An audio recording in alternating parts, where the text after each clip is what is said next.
of the Surangi Samrajyam, derives all sovereign rights and powers of the royal lineage of the Surangi Samrajyam, as its 203rd sovereign emperor, from his inheritance and continuation of the unbroken succession of the kingdom of Surya Vamsa Surangi Samrajyam Sarvanapitha. Surya Vamsa Surangi Samrajyam, through unification with 20 other sovereign Hindu states and sovereign ecclesiastical, historical entities, became part of the United States of KAILASA.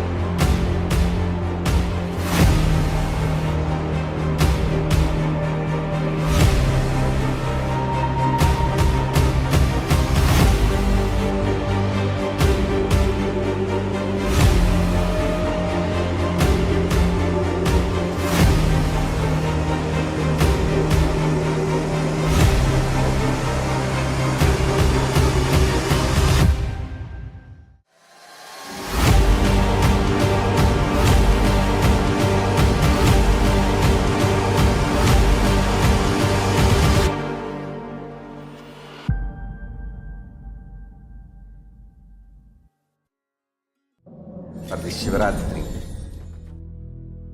meditate on this light, intense light, which makes you feel very pleasant in the body, and that heat which is very pleasant. And I tell you, when you meditate on this light and this heat pleasant, you just lose sleep on that Shivaratri night.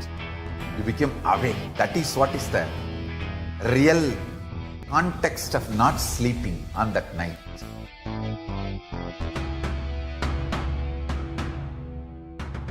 வான்வரையிலும் வளர்ந்த ஜோதி ரூபனே, தேன் சுவை தரும் தமிழின் தலைவனே, மான்மழுவினை ஏந்தி நிற்கும் ஐயனே, கைலாசம் தந்த நித்யானந்தனே. நித்யானந்தம் நித்யானந்தம் அண்ணாமலையே சிவரூபமாய் வீற்றிருக்கும் குரு நித்யானந்தனே. நித்யானந்தம் நித்யானந்தம் அண்ணாமலையே சிவரூபமாய் வீற்றிருக்கும் குரு நித்யானந்தனே. நித்யானந்தம் நித்யானந்தம் அண்ணாமலையே சிவரூபமாய் வீற்றிருக்கும் குரு நித்யானந்தனே.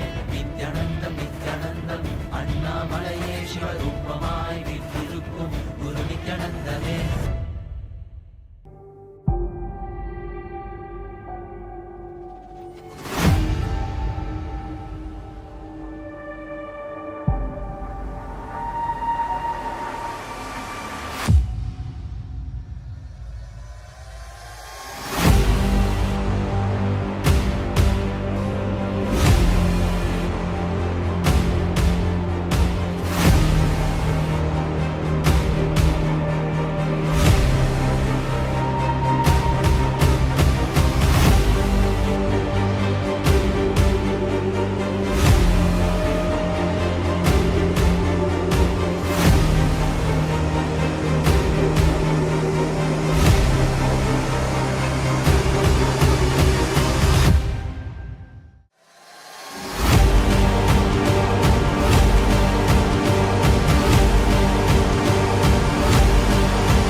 Nithyanandam.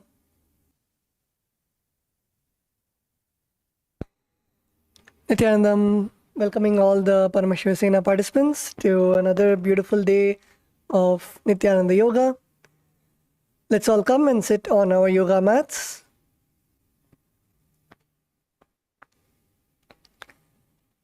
Please come and be seated in your yoga mats. Bring your Panchapatram and Uddharani, the water cup and the spoon. All male bodies, please remove your upper cloth.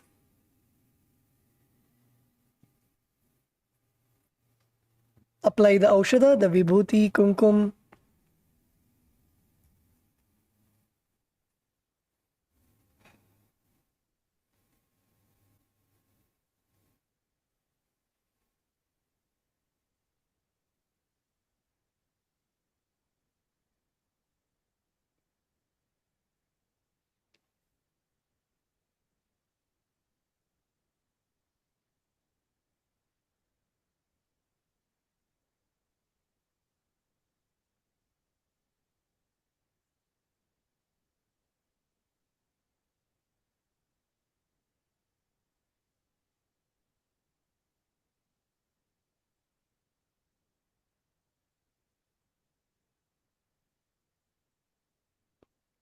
Let's all settle down. Be seated in a comfortable position with your head, neck and spine in a straight line. Place your hands in the Atmanjali Mudra and close your eyes. Nithyanandam Paramasukadam Kevalam Jnanamurtim Dvandvatitam Gagana Sadrisham Tattvamasyadilaksham Ekam Nityam Vimalamachalam Sarvadhi Sakshibhutam Bhavatitam Trigunarahitam Sadgurum Tam Namami. Let us now chant the Shiva Mula Mantra. Om Ham Haum Shivaya Namaha. Om Ham Haum Shivaya Namaha. Om Ham Haum Shivaya Namaha. Om Ham Haum Shivaya Namaha. Om Ham Haum Shivaya Namaha. Om Ham Haum Shivaya Namaha. Om Ham Haum Shivaya Namaha. Om Ham Haum Shivaya Namaha. Om Ham Haum Shivaya Namaha. Om Ham Haum Shivaya Namaha. Om Ham Haum Shivaya Namaha. We will now begin with the Tattvachamanam. Now please take your Panchapatram and Uddharani in front of you and place your right hand palm in the Gokarna Mudra, bending the index finger to the center of the palm. And now pour an Uddharani of water in the center of your palm and drink it at the end of the following mantra. Om Atmadattvam Shodayami Svada. Pour another Uddharani of water. Vidya Tattvam Shodayami Svada. Now please sip the water in your palm and pour another Uddharani of water. Shiva Tattvam Shodayami Svada. Now please wash your right hand with an Uddharani of water. Now with the base of the right hand thumb, wipe the upper and lower lip once. Om Ham Hridayaya Namaha. Now wash your right hand with an Uddharani of water. Now with the index, middle and ring fingers of the right hand touch above the upper lip and below the lower lip. Wash your right hand with an Uddharani of water. With the index finger and thumb touch the right nostril, the left nostril, and with the ring finger and thumb touch the right eye, the left eye, the right ear and the left ear. Wash your hand with an Uddharani of water. Now with the little finger and thumb touch the navel, the right chest, the left chest, and with all the fingertips touch above the head, the right shoulder and the left shoulder. Now wash your hands with an dharani of water. Now let us enter into the sankalpa, where we set the conscious resolution. Let us all set the sankalpa for today. Visualize how you want your inner space to be, the powerful cognitions that you want to manifest. As Swamiji was explaining about the 6 levels of samadhi, visualize yourself in all those levels of samadhi. During the Nithyananda Yoga especially, visualize yourself in the Sarupya Samadhi, embodying the form of Swamiji himself in the Sarupya Mukti, practicing the Yoga Pada,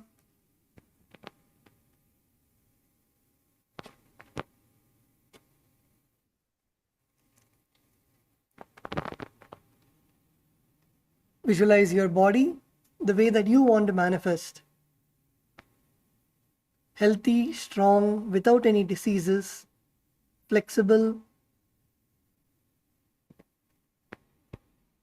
Visualize in detail how you want your skin to be glowing.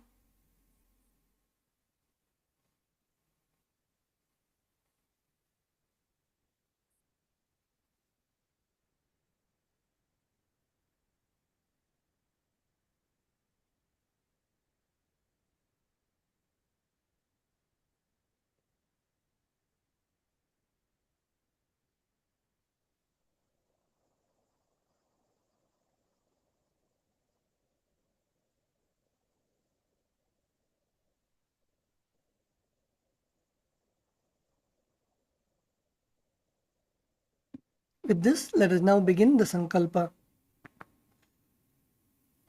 ममोपार्थ समस्त दुरिदक्षय द्वारा भगवत् श्री नित्यानंद परमशिव प्रीत्यर्थम श्री नित्यानंदेश्वरी परमशिव शक्ति समेत श्री नित्यानंदेश्वर परमशिव प्रीत्यर्थम च शुभे शोभने मुहूर्ते आद्य ब्राह्मणः द्वितीय परार्धे श्री श्वेतवराह कल्पे वैवस्वतमन्वन्तरे अष्टाविंशतितमे नित्ययुगे प्रथमे पादे जम्बूद्वीपे भारतवर्षे भरतखण्डे मेरोः दक्षिणे पार्श्वे शकाब्दे अस्मिन् वर्तमाने व्यवहारिके प्रभवादीनां षष्ट्याः संवत्सराणां मध्ये क्रोधीनाम संवत्सरे उत्तरायणे लक्ष्मी वेंकटेश्वर ऋतौ कुंभमासे कृष्णपक्षे पंचम्यां शुभदितौ मंगलवासरयुक्तायां चित्रा नक्षत्र शूलयोग तैतिलकरण एवं गुण विशेषण विशिष्टायाम्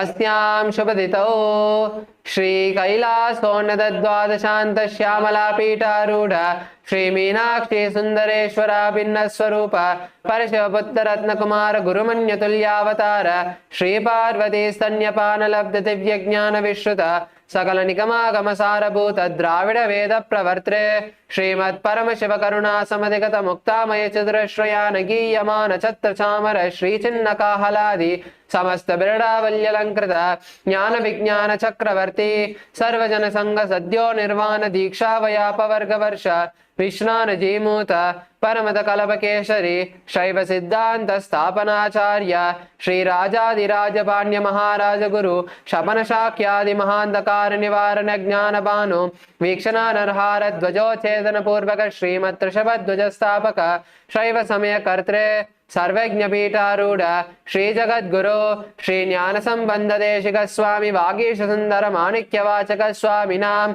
अवतार भूत श्री ज्ञान संबंध स्वामी पुनरुद्धृत श्यामला पीठ सर्वज्ञ पीठ तृणवद्युत्तर द्विशततम गुरु महासन्निधान अरुणगिरि योगीश्वर परंपरागत अरुणाचल सर्वज्ञ पीठ गुरु महासन्निधान कैलास परंपरागत कांची कैलास सर्वज्ञ पीठ त्रयस्त्रिंशदुत्तर द्विशततम गुरु महासन्निधान नित्योत्सव नित्य मंगल नित्य कल्याण नित्य रचित कैलास परंपरागत आदि कैलास नित्यानंद पीठ महासंस्थान महासिंहासन पीठ गत्रे साक्षात् श्री परमशिव समुद्भूत कैलास परंपरागत वैवस्वतमनु इक्ष्वाकु हरिश्चंद्र भगीरथ श्रीरामचंद्र शूरसेन इत्यादि अनवच्छिन्न सार्वभौम चक्रवर्ती परंपरागत चतुष्षष्टि योगिनी मंडिता चतुष्षष्टि संप्रदाय प्रवर्तक मनुधर्म शासन सूर्य वंश प्राप्त सर्वज्ञ पीठ सुरांगी साम्राज्य मूर्धाभिषिक्त चूड़ामणि साक्षात् श्री परमशिव समुद्भूत कपिल महागुरु पुनरुद्धृत महानिर्वाण पीठ अष्टोत्तर सहस्र श्री महामंडलेश्वर साक्षात् श्री परमशिव समुद्भूत श्री महागणपति समारंभ अनवच्छिन्न पीठाधीश्वर गुरु परंपरा प्राप्त अडलपीठ अष्टोत्तर सहस्र श्री अडलपीठाधीश्वर धर्म मुक्ति स्वर्गपुर स्वर्णपीठ त्रयोविंश गुरु महासन्निधान कैलास परंपरागत आदिपीठ सर्वज्ञ पीठ जगद्गुरु श्री कैलास पुनरुद्धारक श्री कैलास परमाचार्य श्रीमत् परमहंस परिव्राजकाचार्य वर्य सच्चिदानंद प्रणव स्वरूप श्रोत्रिय ब्रह्मनिष्ठ श्रीमद् जगद्गुरु श्रील श्री भगवत श्री नित्यानंद परमशिव श्री ज्ञान संबंध देशिक परमाचार्य स्वामिनां प्रीत्यर्थं तेषां पादारविन्दयोः भक्ति सिद्ध्यर्थं गुरुकृपा कटाक्ष सिद्ध्यर्थं क्षेम स्थैर्य वीर्य विजय आयुरारोग्य ऐश्वर्याणाम् अभिवृद्ध्यर्थं धर्मार्थ काम मोक्ष चतुर्विध फल पुरुषार्थ सिद्ध्यर्थं समस्त हृदयोपशान्त्यर्थं समस्त मंगलावाप्यर्थं भगवत् श्री नित्यानंद परमशिव प्रसादेन सकुटुम्बस्य ज्ञान वैराग्य जीवन मुक्ति प्राप्त्यर्थं पूर्ण आरोग्य युक्त दृढ़गात्र योगिक शरीर सिद्ध्यर्थं परमशिव शक्ति आविष्करणार्थं नित्यानंद योगाभ्यासं करिष्ये.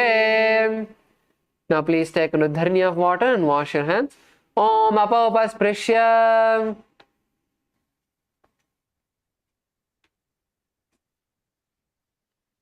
Let us now place our Panchapatram and Udharani to the side.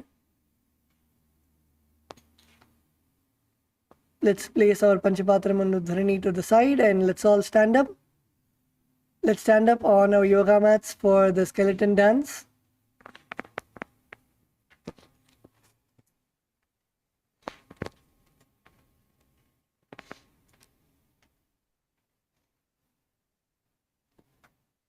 Visualize yourself as a skeleton, only bones without any flesh or muscles.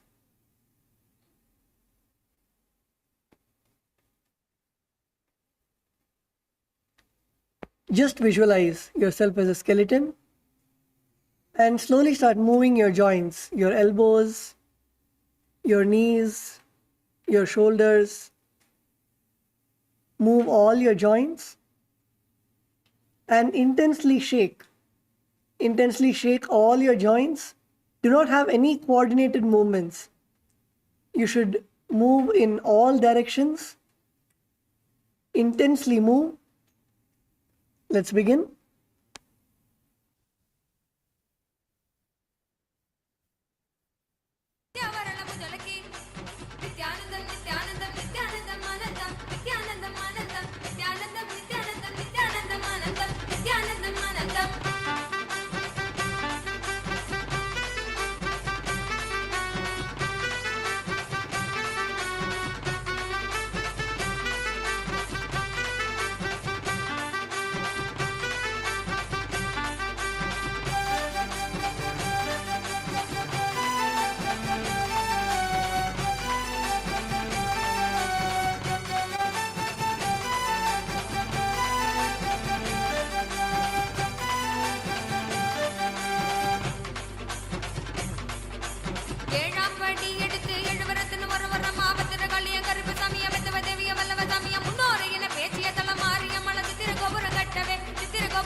Nithyanandam, Nithyanandam, Nithyanandam, Anandam, Nithyanandam, Anandam, Nithyanandam, Nithyanandam, Nithyanandam, Anandam, Nithyanandam, Anandam.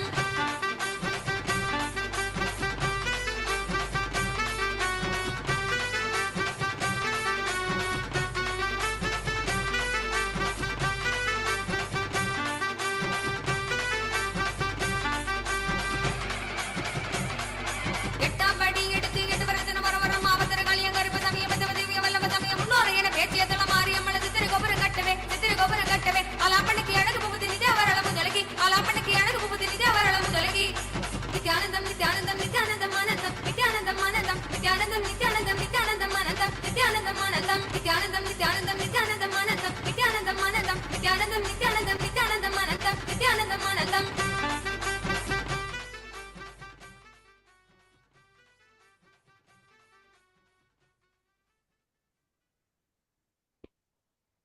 Now relax.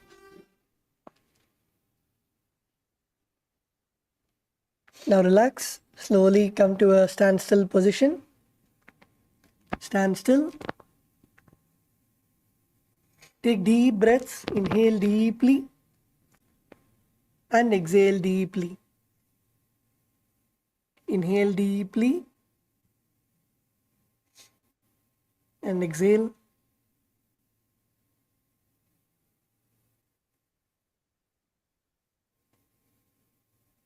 Visualize the energy completely awakening all your muscles, all your joints, your whole being.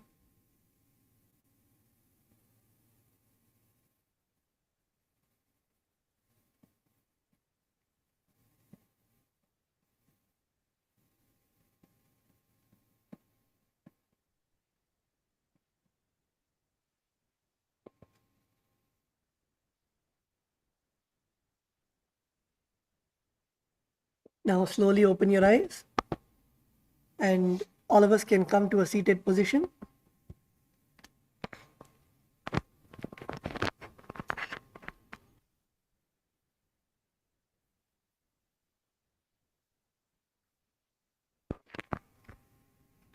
So we are continuing the Prathama Vinyasa Krama, and in the Prathama Vinyasa Krama, today we'll be beginning with the Parshva Mayurasana. So first all of you can look at your screen where the Acharya will be performing, and then all of us can follow. So now what we're going to do is first come to a squatting position.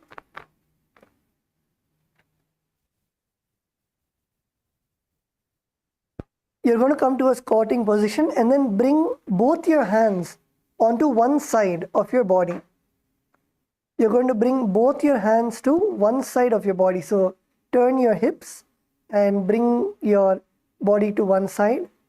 And now in this position, you're going to rest your thighs on your elbows. So from a normal position, you're going to turn your hips and rest your thighs on your elbows. And next what you're going to do is you're going to try first coming on top of your elbows.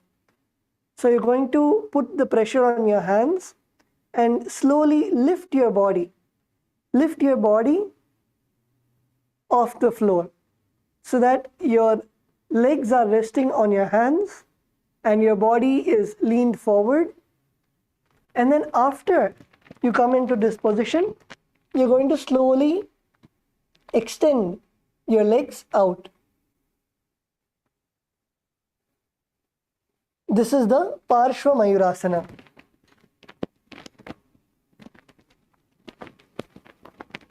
So let's begin. First come to a squatting position. Come to a squatting position and come onto your toes. Place your hands on the ground. And then bring both your legs together onto one side of your body.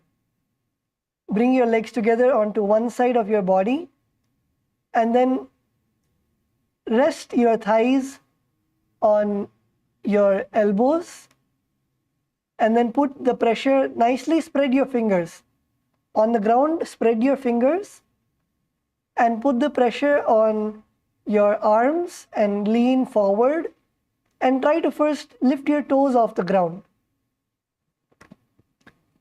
Begin with first lifting your toes off the ground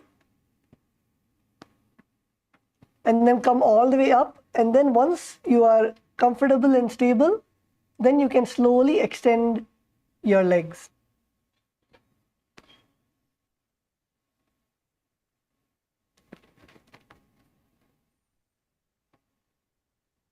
Yes, Abhilasha, yeah, come on, put the pressure on your arms and come up.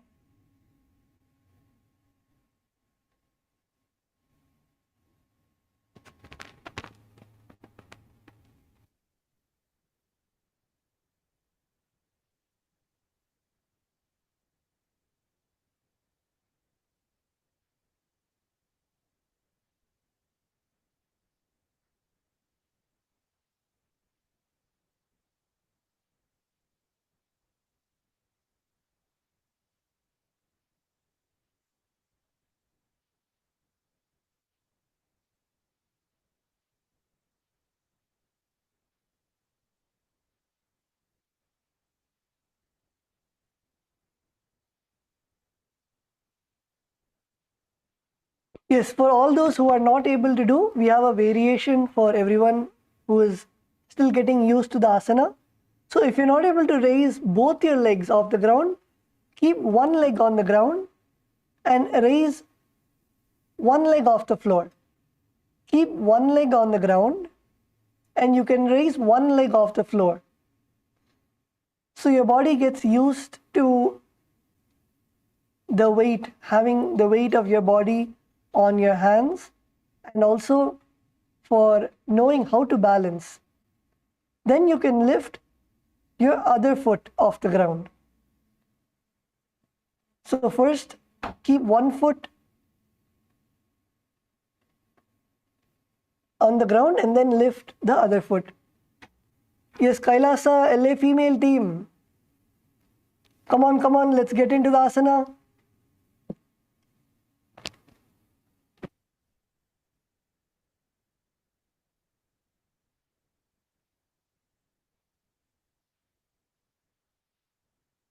You can also get into partners. Yes, Anne-Marie Ma, come on. Ma Virupaksha.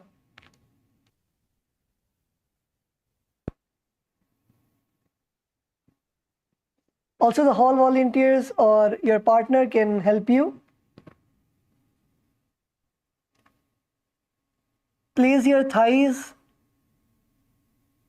on your elbow and slowly lift your body.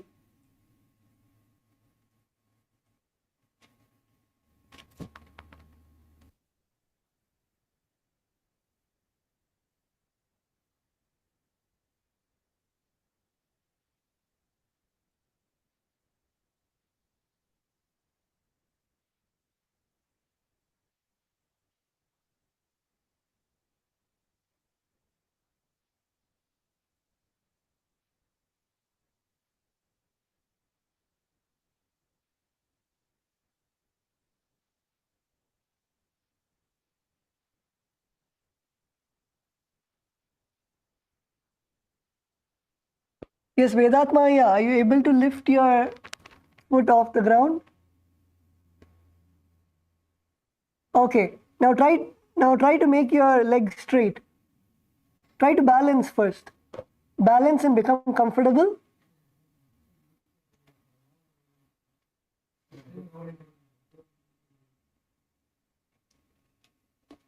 Bring your body forward. Bring your body as forward as possible so there's a balance. And for all those who are still not able to bring both the feet off the ground, bring one foot. Keep one foot on the ground and one more foot you can lift.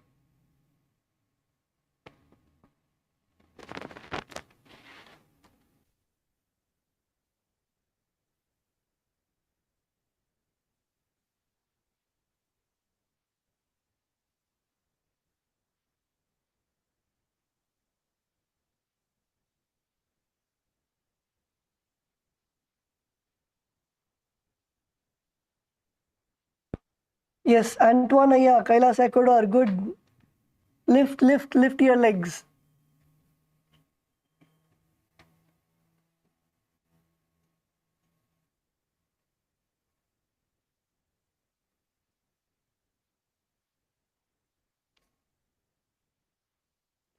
So in this asana, you will visualize yourself as a peacock. Visualize yourself as a peacock and gaze to your third eye. While doing the asana, gaze to the third eye. Visualize yourself as a peacock. And the pranayama that you'll be performing is the Rechaka Kumbhaka.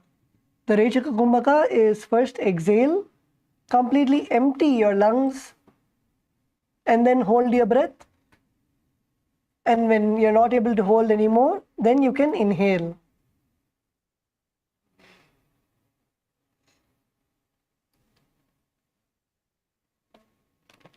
The bandha that you'll be performing is Mula Bandha, contracting your perineum, and the japa of Sadashivoham. मयूरं दण्डवत् कुर्यात् मायूरं दण्डनामकं कुर्यान् मायूरं पार्श्वाभ्यां मायूरपार्श्वनामकम्.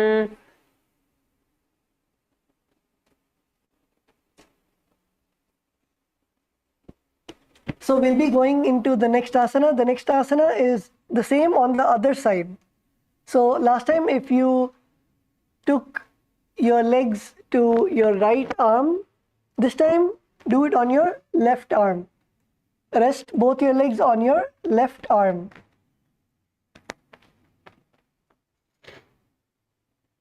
Do it on the other side. So let's continue mastering this asana.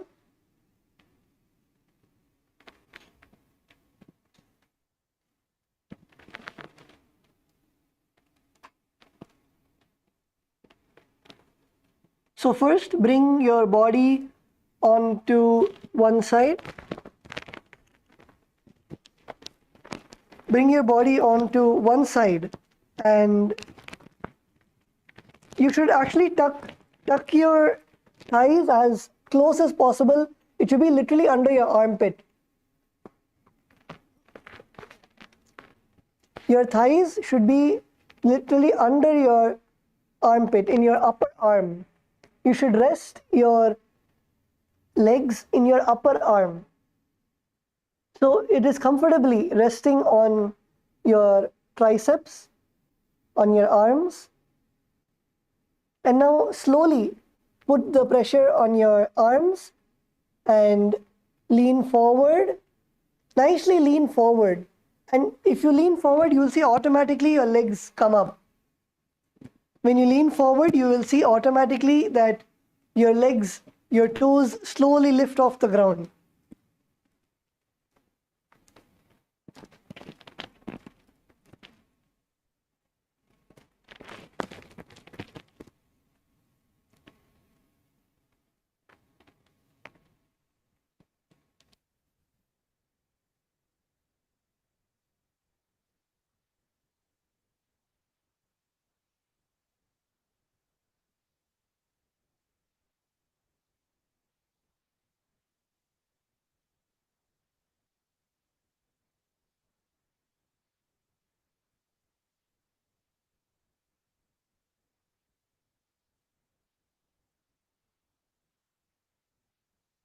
And if you're not able to raise both your legs on top, you can see the Acharya on the screen. So you can keep one leg which is raised and one leg you can keep it on the ground.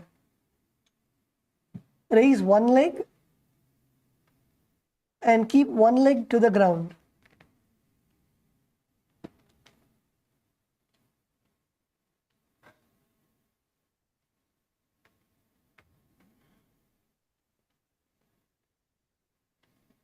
Yes, Kailasa. Kailasa, Bolivia, female team, good. Try to first raise your legs off the floor. Raise your feet off the floor.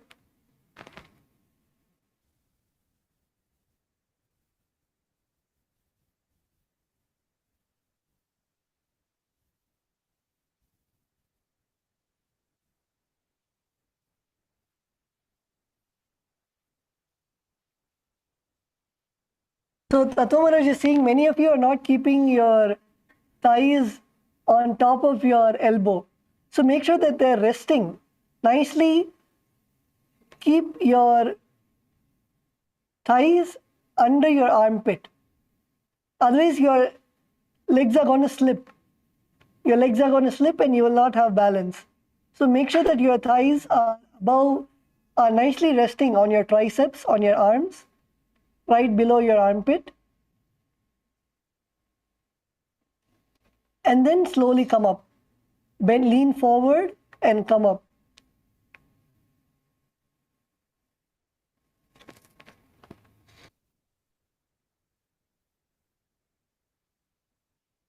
Gaze to your third eye. When you are performing the asana, gaze to the third eye. Come on, let's all get into the asana. Visualize yourself as a peacock, the bird. Perform the Rechaka Kumbhaka. The Rechaka Kumbhaka is first exhale and then hold your breath as long as possible, and then inhale. Perform the Mula Bandha, contracting your perineum, and the japa Sadashivoham. Mayuram dandavat kuryat, Mayuram dandanamakam, Kuryan Mayuram Pashvabhyam, Mayura Pashvanamakam. Now relax. So how many of you were able to raise at least 1 foot off the ground? Raise your hands, at least for a few seconds. If you're able to raise 1 foot off the ground, raise your hands. Yes, Vedatma, yeah, good.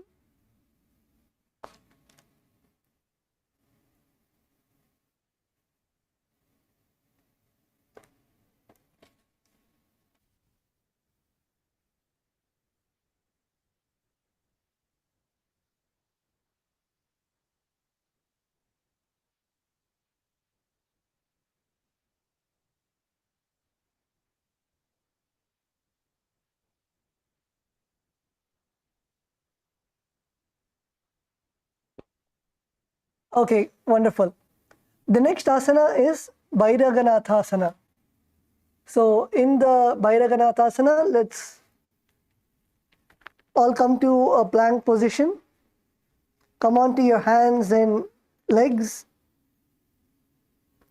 Now in this asana, what you're going to do is, after you come to a plank position, you're going to bring one leg forward. You're going to bring your leg forward and wrap your leg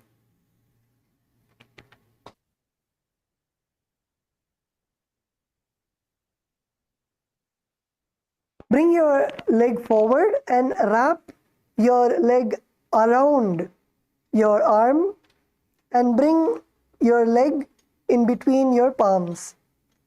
So bring your leg all the way forward and then wrap your leg around your hands, around your arms, and bring your foot in between both your palms.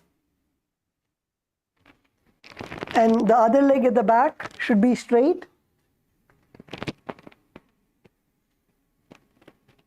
Bring your foot in between your palms.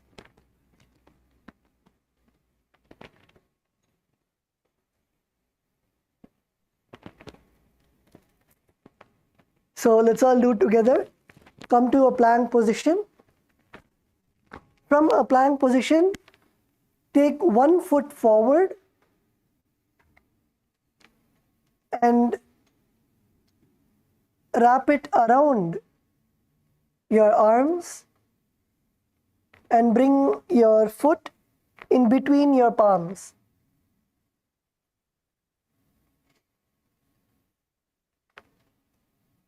Yes, LA male body is good.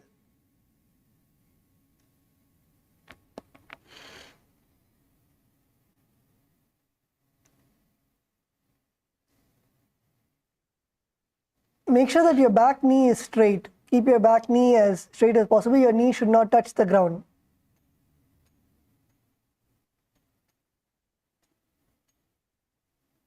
Yes, Kailasa, Bolivia, good. Gaze to the third eye. When you are in this asana, gaze to the third eye. Gaze up to the third eye. Visualize yourself as Lord Kalabhairava. Visualize yourself as Bhagavan Kalabhairava. And perform the Rechaka Kumbhaka. The Rechaka Kumbhaka is first exhale, and then hold your breath, and then inhale. Perform the Mula Bandha, contracting your perineum, and the japa Sadashivoham. Asana ko gunapiti jayi.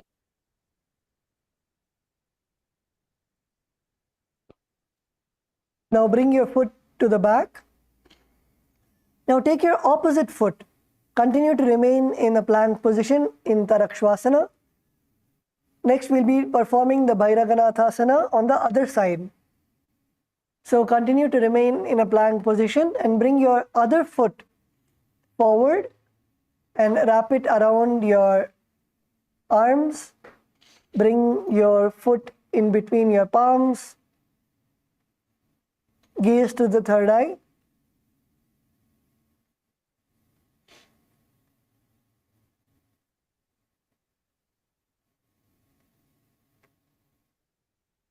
Gaze to the third eye. Visualize yourself as Bhagavan Kalabhairava.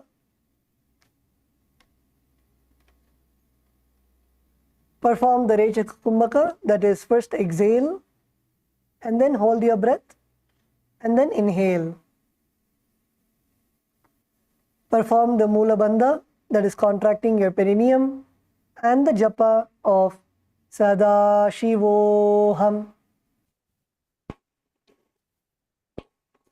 आसन कवगुण पीति जाई.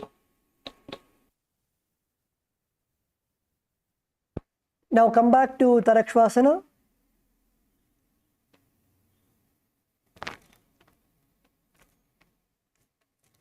The plank position. The next asana is Unmukha Pitasana. So in Unmukha Pitasana, so first you can see the screen.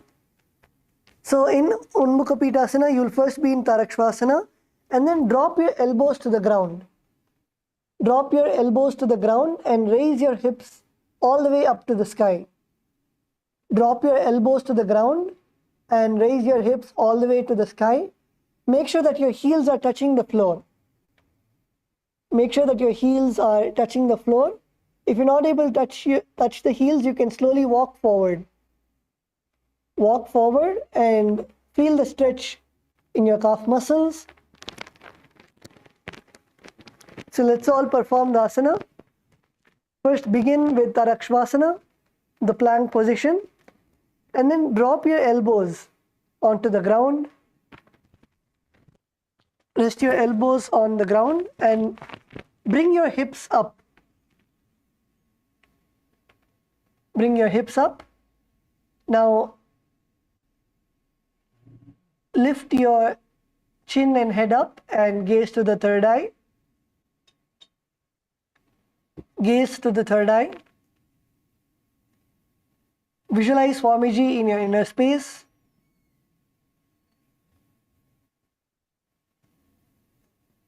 Your elbows should be in shoulder width.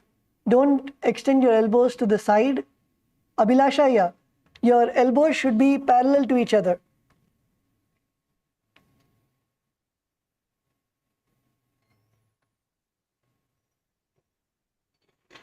Yes. Visualize Swamiji in your inner space. Perform the Rechaka Kumbhaka. The Rechaka Kumbhaka is first exhale and then hold your breath and then inhale.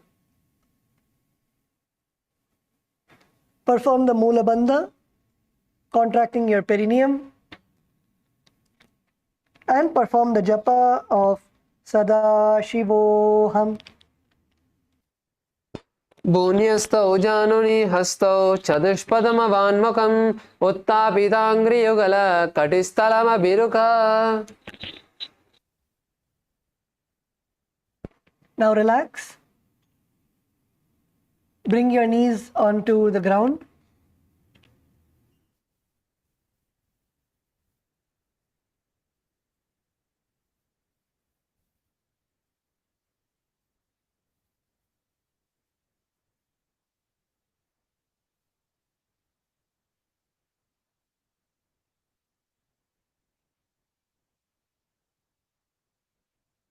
Yes. So let's now go to the next asana. The next asana is Vashishthasana.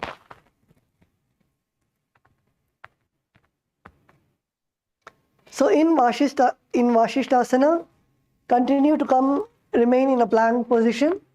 So keeping your toes and your hands on the ground with your body straight. And now what you're going to do is you're going to come on to one hand. Place one hand on the ground and place one leg on the ground And you're going to lift your other hand all the way up to the sky. Come on to one hand and one leg and lift your other hand all the way up to the sky, your whole body sidewards. And open your chest. Open your chest and balance. This is the Vashishthasana. So let's all come into Vashishthasana and hold. Hold for 10 seconds.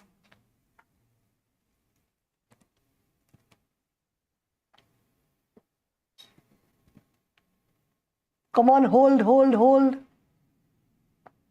Hold and balance.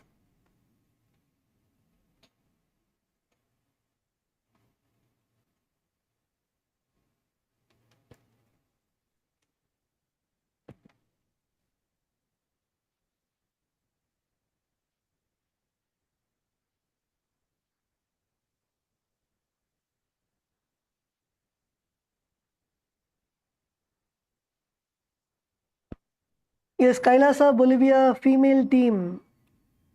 The female team,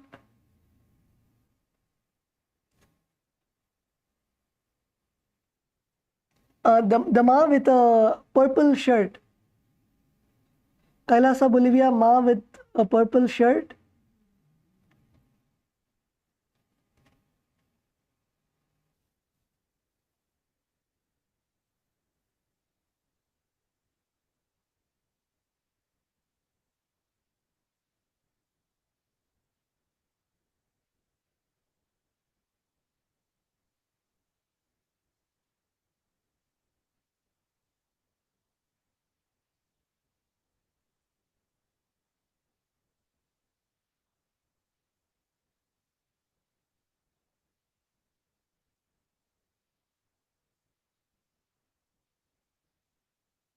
Yes, let's all get into the asana.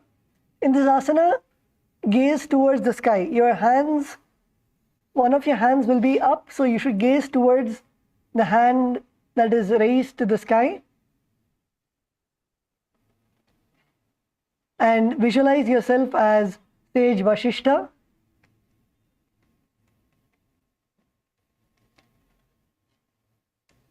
Perform the Rechaka Kumbhaka, that is first exhale and then hold your breath and inhale.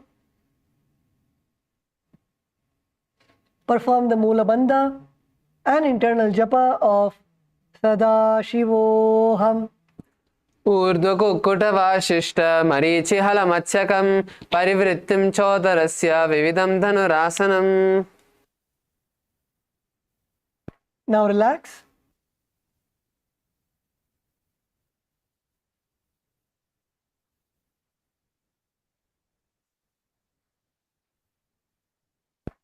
Now you can relax and let's perform the Vashishthasana on the other side.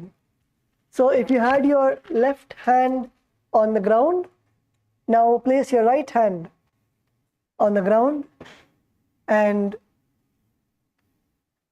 come up. Balance your hand directly beneath your shoulder and raise your hips and gaze towards the sky. Open up your chest. Open up your chest.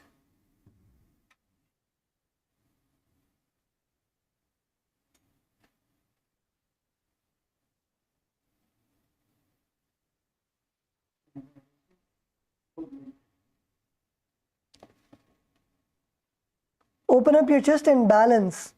Balance in the asana. Don't fall down, at least for 10 seconds. For 10 seconds, balance in the asana.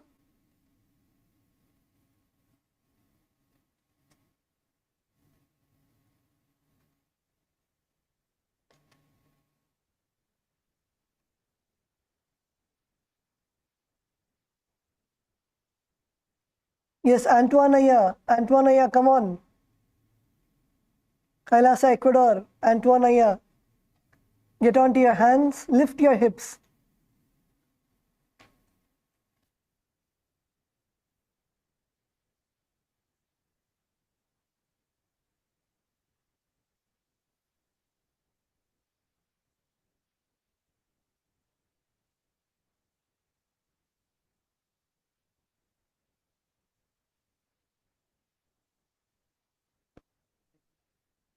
Visualize sage Vashishta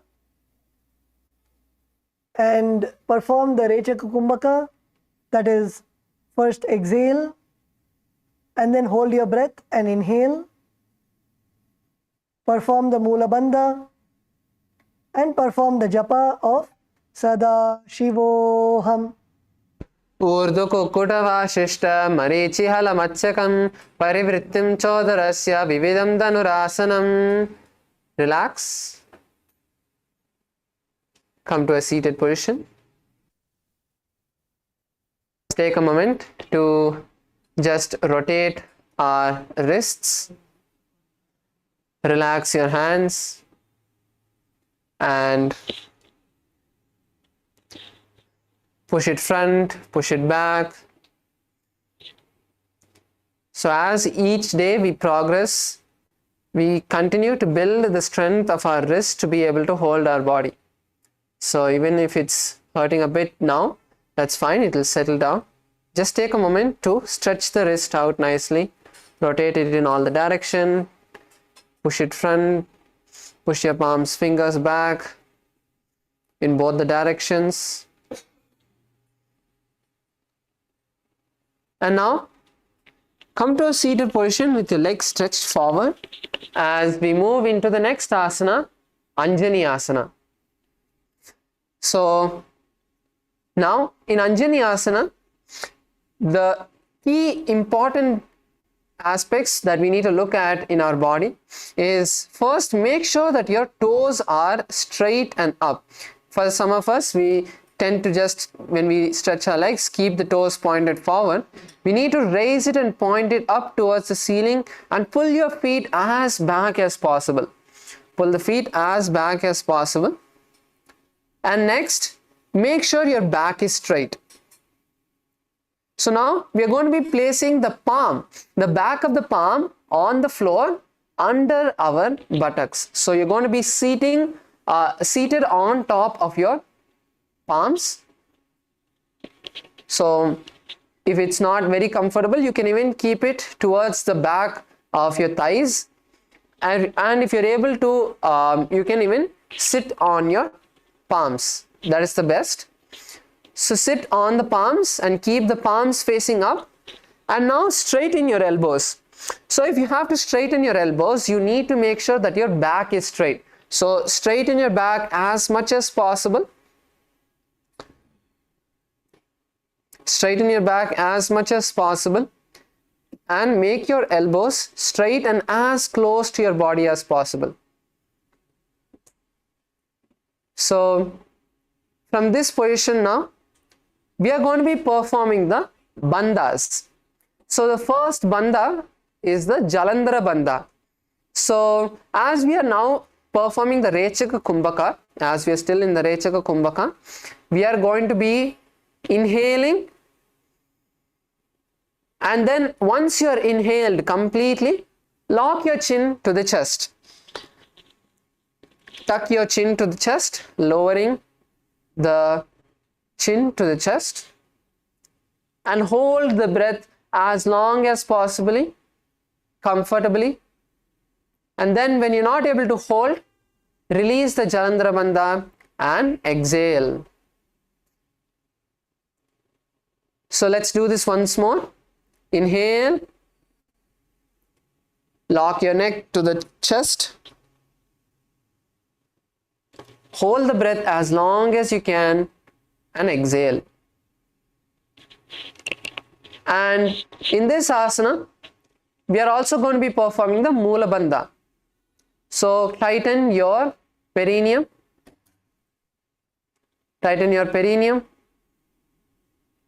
and gaze to the nose. In this asana, you will gaze to the nose and internally start visualizing Lord Hanuman. Anjani is the name of Hanuman, as Hanuman's mother's name was Anjana. He gets the name Anjani. So this is the asana where we are going to be visualizing Hanuman.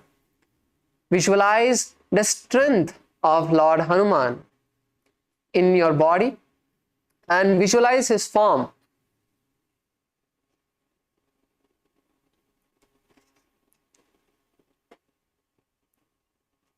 And let us now enter into the Shastra Pramana for this asana.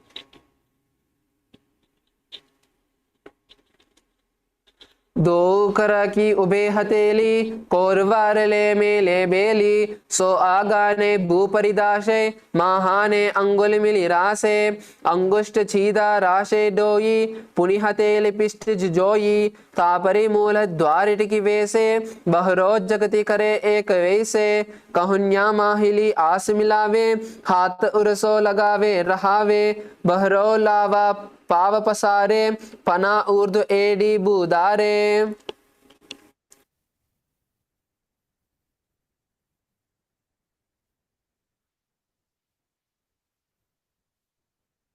Relax. You can now remove your hands from under your body.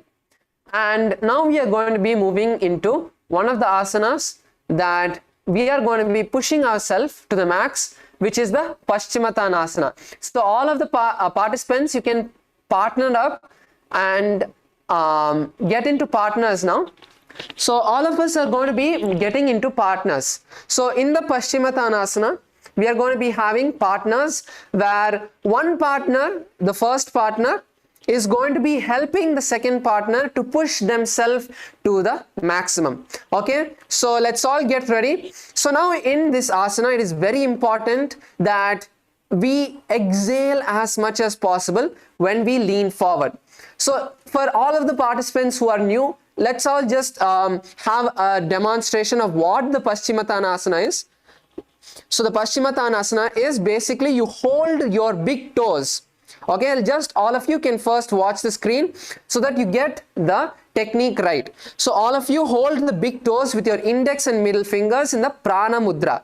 So hold your index and middle, hold your big toes with the index and middle fingers and lean forward and down from the hips all the way down, bringing your stomach, your chest, your neck and forehead onto the legs and pushing yourself onto the, keeping the elbows onto the ground. So this is Paschimottanasana, and this is what all of us are going to be doing now. So let's all begin. Let's all partner up. So now the most important part is that we exhale as much as possible when we push ourselves forward. Okay, so all of you first raise your hands above your head. Raise your hands above your head and take a deep breath. Take a deep breath and now exhale and move forward. Push yourself as low as possible. So all of you can push yourself as low as possible. So if you're not able to move forward, for example, you're able to keep your hand only on your knees. That is fine. Stay there. That's the most important part. Stay in that position so that you get comfortable. The most important part is making your body feel comfortable, at ease in each position that we are in. So keep your body in whatever position. You can hold your knees, you can hold your ankles, you can hold your calves and try to pull yourself down. Try to use your hands and pull yourself down. And the other partner is going to be keeping their hands on the back. So make sure you're gentle. You don't want to strain the other partner. So keep one hand on the lower back so that you make sure that the person is not hunching themselves. So you don't want anyone to be doing this. Okay. See, this is the hunch position we don't want. So you're going to keep your back as straight as possible and slowly push the partner from the bottom as well and the top. Okay, so gently push them down as much as possible, and if they want you to hold, stay there. Hold the position, but don't let them come back. You need to feel that pulling in your hamstrings, in your calves, in your under your knees. You will feel the burning, but that is your body stretching. You need to allow the body to stretch. So just close your eyes and talk to your body. Okay, close your eyes and see. Are you able to go further? And if you are ready, yes, I can go further. Exhale, take a deep breath. Exhale and push yourself even a centimeter forward.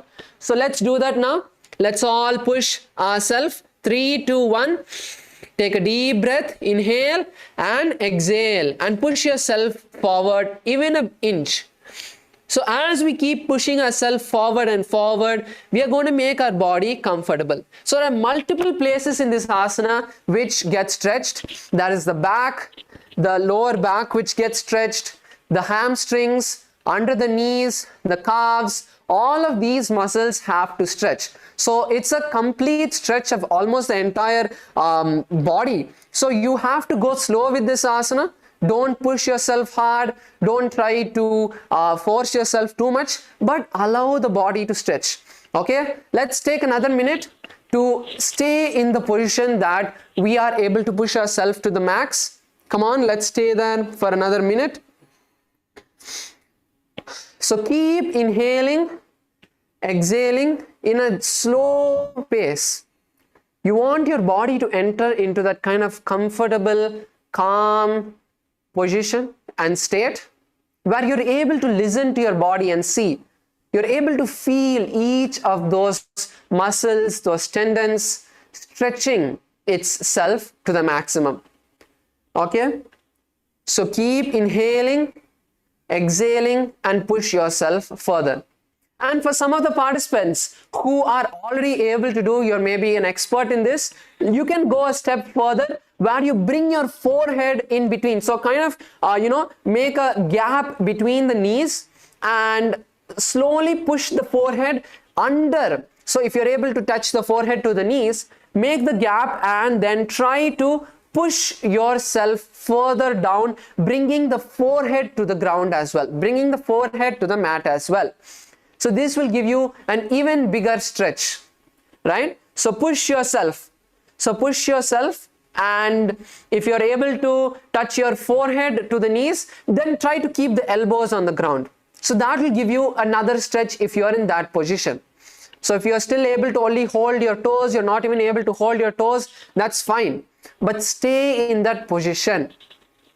Okay, now slowly, very slowly, please relax, get up and let's switch partners. So all the partners who are helping, now please come on to the mat, and all the partners who were performing, now you can support.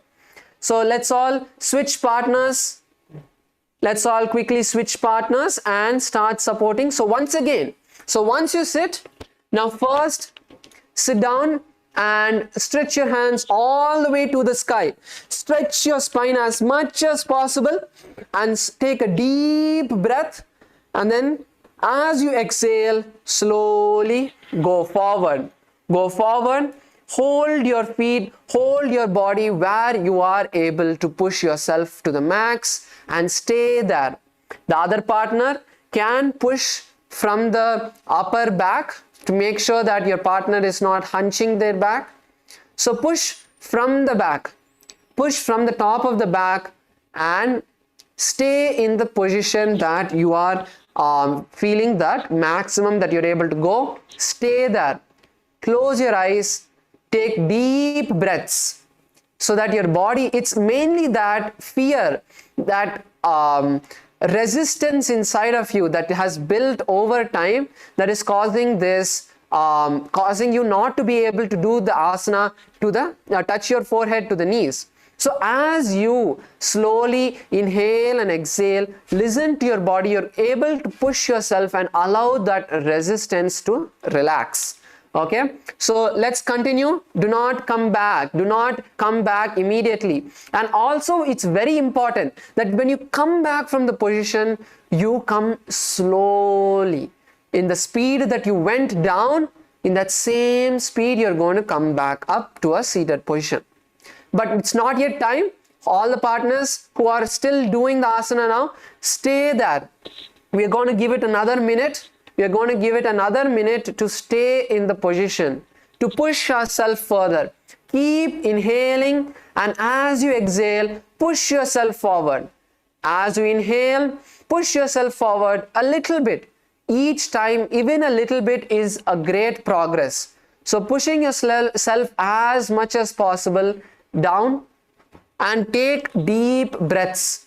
Do not leave it. Do not give in to your mind or the pain. It's all just a mental thing. So relax in that position. Take a moment to just relax in that position. And yes, now slowly, very slowly, please come back to a seated position. So that's a really good round of all of us pushing ourselves. Yes. So now we're going to be moving into just quickly go over the components of this asana. So in this asana, we are going to be performing the Mahamudra Bandha, which is all the 3 bandhas together. All of us can settle back in our mat first. So all of us can settle back in our mat. So we are going to be performing the Mahamudra Bandha. So as you inhale, perform the Jalandhara Bandha, and when you exhale, perform the Udyana Bandha. And when you perform the Udyana Bandha, actually, you'll be able to push yourself even further down because you're pulling your stomach and abdomen inside. So you'll be able to push yourself even further. Visualize Swamiji in your inner space and perform the japa Sadashivoham. Janu parilalatam tu paschimam tanam uchyate yena kena prakarena sukam daryam cha jayate.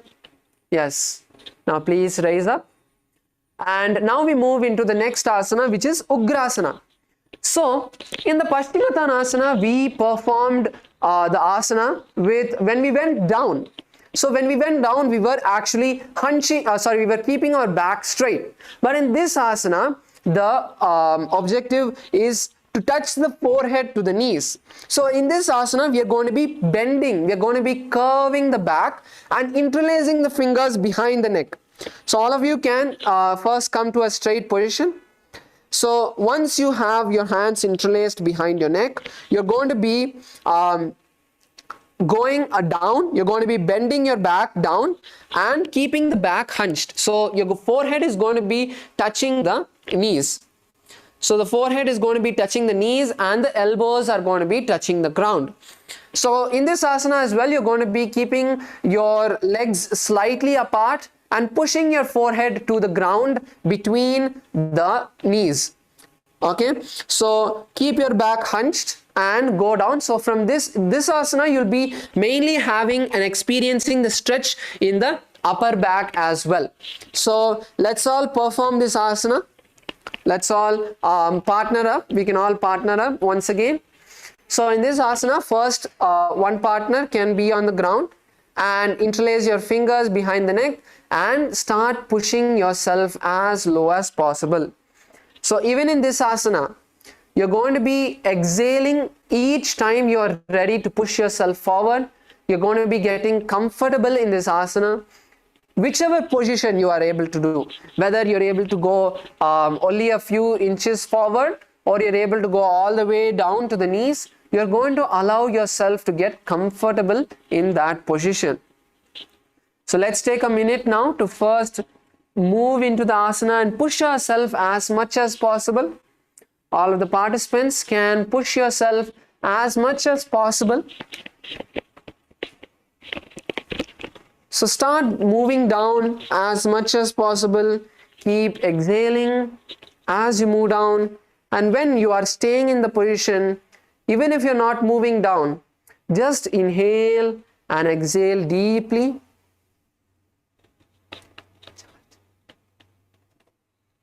Inhale and exhale deeply.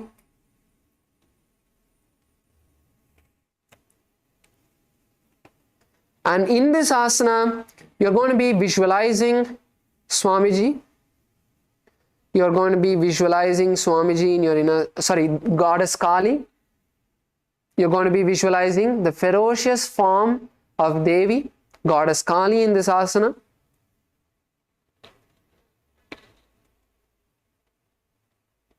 And relax slowly, very slowly. Please raise up. So now you can switch partners. The partner who was helping now. So the partner who was helping, now you can perform the asana. So once again, let's switch partners and get into the position.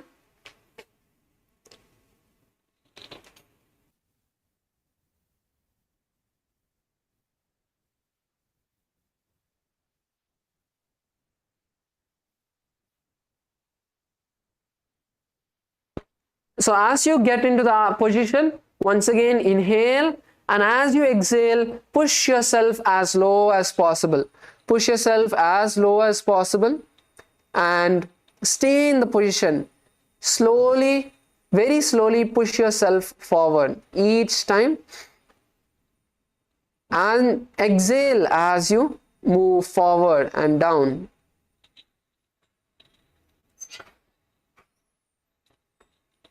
So as you are performing this asana now, you can now start visualizing Goddess Durga, Goddess Kali in your inner space.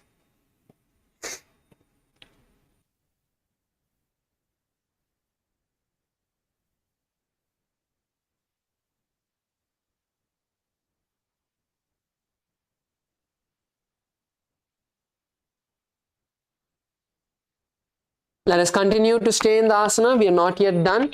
Please keep yourself in the asana.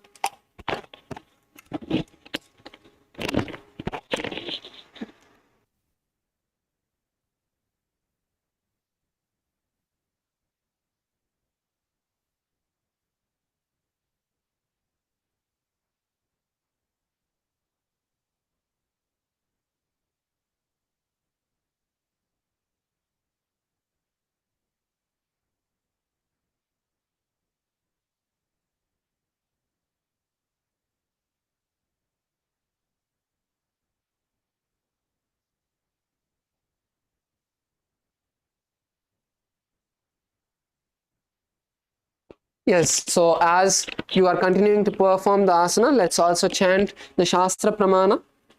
Swapanibhyam dhridam dhritva jano parishironyaseth asana ugramidam proktam bhavedhanila deepanam deha vasana haranam paschimottana samyakam ya etadasanam shreshtam pratyaham dharayet sudhihi. Relax, all of you can now raise up and you can come back to a seated position. So the next asana is Marichi asana.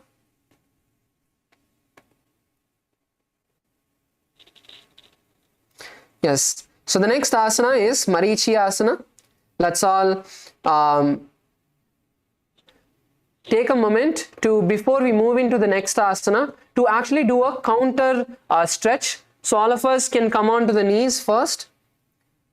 All of you come on to the knees and now slowly place your forehead onto the floor. Place your forehead onto the floor and stretch your hands forward as much as possible.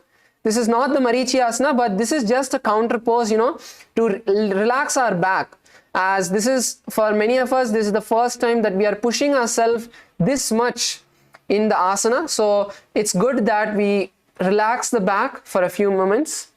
So in this asana as well, try to pull your hands as forward as possible to get the maximum stretch.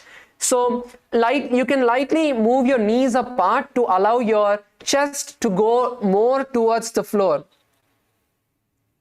So stretch your hands as low as possible. So you can lightly move your knees apart to push yourself as low as possible. And at the same time, so I'm seeing many of the participants, you're keeping your elbows on the ground. It's not a must that you have to keep your elbow. Pull your hand as much as forward. So if you see the Acharya, the elbow is not on the ground. He is trying to pull his hands as forward as possible. That is what is going to stretch the back. So pull yourself as forward as possible.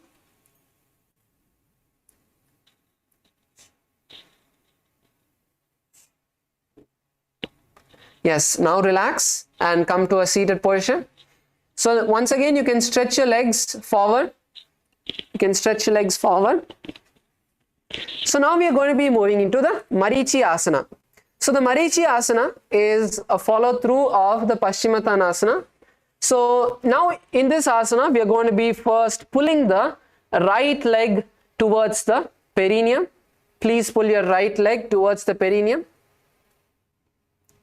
And with the right hand, you're going to wrap the right knee. Okay, so around the knee, from inside all the way towards your back. You're going to be wrapping your hand around the knee, and with the other hand you're going to interlace your fingers behind the back. We can also turn around and show how it is from behind.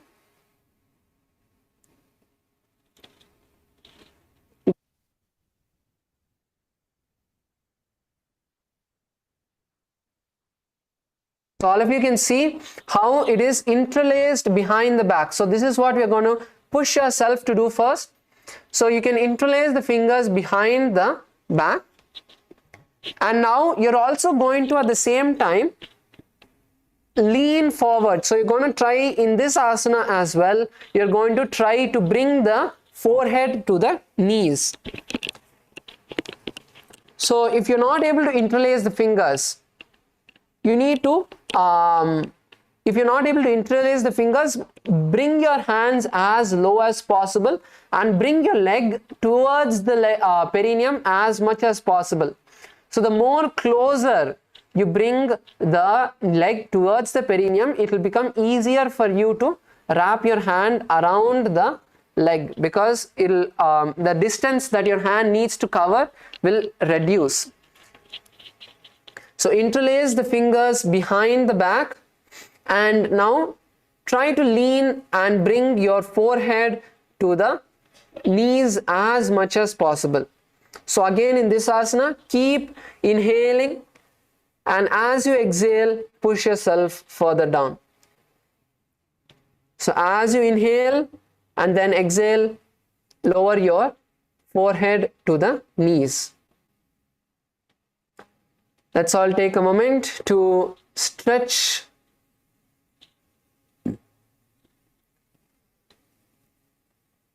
And even in this asana, try to keep your back as straight as possible. Try to push yourself from the hips. From the hips, push yourself as low as possible. Take a moment to relax, to allow yourself to relax in this position. And visualize the great sage Marichi in your inner space as you perform this asana. I'm seeing some of the male participants in KAILASA, Los Angeles is sitting with your leg stretched. Even the some of the participants in other locations as well. So do not just be seated. Sit, at least try as much as you can. Even if you're not able to interlace your fingers behind the back, that is fine. You can at least keep your knees up with the foot by the perineum and try to push yourself as low as possible. So as low you go, the further down you go, you will be able to interlace the fingers behind your back. So that will happen naturally, but push yourself as low as possible.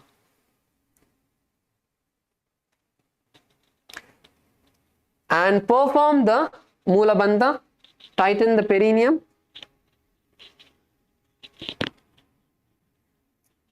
And now we'll be holding the new japa. We'll be holding the new japa of Mahasadashivoham internally.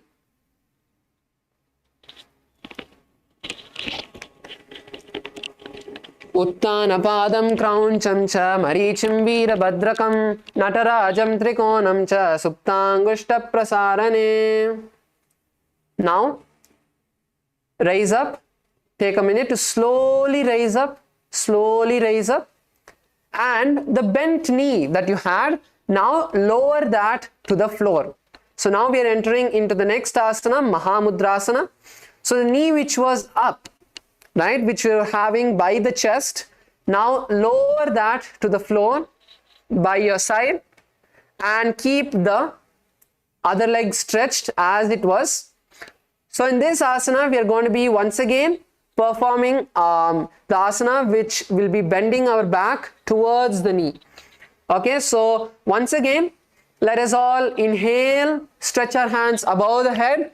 Inhale, take a moment to stretch your hands above the head. Inhale, and then as you exhale, lower the body all the way down as much as you can. Try to bring the knee, forehead to the knee and the elbows on the ground. And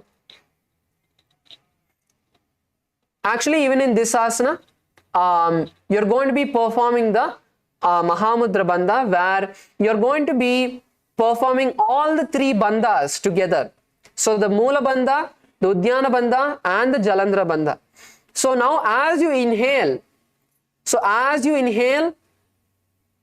and then as you exhale, you can perform the Udyana Bandha, pull the stomach in and up, and then push yourself forward.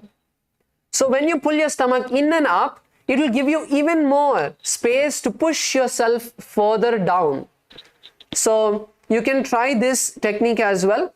And then when you inhale, you can lock your chin to the chest in the Jalandhara Bandha. So as you perform this asana, continue to visualize Swamiji in your inner space. So you can keep your eyes closed, visualize Swamiji, and as you visualize Swamiji, keep listening to your body. Keep listening to the body and seeing how much more are you able to push yourself. How much more are you able to push yourself? Yes, Kailasa, Los Angeles, Thomasaya, keep performing, keep pushing yourself, do not take a break. How much ever, see, even if you're not able to go further, that is fine. That is fine. We are not expecting to touch our forehead to the knee today at all. It is just that we are learning to talk to our body. We are learning to listen to our body and push beyond the mind. Our mind might say that it's okay, it's enough, you're done, it's paining. All of the 100 reasons inside to release yourself would come in. But having that will persistence and pushing yourself further and further is what is the main focus we are going to be having. So push yourself as further down. And actually I'm able to see some of the participants in Kailasa, Bolivia are already able to do the asana. So now there's a little different variation. So if you're not able to do this, if you're not able to bring your forehead to the knee, continue to do that. This is only for those who are able to do the asana already. So now you're going to be turning yourself forward. Okay. So all of the participants who are able to touch your forehead to the knee, just look at the screen. So you're going to be turning yourself forward, and then with the hand, with the respective hand of the stretched leg, you're going to be holding the leg from the inside, and with the other hand, you're going to be raising it above the head and catching the foot. This will give another beautiful stretch on the sides of your body. So let's all try this, and it will also be a little bit more challenging. So you can stretch the leg even more. So try to perform this as well. Let's all try to perform this variation who all are able to do the asana as well. If you're already able to touch your forehead to the knee, then perform this. Let's take a minute for all of the participants who are able to do to also try this as well. So stretch yourself. So pull your body as much as possible with the hand that's above you. With the hand that's above you, pull yourself. If you're not able to do this, that's fine. If you're not able to touch the forehead, you focus on that. This is only for the participants who are already able to do that. So let's take a moment to breathe in and breathe out as we stay in this asana. Yes, relax. Slowly, very slowly come back. You don't want to give any of the muscles a sudden shock of relaxation, because all of the effort that you have done, in pushing yourself further will go away, will get lost. So you don't want to give that sudden release. You want to come back up as slow as possible. Okay, that's really good. All of us did very well. Let us now do on the opposite side. So now we are going to be performing Marichi Asana on the opposite side. All of you can now, if you pull the right leg this time you can do the left side. So last time if you did the right leg, this time you can pull the left leg towards you.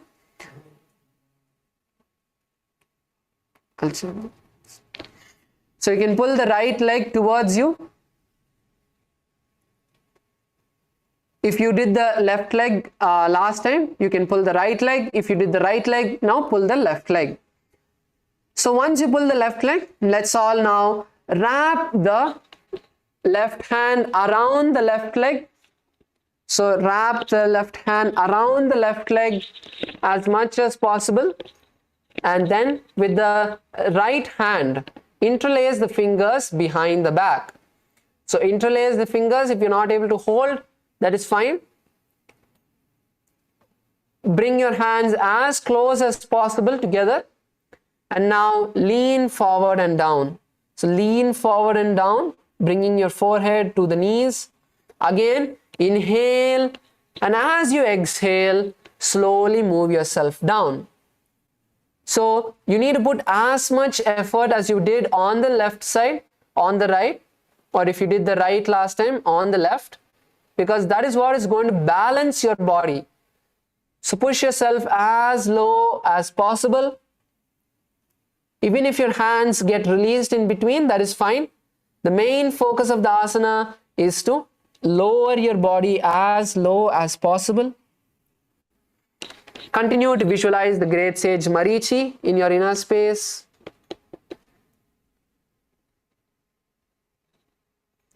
Let's all take another minute to stay in this asana, pushing ourselves as low as possible.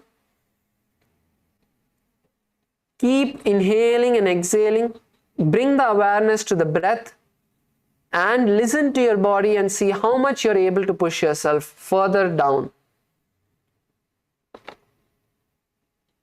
And make sure that you're not hunching your back and bringing the forehead to the knee. You're pushing your hips down from the hip. From the hip, your entire body should go down. So you can even use the support of your hand which is wrapped. You can use that to push yourself down. So with the hand that is wrapped from the inside, you can use that hand to push yourself down as much as possible. Let's take another minute to continue to bring the comfort to the position which we are in. Inhale and exhale deeply.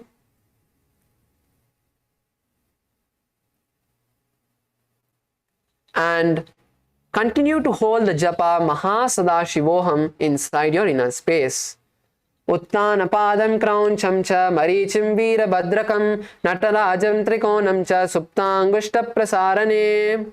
Now slowly, very slowly, raise back up and place the left knee on the mat down.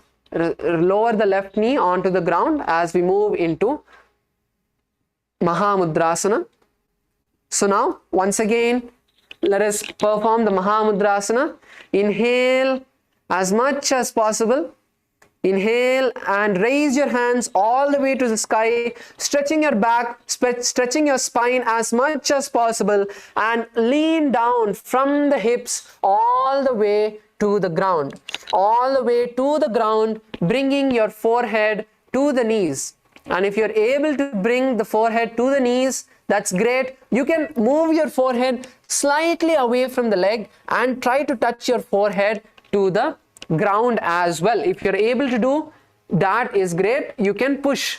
And also you can try the Uddiyana Bandha technique to pull your stomach in and up. So as you exhale, because when you exhale, you're going to be pushing yourself further down.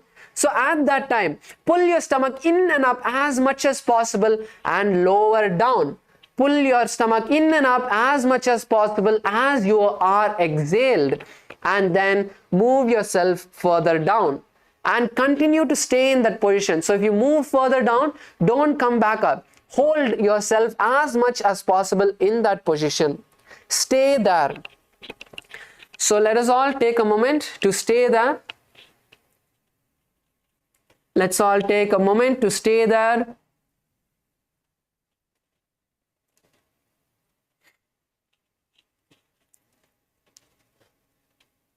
Stay there as much as possible. Feel the stretch on your back, in your calves, under your knees, and all the hall volunteers, if you're there, you can also go around, and for all the participants who are still not able to bring their forehead to the knees, give them a slide for a minute, for a few seconds. Just slowly help them to go further down. Help them to make some more progress down. You can go around and help a few participants as well. So stay in that position. Take a minute and stay in that position as you inhale and exhale. Keep visualizing Swamiji in this asana. The visualization of this asana is Swamiji. Actually, the participant in KAILASA, Bolivia, female team, Bolivia 3, you're doing really well, Ma. You're able to bring your forehead almost to the ground. That's really great.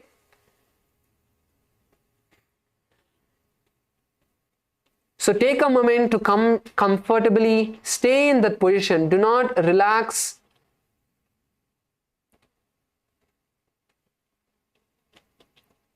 Let us take a moment to stay in that position and continue to hold the japa Mahashivoham in your inner space. Mahamudram pravakshami tantresmin mama vallabhe yam prapya siddha siddhim cha kapiladya puragataha. Relax slowly, very slowly. Come back up, come to a seated position, and let's all do the counter stretch. Let's all come on to our knees. Come on to our knees and sit on your heels, and now bring your hands forward and down. Slightly open the knees apart to allow your chest to go as low as possible. Take a moment to just stretch, relax the back.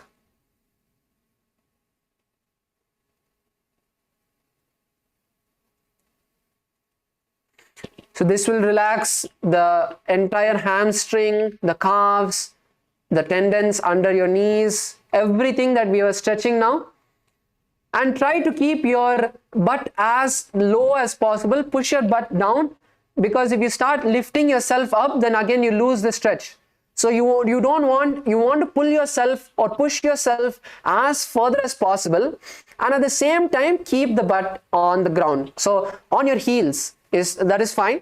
So keep the butt down. Do not lift the butt off the legs or the knees. Keep the legs down. Keep the butt down, and push your chest towards the ground and pull your hands further forward. Take a moment to relax the entire body over here.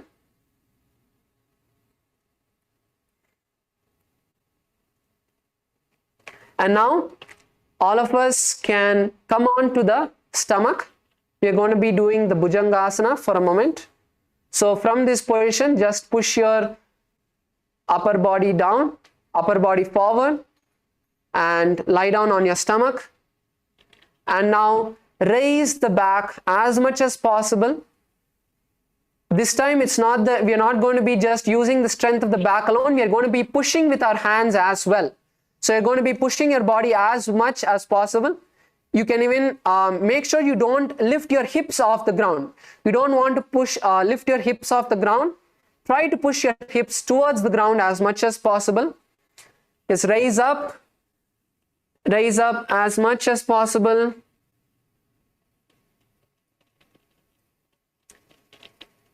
And yes, now let's relax. Let's come to a seated position. So that's a really good round of all of us doing the asana, and all of us need to make sure that we are taking note of how much we are able to push our body. So that in a maybe time of a week, we will see that yes, now I'm able to even touch my forehead. Before I was not able to do that. So all of the breakthroughs that we have, try to make sure that you have a mental note, even a physical note of how much you're able to do, how much pain you are experiencing, and even a few inches every day, every time we perform this asana. Having that breakthrough is always a breakthrough, because Swamiji always says that only when we go forward, we are not coming backward. There's no state where we're just staying in that position. Okay, so now we are going to be moving into a new kind of stretch, with the next asana, which is Bhadrasana 2. So in Bhadrasana 2, we are going to be having a sequence of hip openers that is going to be happening now. So all of us can now sit on the ground with our heels together in front of us. So bring your heels together and bring the heels as close to the perineum as possible. So all of us can come to the seated position with the heels all the way towards the perineum.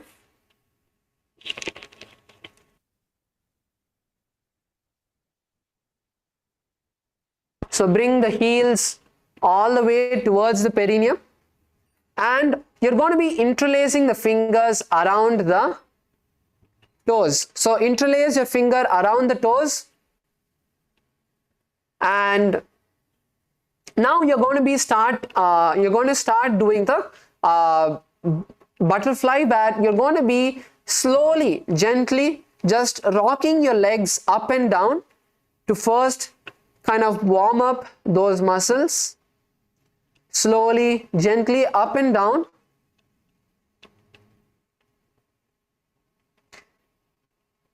So again, in this asana, we are going to be bringing awareness to the hips. So we're going to be having awareness in the hips, keeping the focus on the hips as we move our legs up and down. So gently move the hips up and down. So now you can, as you are in this position, now you can stop doing the butterfly and place your hands on the knees. Okay, so you're going to be placing the hands on the knees and gently start pressing them down as low as possible. So keep the hands on the knees and gently press them down.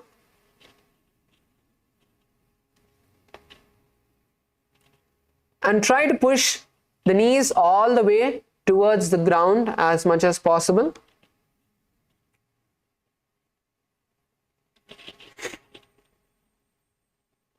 So now for the Bhadrasana, we are going to be keeping the heels as close to the perineum as possible. And at the same time, we are going to be interlacing the fingers around the toes. So once again, you can bring your fingers back to the toes. And now with the elbows, you're going to be placing the elbows on the thighs. So place your elbows on the thighs and once again start pressing them down. So again, press your thighs as low as possible. Do not push your heels away from the perineum. Even if your legs are almost, together, even if it's as high as your chest, that is fine. But keep the heels by the perineum and slowly we are going to be working them down to the ground. Okay? So slowly bring your legs to the ground as much as possible. And in this asana, we are going to be visualizing Lord Bhairava in our inner space.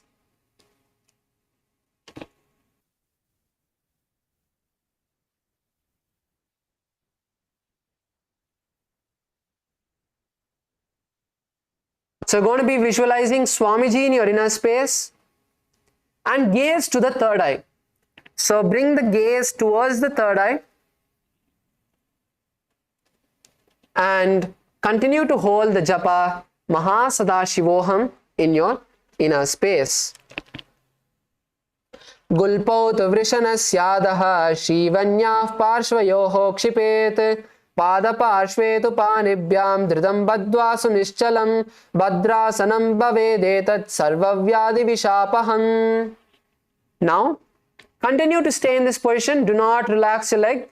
We are going to be moving into the next asana, which is Gwalipavasana. So in Gwalipavasana, you're going to be placing your hands on the knees. So in this asana, once again, we are going to be focusing on giving that gentle stretch to our knees. to the hips and opening them as much as possible. Keep pushing your knees all the way to the ground as possible. Again, in this asana, you can close your eyes and listen to your body and see how much you're able to push. So in whichever position you're able to keep your legs, hold there and again inhale and exhale as deeply as possible. And when you exhale, push the knees lower. Keep pushing the knees as low as possible and visualize Swamiji in your inner space as you keep pushing the knees towards the ground. And in this asana, we're going to be gazing at the nose. So gaze at the nose, and we're also going to be having the Moola Bandha and the Jalandhara Bandha. So the Moola Bandha is where you lock the perineum, where you tighten the muscles of the perineum, and the Jalandhara Bandha is as you inhale as deeply as possible and then lock the chin to the chest and hold the breath as much as possible, as long as possible, and as comfortable as possible. And when you are not able to hold on anymore, relax, exhale, and when you exhale, bring awareness to the muscles in the hips and push your legs even further down. So keep pushing yourself further down as possible. If you're already able to push your legs all the way to the ground, that's great. Allow yourself to focus on the other components like the bandha and the pranayama, which is the Rechaka Kumbhaka, inhaling and exhaling, and when you exhale, holding the breath, holding your lungs empty as long as possible. That is the Rechaka Kumbhaka.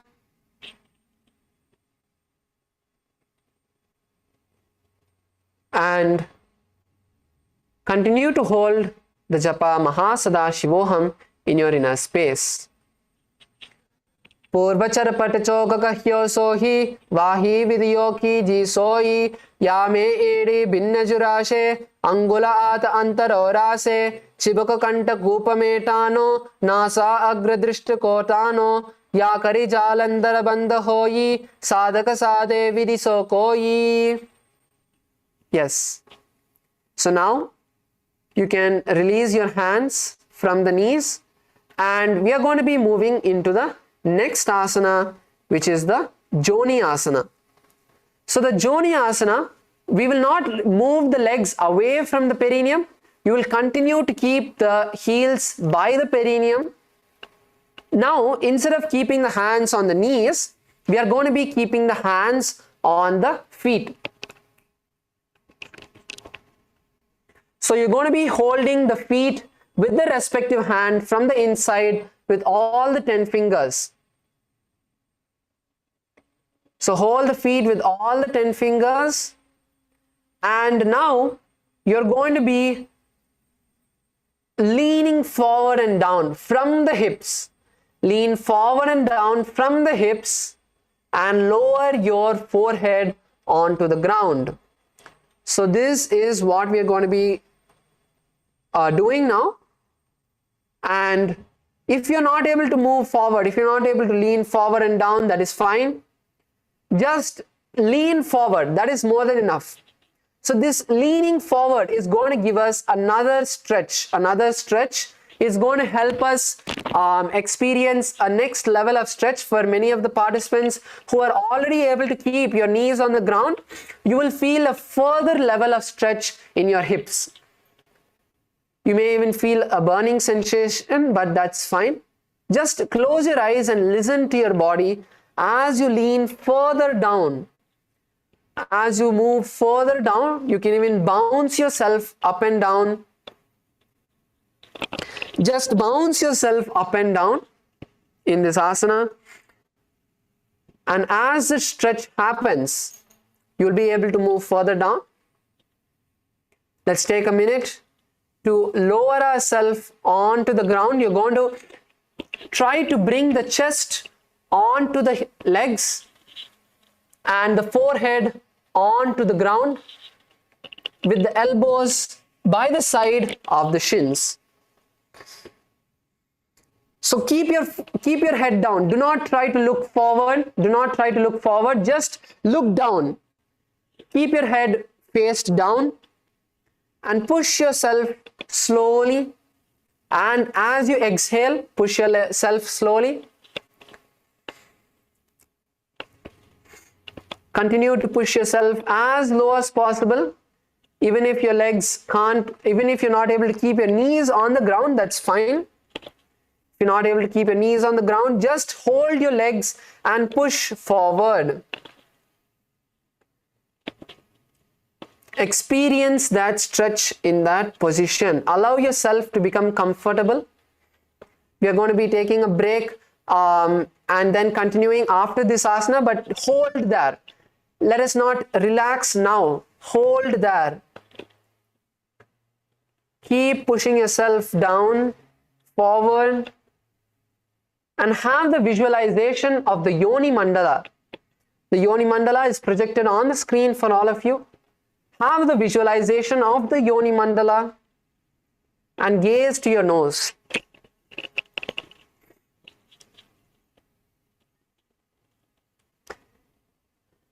And the japa for this asana is Mahasadashivoham. दो पगतले संपुट करे एरिमेर के दिंगदरे अर्धहात को अंतर रासे लिलाट पगतल्या ऊपर दासे दासो अंगुरी अग्र मिलावे पना अग्र परिले पर लावे कहुनी लो भूपरी करे दासा नीति कहुन्या मिलिवा रासे. Now slowly raise up and slowly, very slowly bring the knees together. You can allow your legs to relax.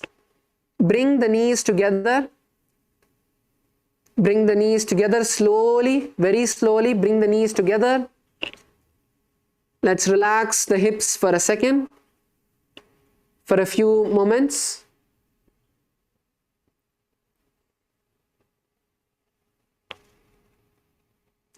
So now, let us move to the next asana, which is Midaki Pavasana. Now, once again, we are going to be continuing with the sequence of stretching the hip. So this time, instead of keeping your heels by the perineum, you're going to be pushing them away from you. So you're going to be pushing your heels away from you. And in this asana, you're going to be focusing on bringing the forehead to the heels. So in this asana, we are going to be focusing on bringing the forehead to the knees, which is going to give us another stretch. So lower your forehead to the knees, and at the same time, you're going to extend the hands. You're going to be extending the hands all the way as far and wide as possible and lower the forehead to the heels. So if you can push your legs even an inch further, even a few inches further, and lower the head onto the ground itself. So you can lower the head onto the ground if you want an even better stretch. You can try that. If you're already able to touch your forehead to the heels, you're going to be doing that. So don't keep your elbows on the knees. You don't want to keep your elbows on the knees. That's going to stop you from going further. So if you're not able to keep your knees on the ground, then move your hands back. You can move your hands back, like how the Acharya is showing. You can move your hands backward, angle it backward over your legs so that your hands are not obstructing you. Come on, Kailasa, Bolivia 1, it is not Shavasana time yet. Get up, let's continue. We have just about 10 minutes before we are done. So let's continue. Let's continue. Push yourself as low as possible. It is the will persistence inside of us that is going to make us get all of the benefits of each of these asanas, as we leave that resistance over the body that we have built, as we leave that resistance, the completion that happens inside of us, the breakthroughs that we get when we are able to push our body further is what gives us the ability to hold our mind as well. As Swamiji says, when you have a yogic body, you will have a Vedic mind where you will be able to have the control over your mind. So push yourself. Do not give in to your mind. Do not give in to your laziness or patterns. Lower the body as down as possible and experience that relaxation. Experience that relaxation. You should be able to even sleep in that asana. That is what is that Stiram Sukham Asana, which is asana means a position that you're able to bring that complete relaxation in. So allow yourself to get that stretch. Let us continue to push ourselves further as we visualize Swamiji in our inner space and continue to hold the japa of Mahasadashivoham. Purabapadi Paripagatali Samput Sola Yedi Milirase Yedyasu Mahili Kani Angula do Atare Lilati Darti Lagave Hat do Ugoda Upari Lagave Adavaracha Pasare Hateli Anguli Darti Rase Drishtinasa Agra Asana Kaugun Pache Ube Janaki Gati Para. Now slowly, very slowly raise up. Rise up slowly and continue to keep your legs together. Continue to keep your legs together. We are now going to be placing the hands underneath the shins. So we are going to be moving into Siddha Samadhi Asana. So the next asana is Siddha Samadhi Asana. So you're going to be placing your forearms underneath the shins, and in this asana, we are going to be trying to bring the forehead onto the ground, and with the toes, we are going to be trying to touch the back of the neck.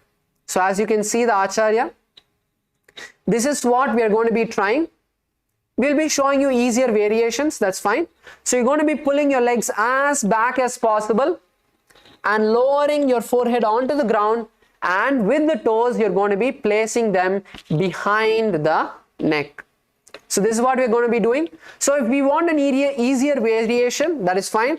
You can keep your legs stretched out, place your hands underneath the calves and lower yourself as down as possible, as low as possible. If you're able to touch your forehead to the heels, that's great. We can start with that. So place your hands underneath the shins and lower yourself as much as possible. So let us all try to move our legs as back as possible, as close to the perineum as possible when performing this. So place your hands underneath the shins and lower yourself slowly at each exhalation. And if some of you are having the Kantamala, make sure you turn it behind so that you're not allowing Swamiji to touch your legs. You don't want Swamiji's dollar, Swamiji's locket to touch the legs. So you can push your mala behind and continue the asana.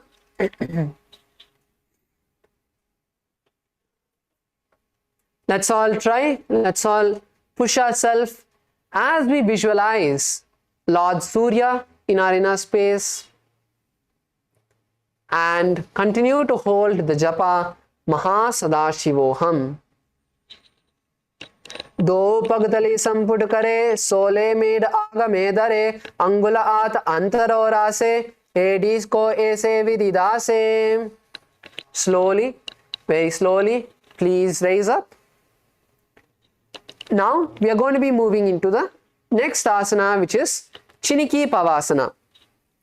So in Chiniki Pavasana, what we are going to be doing is we are going to be stretching our ankles. So till now we're mainly focusing on the thighs, on the inner thighs. So this time we're going to be focusing on stretching the ankles. So in the same position, what we are going to be doing is hold your respective legs with the hands, with all the fingers. So you will place the thumb on the soles and the fingers, the other 4 fingers on the feet, on the top of the feet, and you're going to be opening the legs like a book, opening them as much as possible. From the ankles, you're going to be pushing your heels as high as possible. So give your heels a nice stretch. So in this asana, you're going to be stretching your heels as much as you would open a book. So just visualize opening a book that's very strong, and you're going to be opening your thighs, opening your soles and making them face upwards. So come on, let's give this a try. Let's all focus on pushing the soles of the feet and making them face upwards. So how much ever you're able to do. So how much ever you're able to push your legs, you push your heels facing up, that is great. Keep pushing and then place your elbows on the thighs. So place your elbow on the thighs so you can support yourself as you continue to stretch your legs. So if you have, your heels are really tight, what you can start with is with the toes.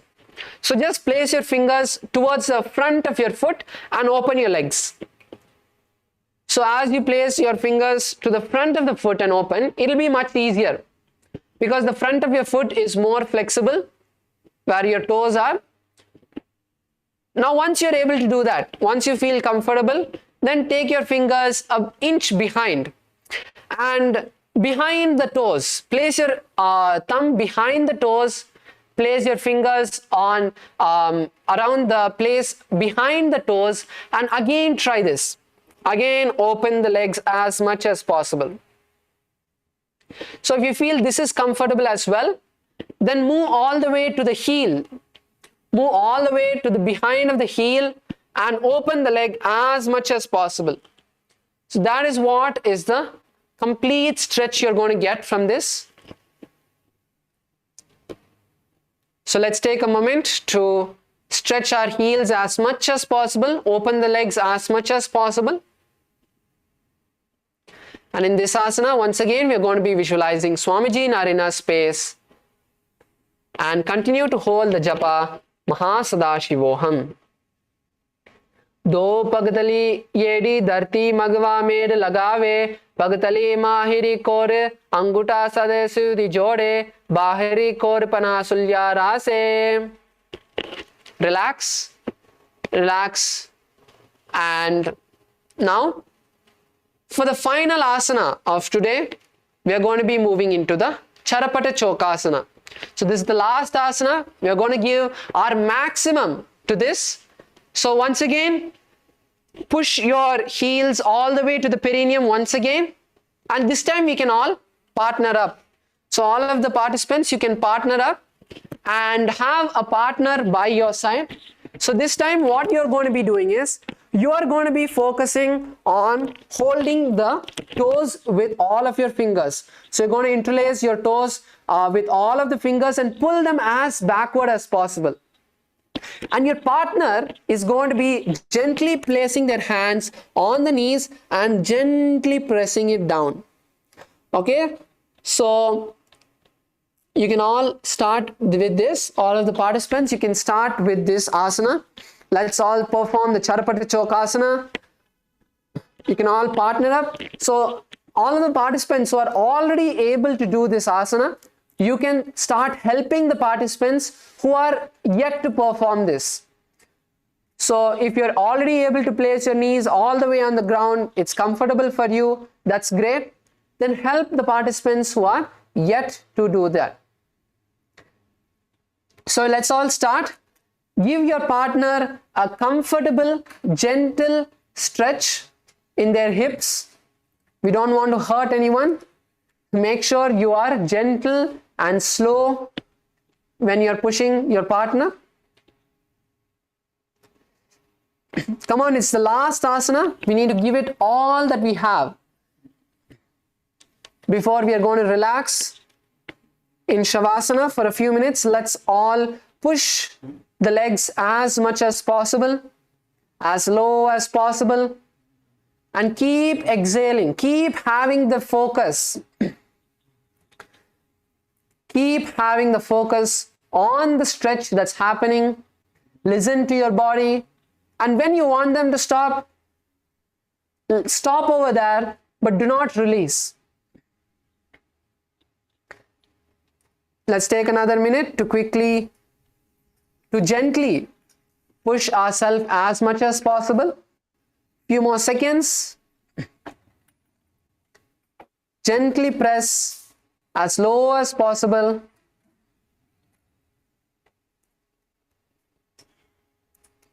Keep breathing. We have a few more seconds before we're going to switch. Yes. Now, very slowly relax and let's switch partners now. Let's quickly switch partners. And now you can help the other partner to get the stretch. So let's all switch partners. Let's all switch partners. And slowly, very slowly, help your partner to bring their knees to the ground as much as possible. The more you bring comfort and you bring the breathing, the focus onto the breathing, you will see your legs, your body relaxes. It's because of all the thoughts, all the fears inside of us that, oh, I might hurt myself. That resistance which is there is why we're not able to do this. So as we allow ourselves to relax, just close your eyes and enter into that space of complete silence. You will see you're able to push yourself even further. Let's take another minute, another few seconds to help our partners. Give it all you have, keep exhaling. And in this asana, visualize Swamiji in your inner space and continue to hold the japa Mahasadashivoham. Do pagtali sampudadare, agane karajara pasare, goda bhusaulagata rase, hath do goda paridase. Relax. All of us can come to our mat. Relax slowly, very slowly. Relax. Come to your mat. Lie down on your back. And let's allow ourselves to relax all the muscles that we had pushed, all the ligaments, tendons that we had pushed. Allow yourself to relax. Bring the awareness to the breathing. Unclutch from all of the thoughts inside of you. Unclutch from all of the thoughts inside of you and bring the awareness to the breath.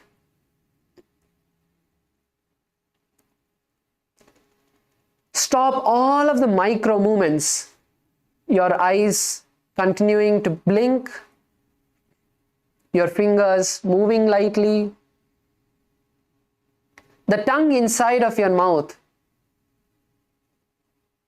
All of the parts of your body, allow it to relax. From the toes, to the knees, to the thighs, to the abdomen, the chest, the fingers, the arms, the muscles of your face. Allow them to just relax. And now, again, from your eyes, start bringing the awareness back to your body. Bring the awareness back to your face, to your hands, to your fingers, to your chest, to your abdomen, your thighs, your legs. Now start shaking your toes and fingers. Bend your knees and bring them to the chest. Wrap your legs and rock from side to side. Now slowly, very slowly, roll up to a comfortable seated position and keep your eyes closed.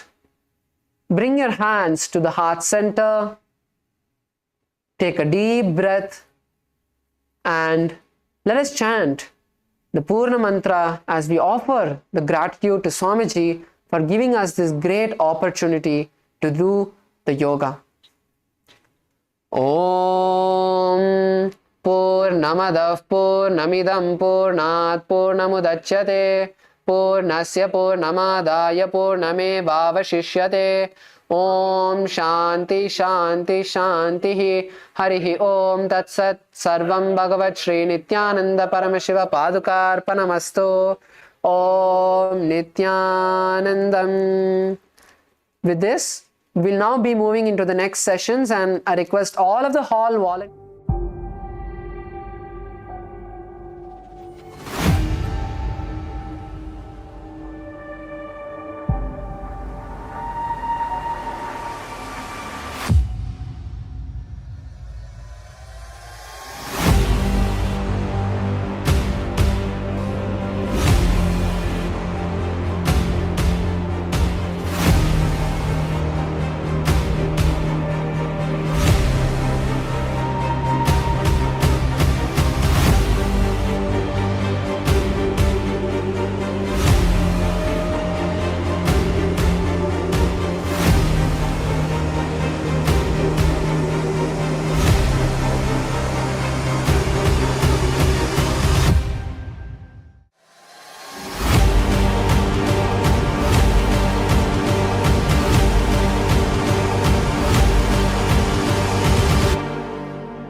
For this Shivaratri,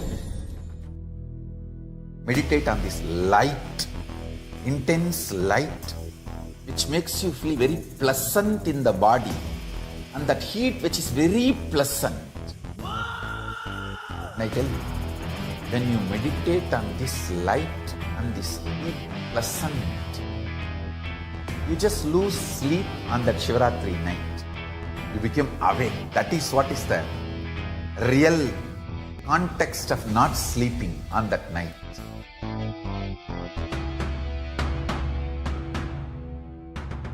வான்வரையிலும் வளர்ந்த ஜோதி ரூபனே, தேன் சுவை தரும் தமிழின் தலைவனே, மான்மழுவினை ஏந்தி நிற்கும் ஐயனே, கைலாசம் தந்த நித்யானந்தனே. நித்யானந்தம் நித்யானந்தம் அண்ணாமலையே சிவரூபமாய் வீற்றிருக்கும் குரு நித்யானந்தமே. நித்யானந்தம் நித்யானந்தம் அண்ணாமலையே சிவரூபமாய் வீற்றிருக்கும் குரு நித்யானந்தமே. நித்யானந்தம் நித்யானந்தம் அண்ணாமலையே சிவரூபமாய் வீற்றிருக்கும் குரு நித்யானந்தமே. நித்யானந்தம் நித்யானந்தம் அண்ணாமலையே சிவரூபமாய் வீற்றிருக்கும் குரு நித்யானந்தமே.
शङ्करा शिव शङ्करा शिव शङ्कर शङ्कर नित्या शङ्करा शिव शङ्करा शिव शङ्कर शङ्कर नित्या शङ्करा शिव शङ्करा शिव शङ्कर शङ्कर नित्या शङ्करा शिव शङ्करा शिव शङ्कर शङ्कर नित्या शङ्करा शिव शङ्करा शिव शङ्कर शङ्कर नित्या शङ्करा शिव शङ्करा शिव शङ्कर शङ्कर नित्या शङ्करा शिव शङ्करा शिव शङ्कर शङ्कर नित्या शङ्करा शिव शङ्करा शिव शङ्कर शङ्कर नित्या हर हर गङ्गे हर हर गङ्गे हर हर गङ्गे हर हर गङ्गे हर हर गङ्गे हर हर गङ्गे हर हर गङ्गे हर हर गङ्गे हे नटराजा हे नित्यानंदा हर हर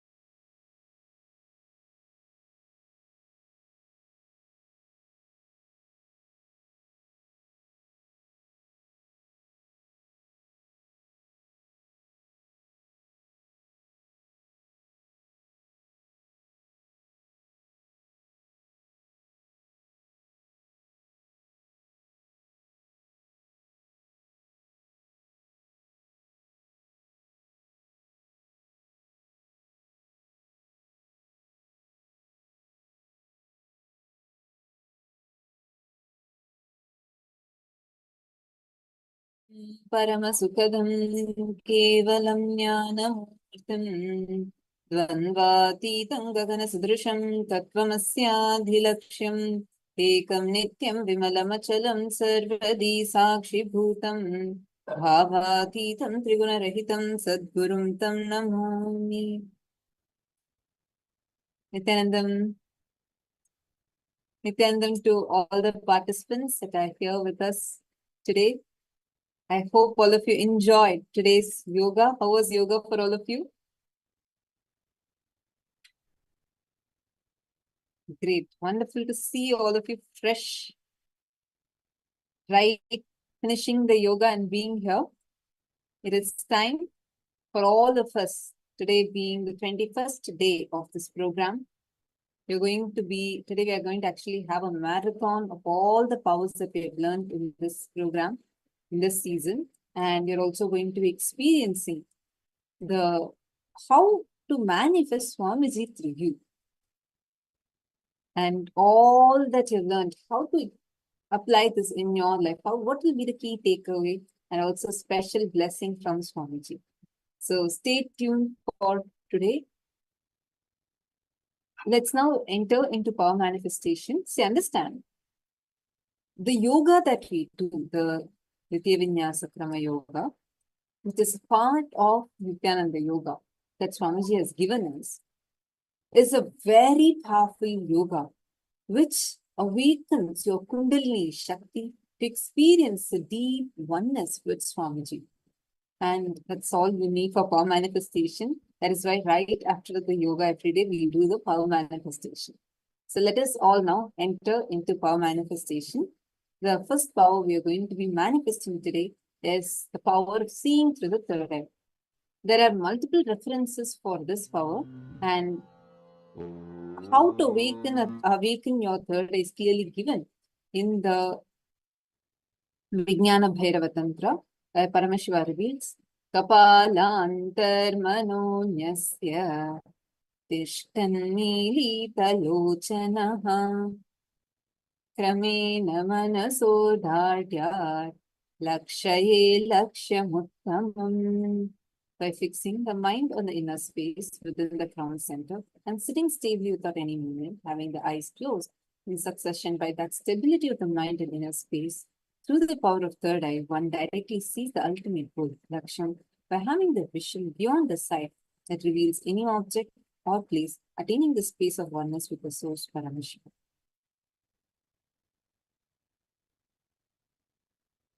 The reference to this also can be found in Bhagavad Gita, 11th chapter of Bhagavad Gita, where just before giving the Vishwarupa darshan to Arjuna, Bhagavan Krishna reveals,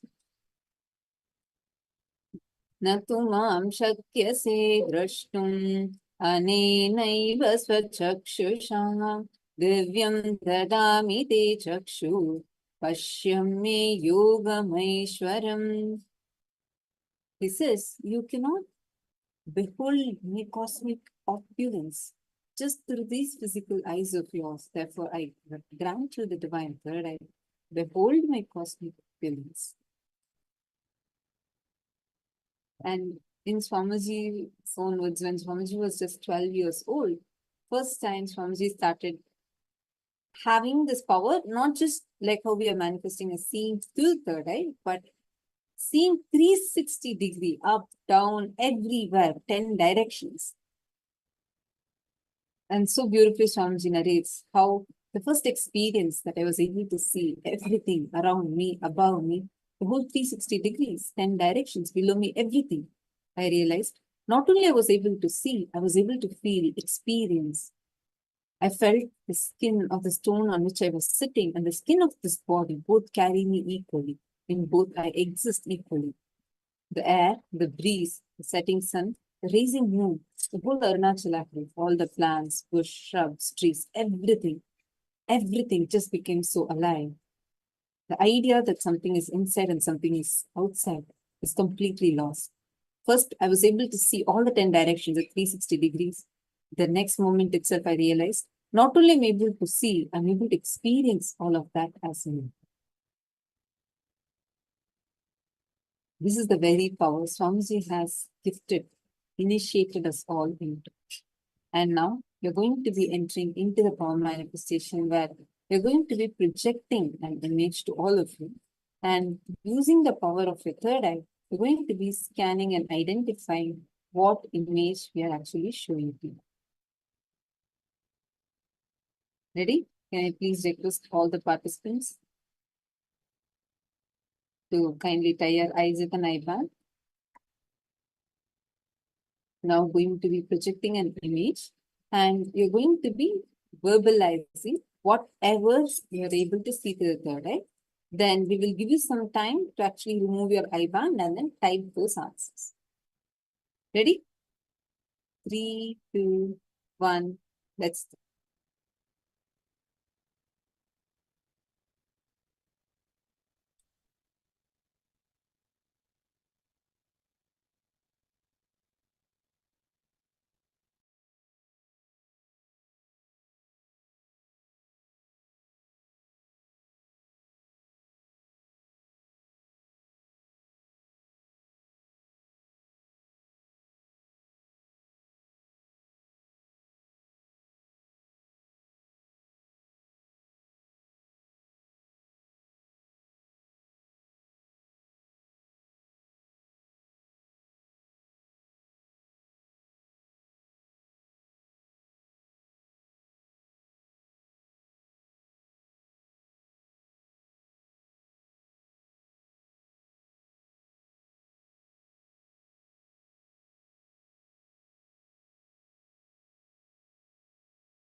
Yes, please relax now. You all can open your eyes and post what was the exact image that was shown to you. Please do take a moment and please post. What was the exact image that you were able to see through your third eye?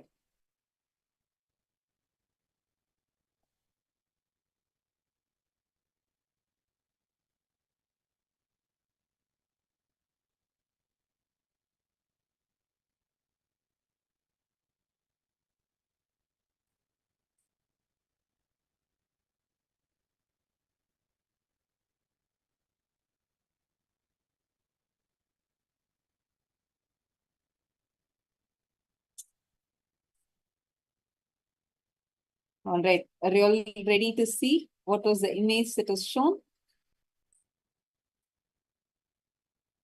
So this was a picture of lot of red roses, and you could also see some green leaves of the roses itself. So the major colors were red and very little bit of green. So this was the image that was shown to you. How many of you were able to see this image? Please take a moment and please post here. How many of you were actually able to see this image?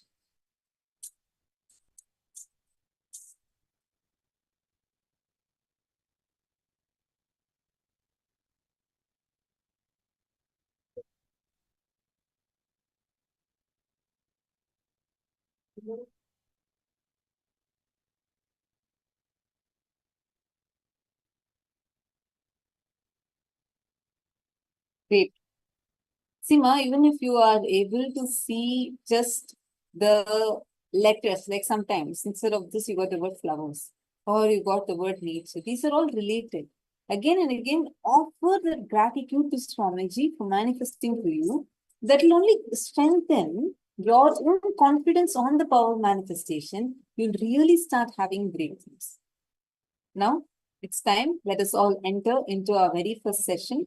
In this session today, we are going to be learning about Paramashiva's formless space, the absolute pure and highest space, which is KAILASA. Let's listen to the revelation now from Swamiji.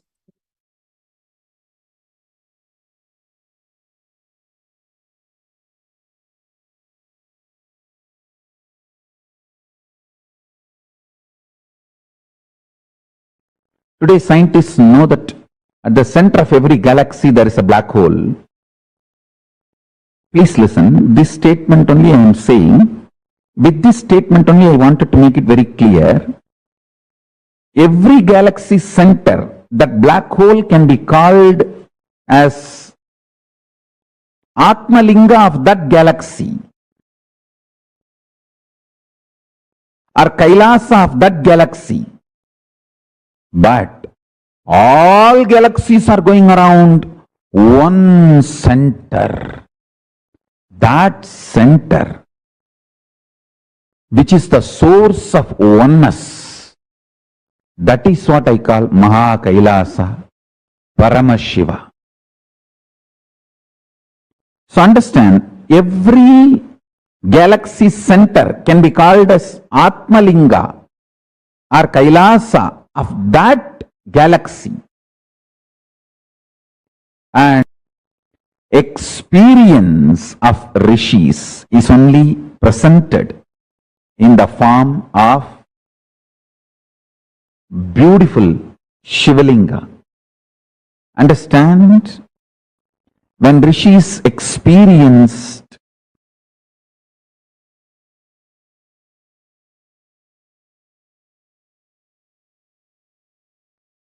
black hole or Atmalinga of each galaxy or Kailasa of each galaxy, they literally saw the shape, and that shape is what they beautifully presented in the form of Shivalinga. I wanted to give you a clarity. What Surya Siddhanta says as Surya Mandala is known whole universe, not just our galaxy.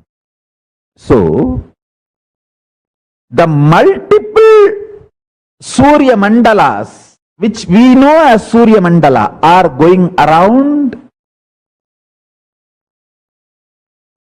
its centers, Kailasas, and all those Kailasas are going around Mahakailasa. Understand?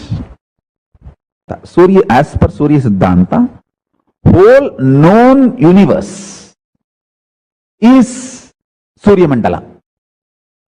All the manifest Vyakta is Surya Mandala. Avyakta is dark matter. So the whole manifest Vyakta, known universe, is going around inside Avyakta, the dark energy, on Mahakailasa. Mahakailasa is the center, the dark matter, the dark energy is the base foundation on which the whole known universe is going around. Whole known universe is going around Mahakailasa, floating in the dark matter. So everything manifested, Vyakta, is Surya Mandala. So now, the next revelation is, even Mahakailasa, Paramashiva, is going round himself, means he is doing Swapradakshina, and around him the whole universe is going around. Listen carefully.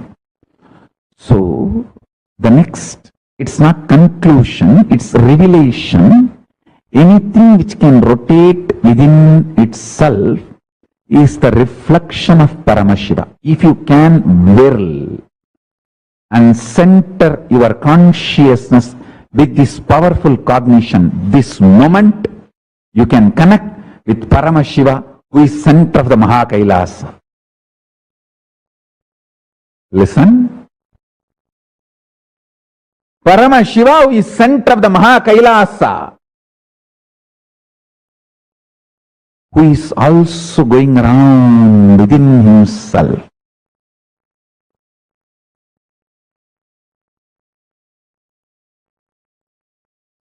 Swapradakshina, Atma Pradakshina.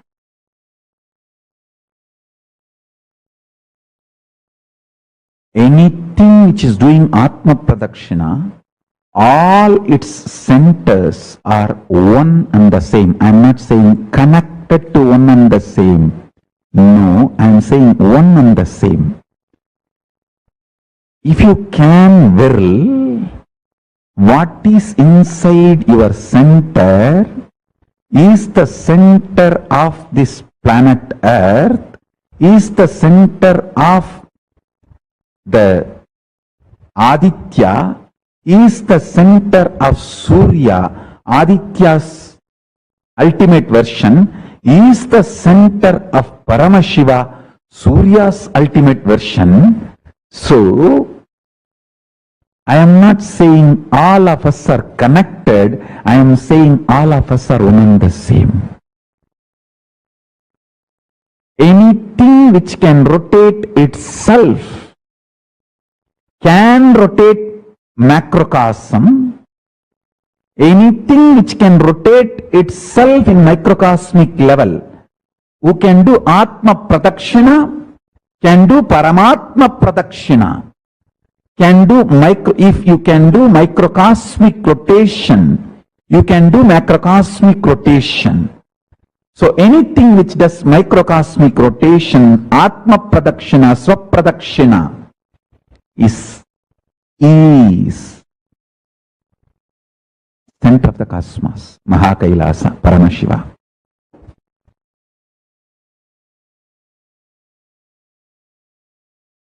Mahakailasa is beyond the 14 lokas.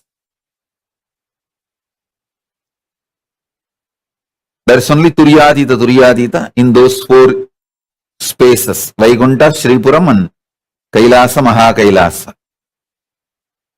Mahakailasa is Paramashiva in his pure formless space. Beyond the form and formless space. That is Mahakailasa.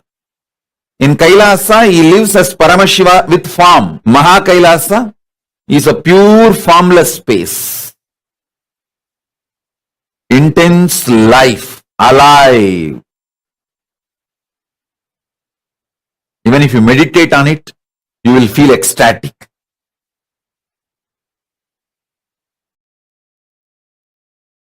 Los Angeles, Kailasa, is literally place where Paramashiva's being exists.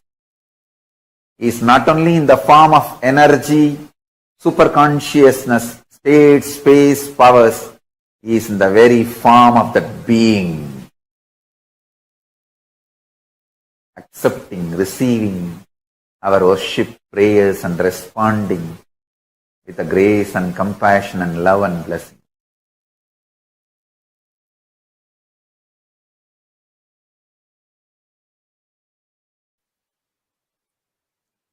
First thing you all need to know, for you to talk to a rich man, you need to have the confidence. Either you also have a wealth or you have the knowledge which the rich man does not have. So you need something to have a confidence, I tell you.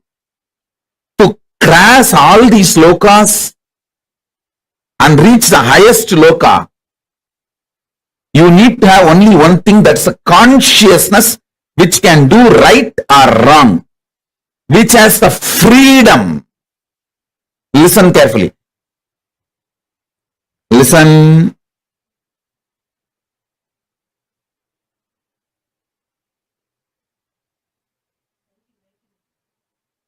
Listen carefully.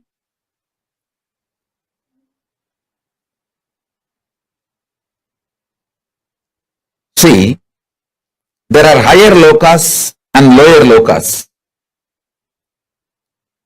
The only thing you actually need to move to all the higher lokas is your consciousness which can do right or wrong out of its free will. All of you should know, Devatas cannot do anything wrong. Even what you describe as wrong, they cannot do. That is their problem. Demons, devils, the lower Graha, Rakshasas, they cannot do right. That is their problem. You should know, even great rishis, if they want to go to Kailasa, means ultimate enlightenment, they have to come to planet Earth from Tapoloka. From planet Earth only they can move to Mahakailasa. They cannot directly go from Tapoloka to Mahakailasa. You can't say, oh, the fuel will be very less from there if they directly fly up. The travel will be less. No, they can't. You need consciousness, free will, which can do right or wrong out of your freedom to move to enlightenment zone, the highest planes. I have a burning curiosity. How do we find out if any of us have come from those different planes to live the Bhuloka life in order to reach the highest plane of Mahakailasa? Listen carefully. This question is very beautifully answered by Nilakanta Shivacharya. Nilakanta Shivacharya is the Bhashyakara of Brahma Sutra. He deals with this question, which is directly my experience also. Listen to this. If you are a person deeply dissatisfied even after having everything human beings call as a success, money, relationships, house, even after everything, you feel deep dissatisfaction, then be very clear. You came here as a stopgap arrangement to go to Mahakailasa. First. Second, if you are consciously destroying what normal human beings call as a very good life, for example, what human beings call as a very good life, good, lot of money, business, relationships, all that, everything is around you, but you are consciously destroying it, angry about it, then be very clear, you are here as a stopgap arrangement. Third, by your very nature, you feel unclutched. You are very comfortable in unclutched space than anything exciting. So unclutching excites you more than any senses. Then be very clear, you are here waiting for the plane. You are here with a boarding pass, waiting for the plane to take off, waiting for the airport announcement.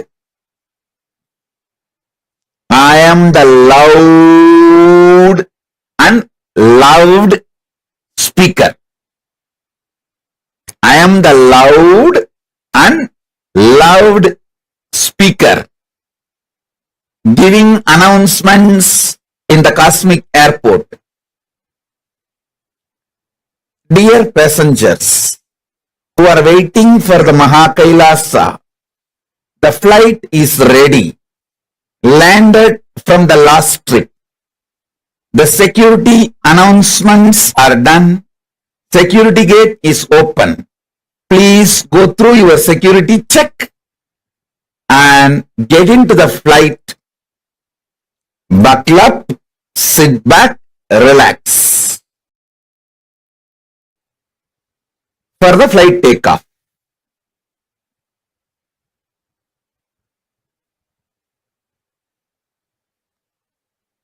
Be very clear.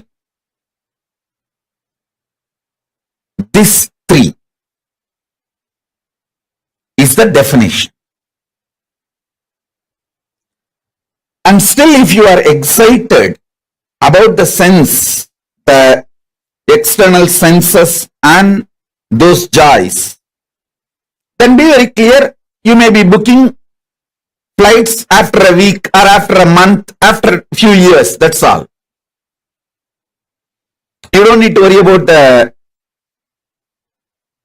boarding pass announcements. Enjoy, have a local flight,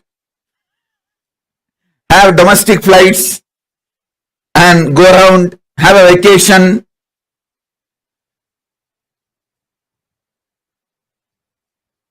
Whether you want to get into Me flight or Miami flight, you can decide. If you want vacation, go to Miami flight. If you want KAILASA, come to Me flight.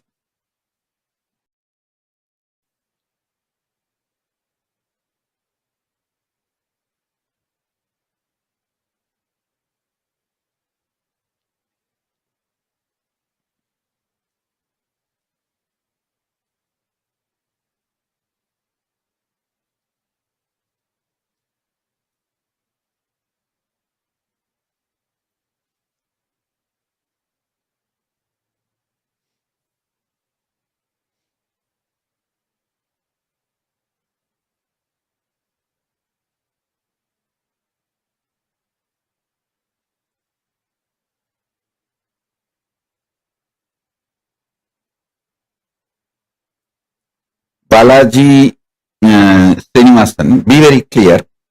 All anger is out of frustration.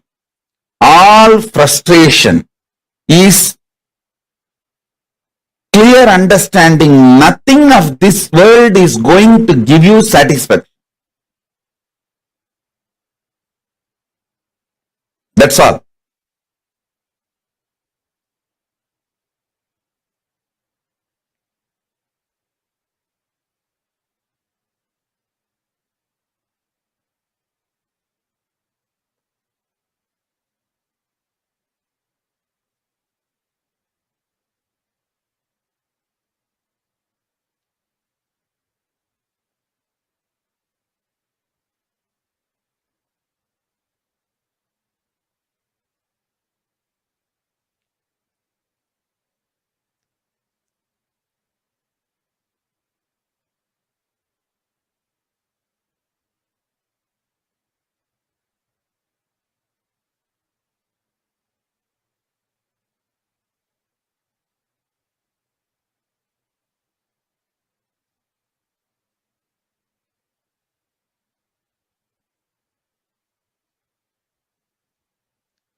Peter Bloomfield, Tathastu.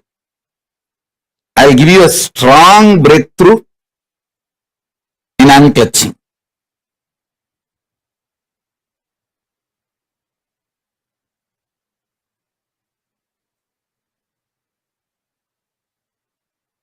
I want all of you to know, listen, sometimes you will be so sure of you, you will not bother about this external world. You only want Kailasa. I'll tell you, just 2-3 days before, from my Purvashram family, I got a phone call. They sent a message, Swamiji, actually my grandmother passed away. I don't know how many of you know if you read my biography, at the age of 2, my grandmother opened her treasury and asked me to pick up what I want.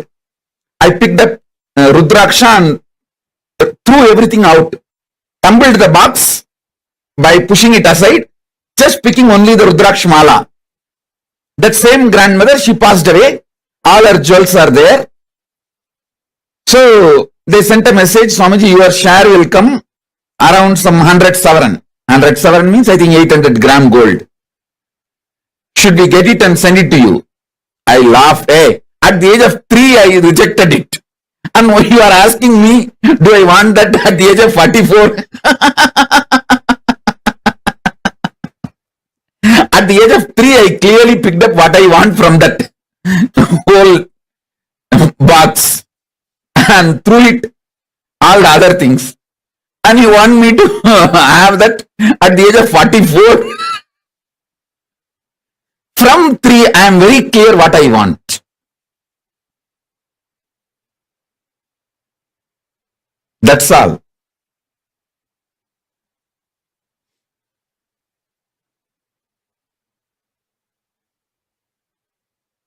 Now I wear jewel for a different reason. Because devotees will be happy. Like yesterday, I was wearing one Krishna jewel. I don't know how many of you know. Listen carefully.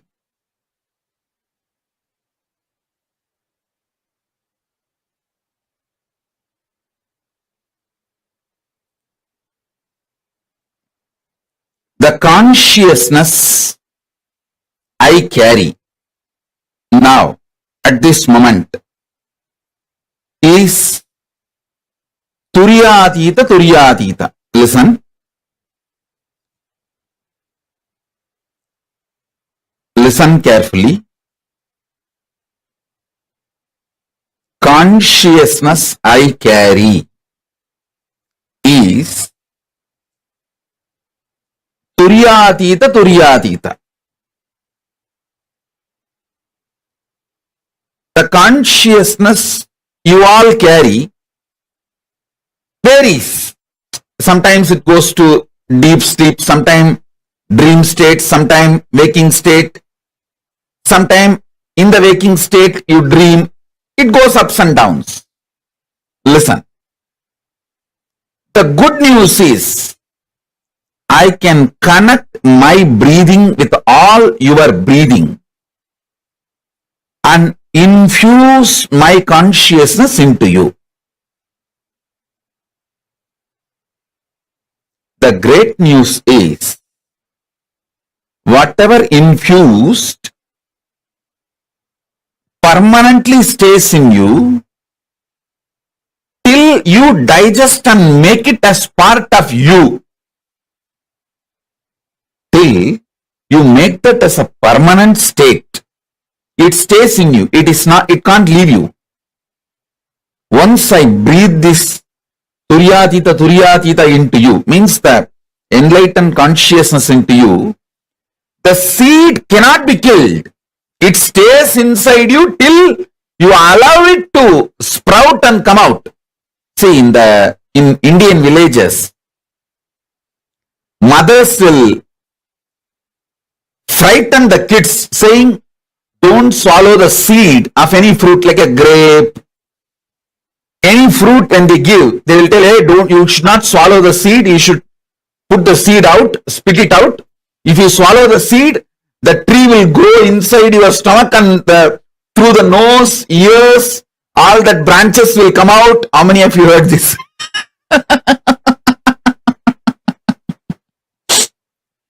Because moms don't want that seed to get stuck in your throat. They will always tell this. In all Indian villages, they will tell this story. You should not eat that seed. If you eat that seed, the tree will sprout in your stomach and then branches will come out through your ears, nose and mouth. So listen, same way, the enlightened consciousness which I am putting inside you, till it becomes tree and branches come out through your ears, nose, eyes, it cannot be killed. It stays inside you forever. And every opportunity it starts sprouting. It starts opening up. It starts growing.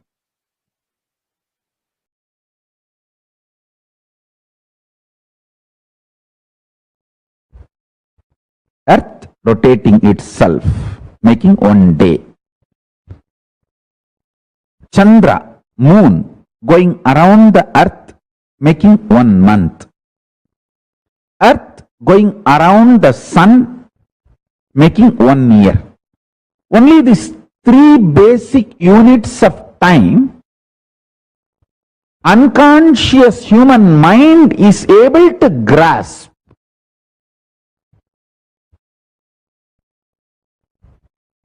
But the consciousness which could center itself in Nirvikalpa Samadhi, superconscious state, finds he is centered in KAILASA. This whole Surya Mandala is going around the KAILASA, makes the 4th unit of time called Kalpa. Understand, this whole KAILASA I am forming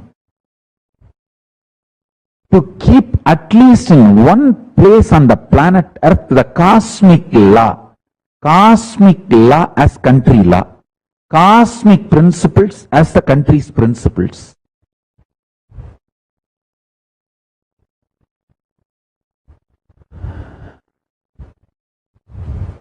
I am a person will do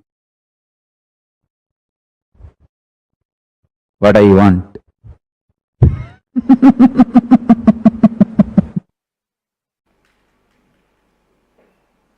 Mahadeva is a principle. He is form also. Whoever catches that principle, your form is Mahadeva's form. Your form becomes Mahadeva's form. You will be radiating the grace of Mahadeva, the beauty of Mahadeva.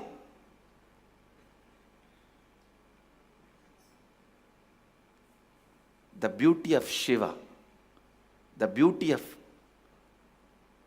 Mahadeva, the grace of Shiva, the grace of Isha.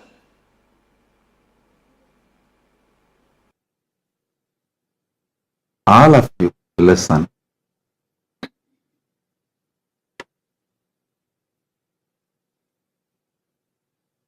Whatever I wanted to gift to you all, the best things Paramashiva gave me from KAILASA to share it with you all.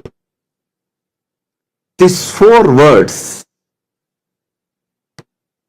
Charya Pada, Kriya Pada, Yoga Pada, Jnana Pada. When you focus on your first person, when you start focusing on the source of your first person, if you feel you are the body, to keep your body and lifestyle conscious centric, keeping your body and your lifestyle conscious centric. For that, Paramashiva has given Charya Pada, keeping your body and your lifestyle as Paramashiva is Charya Pada. Connecting with Paramashiva. Connecting with Paramashiva and beings of Kailasa, receiving their grace and the great gifts from Kailasa is Kriya Pada.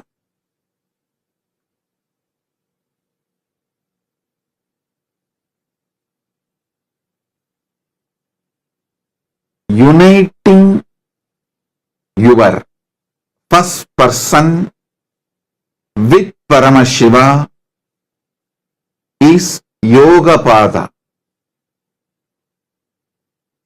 Manifesting Paramadvaita in your first person as your personal experience is Jnana Pada. Understand? This four, Charya Pada, Kriya Pada, Yoga Pada, Jnana Pada is the greatest message from Paramashiva. I want all of you to know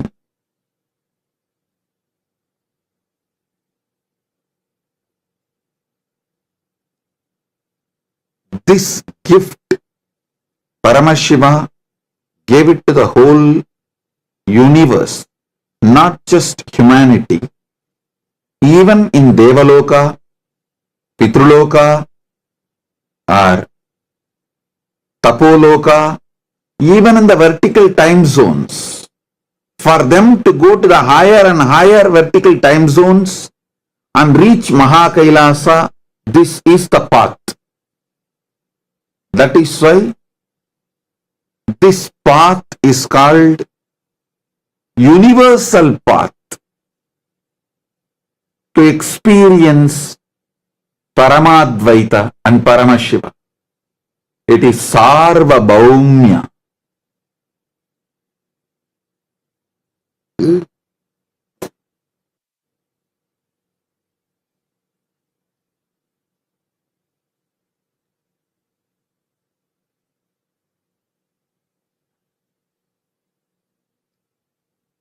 This four should be part of your life.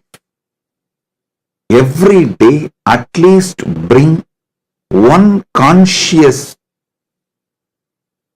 decision and remove unconscious compulsive behavior patterns. Start doing every day.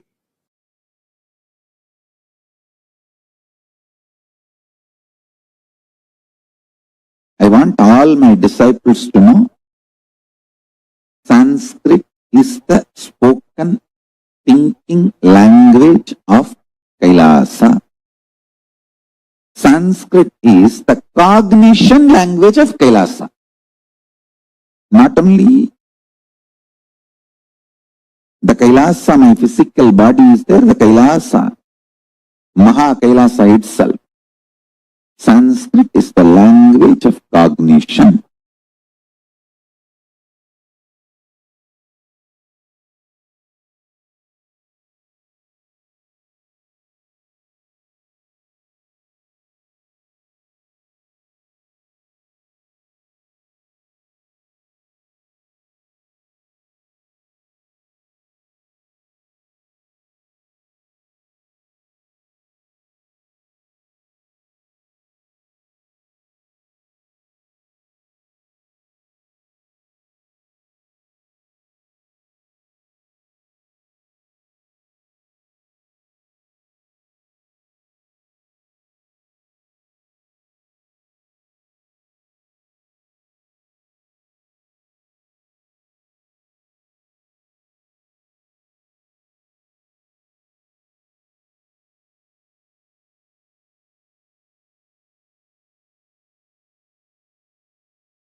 Swamiji very beautifully revealed to all of us about the space of KAILASA. KAILASA is this place where Swamiji, as the ultimate manifestation of Paramashiva in his formless form, he resides. KAILASA is the very loka, the parallel universe in which Paramashiva resides. Paramashiva's formless space is KAILASA. And for all of us that are today, we are at the 21st day of the program, right? And all the different powerful cognitions, initiations. In fact, Swamiji tells the cosmic DNA, all the gifts that Swamiji is bringing is from this space, the parallel universe of KAILASA. All of this exists in KAILASA. And from here, this point is where Swamiji gives all the gifts to us. So it's a very, very beautiful space, KAILASA, that exists.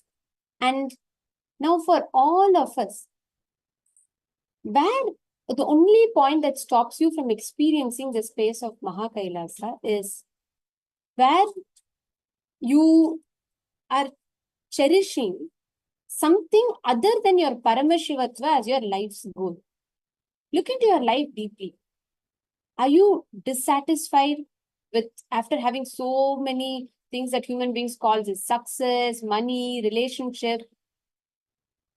Look into your life and see what actually satisfies you, what makes you feel dissatisfied.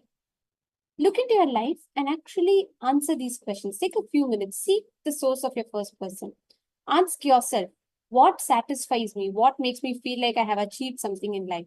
Or what makes me feel unsatisfied? Like, despite all of these, is there something that I'm feeling not satisfied with? Please ask yourself, take a few minutes. Ask yourself these questions. Spend time. Seek your source. Seek the source of your first person.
Now, ask yourself this question. After having all of these, whether your money, name, fame, power, is there still some deep dissatisfaction within you?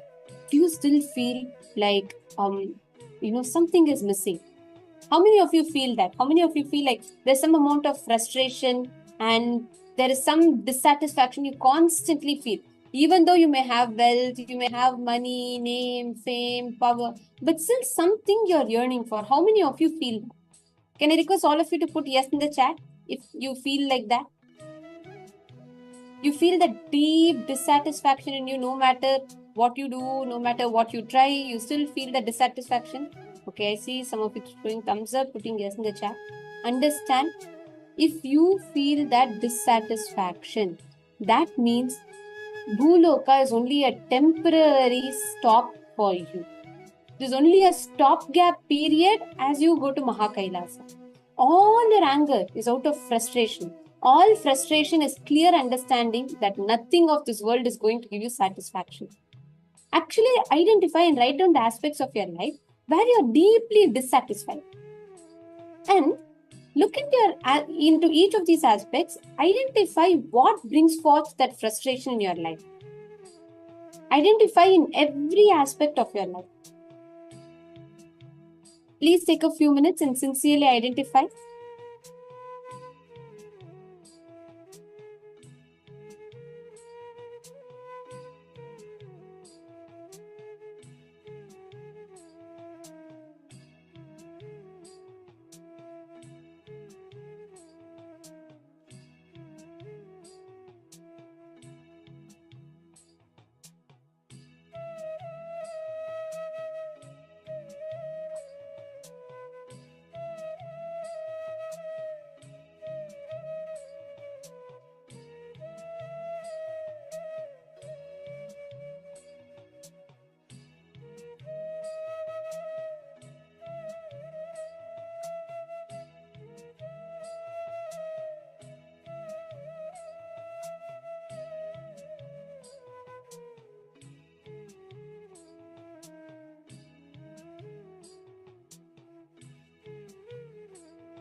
Please relax.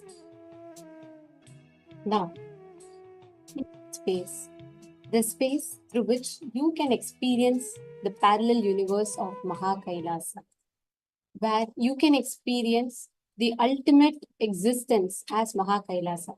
We are all going to be experiencing, we're all going to be manifesting this very space as a powerful cognition. Today, all aspects of your life, right? Wherever you have had issues. Today, through the initiation, Swamiji is going to be fulfilling, manifesting all the aspects, his own Akshaya Gunas, Ananta Kalyana Gunas, his auspicious, eternal qualities through us.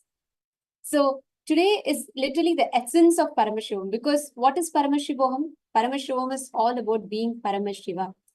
And that experience, that being, the state of being Paramashiva is what all of us are going to experientially understand and manifest now.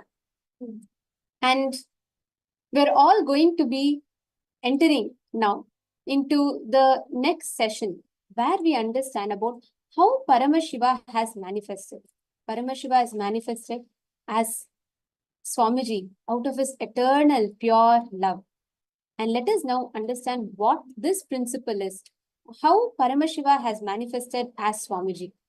And this session is going to be very beautiful because Swamiji is going to be explaining how exactly the process of Swamiji's descent happened.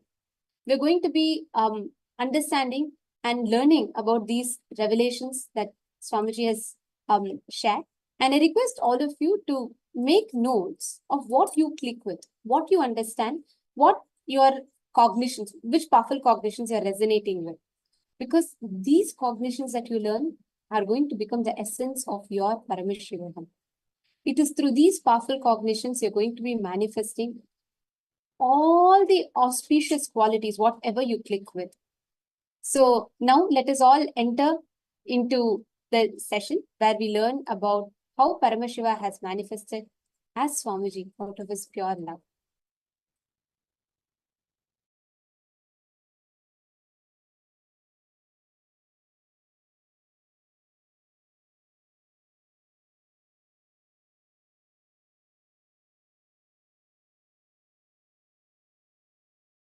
Love you.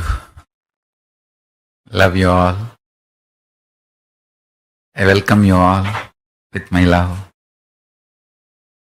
and blessings. Please listen. The core source material is love. Anbe Shivam. Love is Paramashiva. The source material of Paramashiva, the source happening of Paramashiva,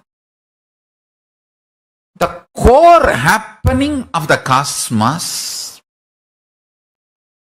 cause, karana, karya, result, action. The source material, mulya of the karana and karya, Paramashiva, Param, that core is the pure love. Understand? This whole universe is nothing but multiple versions of that core love. That's all. Whether it is the planet Earth, sun, moon, you, the best of your life and worst of your life, best of your perception and worst of your perception, best of your experience, worst of your experience, all are different versions of love. At this moment, if I give you enlightenment or a heart attack, both is the different version of love of Paramashiva, I tell you. It is just various versions of love of Paramashiva. When I utter the word love you, Understand you are absolutely loved and protected and safe. Especially if you resonate and feel connected with that word love, when I say love you, even if you have a puppy love and resonate and get excited and little your eyes become big and smile,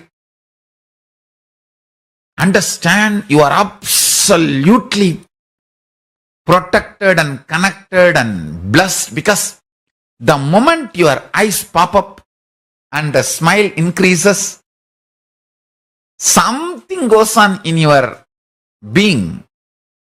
That love is reciprocated. Understand the completion of the circle of love with the Guru. You are done. Your purpose is done. Nothing more to be worried, thought about. Understand? Whether the puppy love or the love you have with some heroic idea, attribute, nothing need to be bothered. Because everything is various versions of Paramashiva's love. Whether it is a lust which creates one more body, or what you think as lowest sexual act, or the highest oneness Advaita Anubhuti, all are various versions of Paramashiva's love. The cause and effect of the cosmos, Karana Karya of the cosmos and its Mulya, the source of the Karana and Karya of the cosmos is love.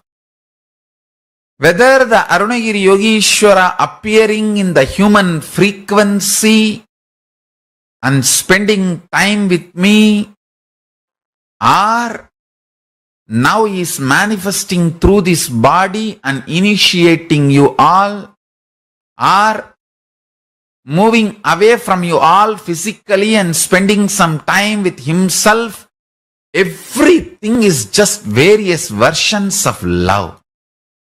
Understand? In love,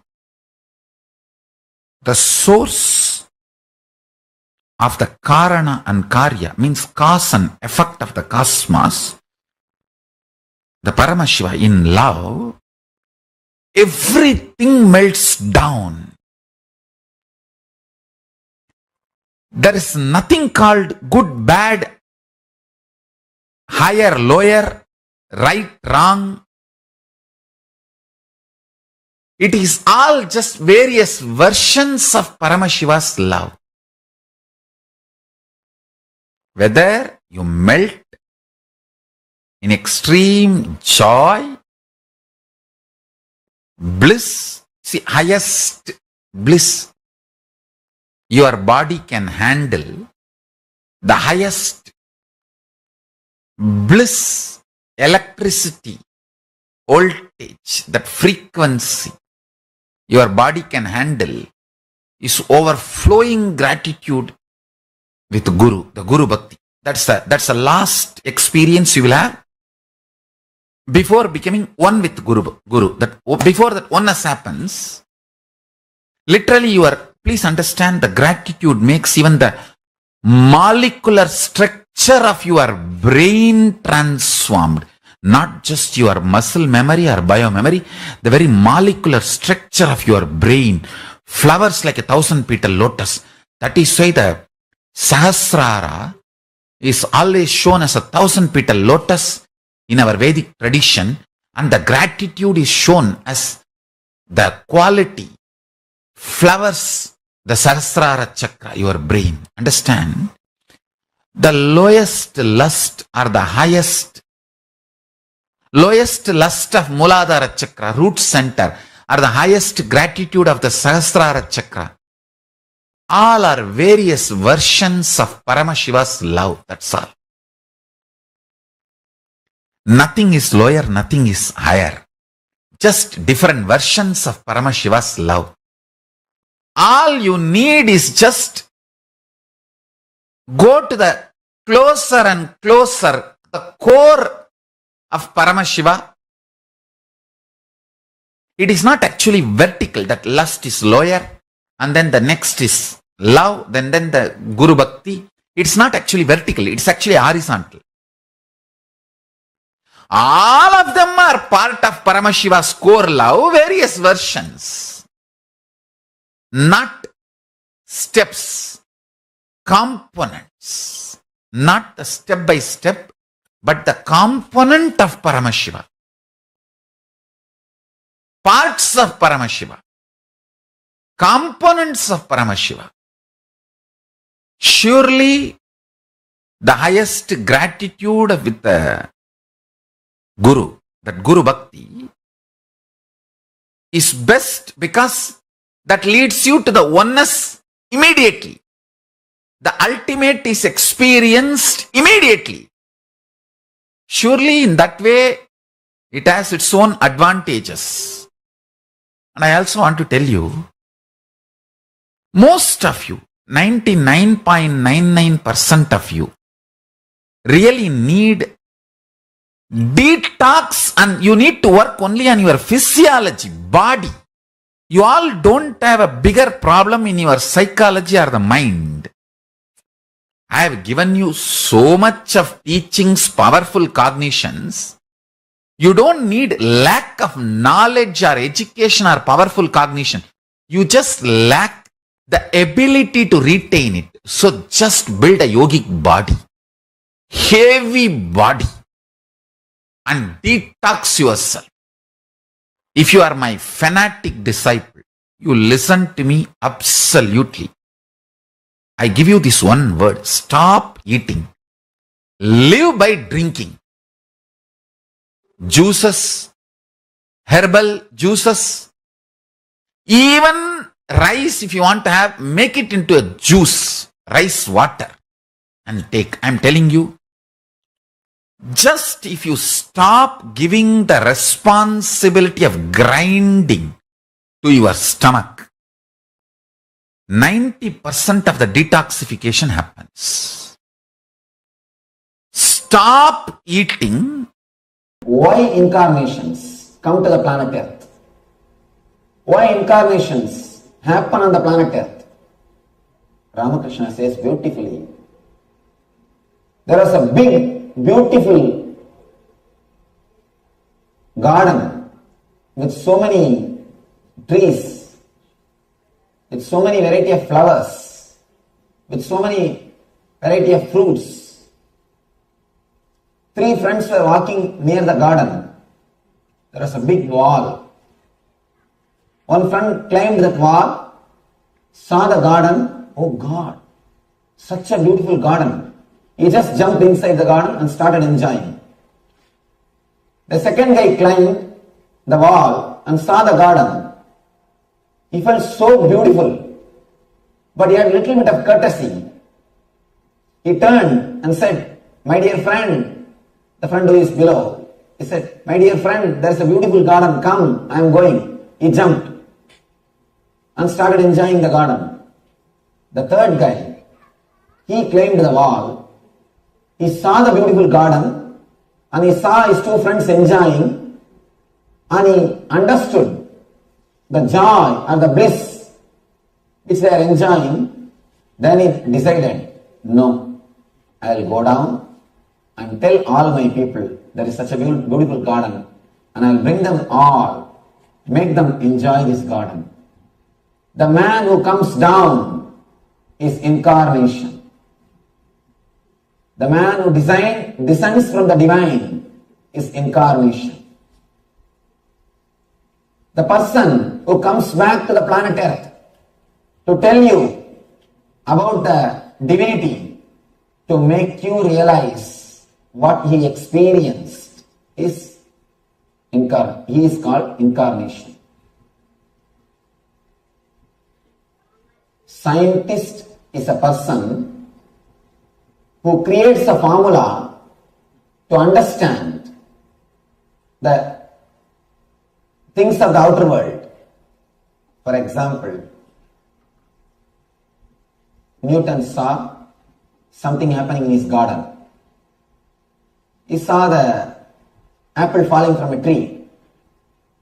Suddenly some understanding came to him. He understood something. Why this is falling? What is happening? Why it should not go up?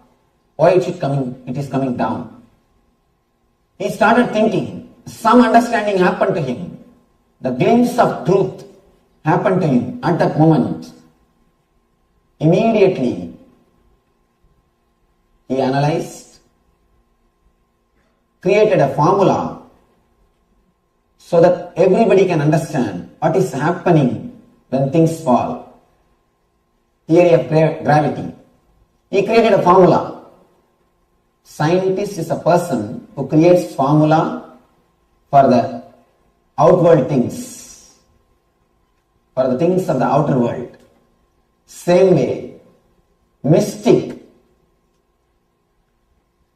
spiritual mystic, enlightened person is a person, master is a person who creates the formula to reproduce the inner world experiences.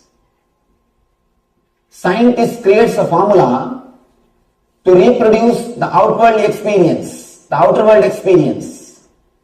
Master is a person who creates the formula to reproduce the experiences of the inner world. Meditation techniques are the formulas. Incarnation is a person who can directly give the experience without even using the formula. All these great incarnations are coming down to the planet Earth to give the spiritual experience, to make people realize that they are divine, to make people experience they are God, to tell the people the other side is beautiful, there is a very big garden, come let's go and enjoy. Incarnation is a person who has come down, descended to teach divinity to the world. The magara, crocodile, fish, all these jivas, they lay the egg, the banks of the river, close it with mud, just by the constant remembrance hatches the egg. Please understand. The Brahmi, V, makes one into V by the sound, teachings. The hen makes the egg into chicken by the physical presence, touch, initiation. Keeping in the breathing space and initiation, the physical touch.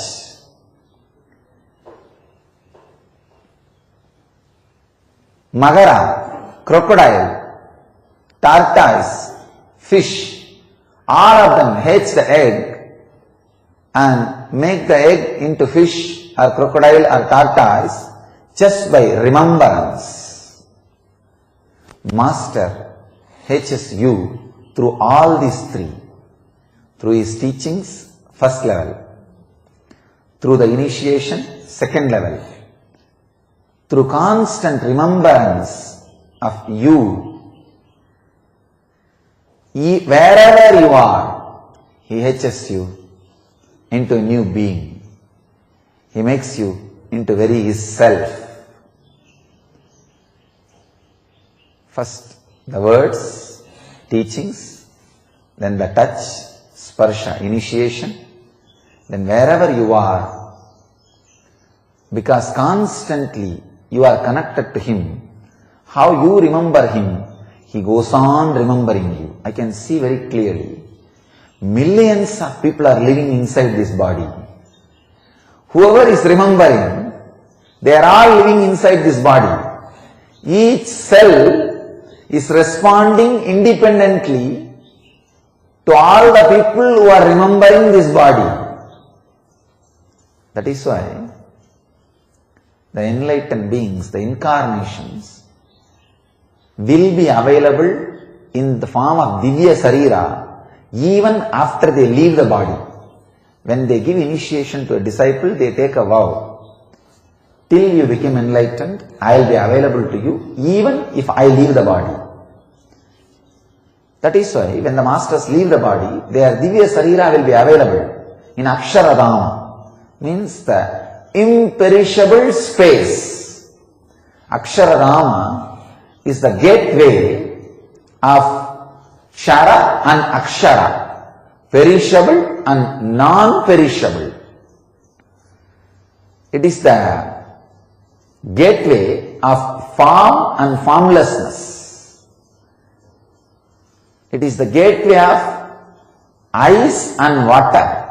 Water is formless, ice is form. So where both of them are touching, that is the space called Aksharadama. We call it Shambhala. All enlightened beings, all incarnations, till all their disciples achieve enlightenment, reside in Aksharadama, in the form of Divya Sarira. Their Divya Sarira is available.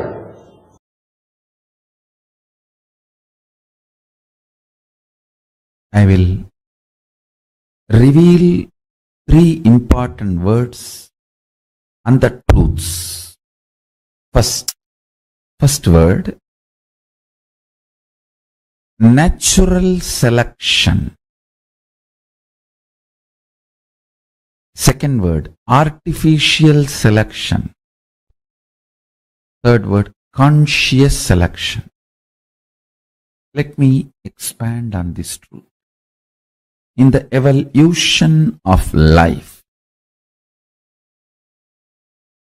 fish becoming tortoise is conscious selection. In the DNA mutation process, listen carefully. In the DNA mutation process, consciousness goes through a natural selection process. Maybe I can use a better word, conscious natural selection. The consciousness of the fish, through the natural selection process, evolves in its DNA levels through various mutation. Understand, no DNA mutation is an accident.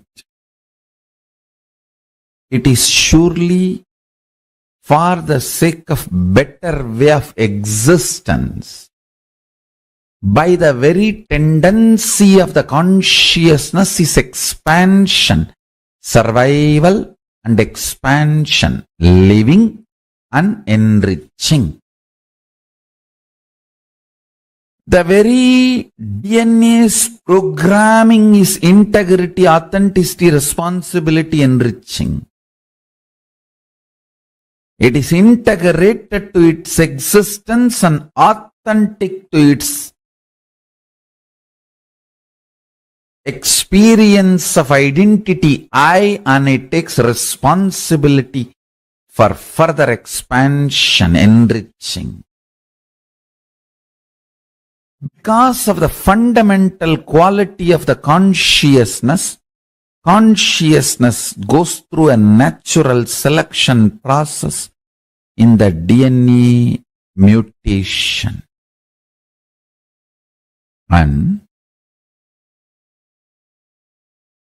fish becoming tortoise is an example for this conscious natural selection process. Second,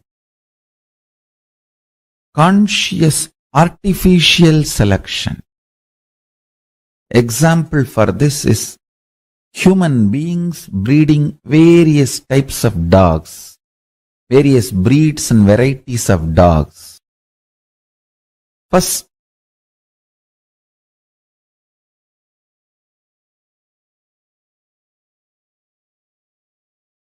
You understand?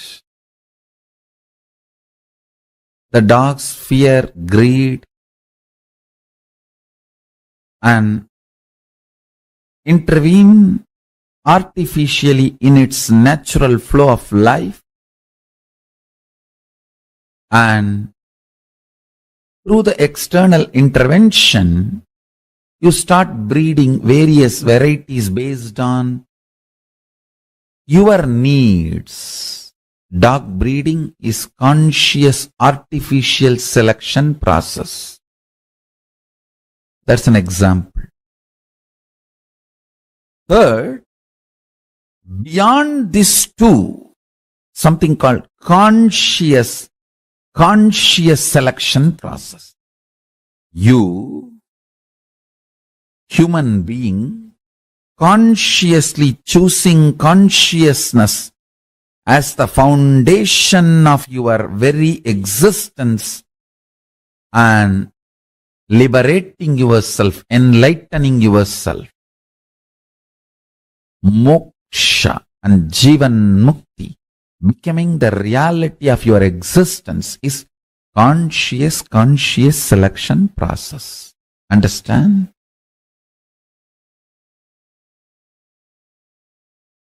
For this process, an incarnation happens.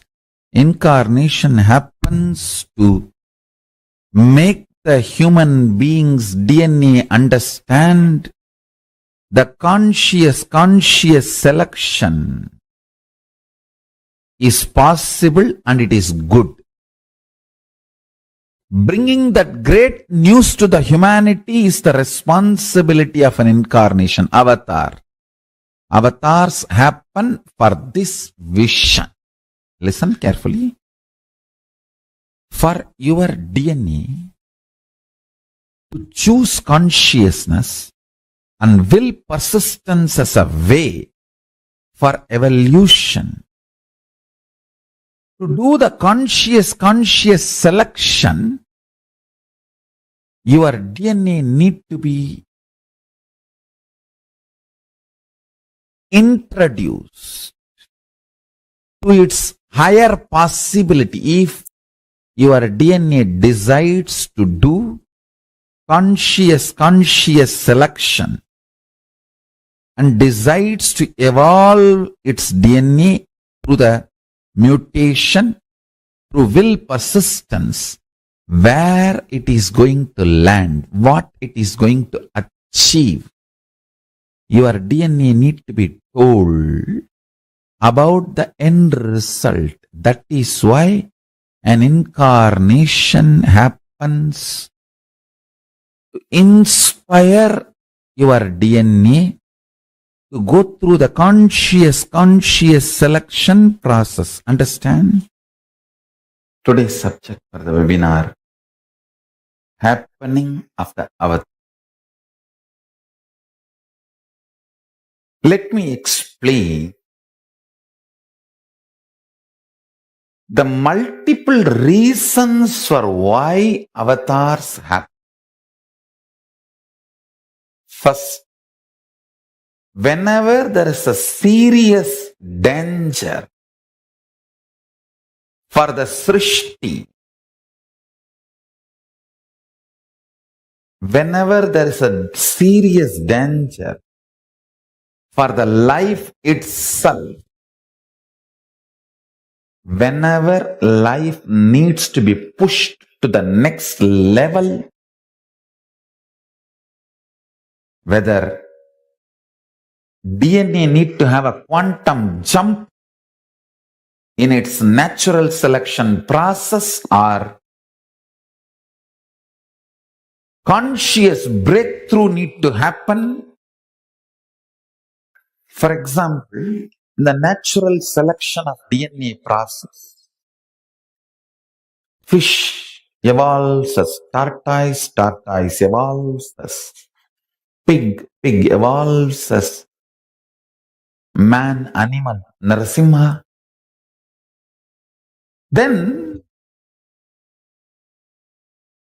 you need superconscious intervention to push the natural selection process of DNA to have a quantum jump.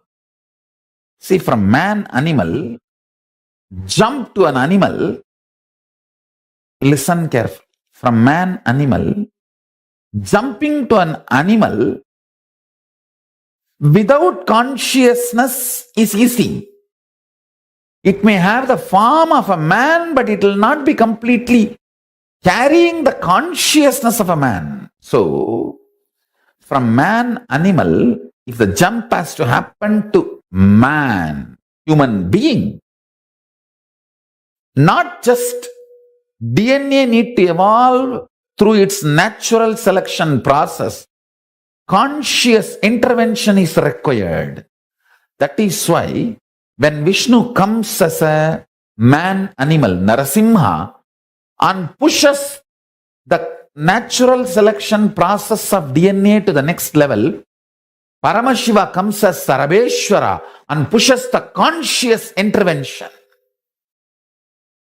and takes the whole thing to the next level, human being.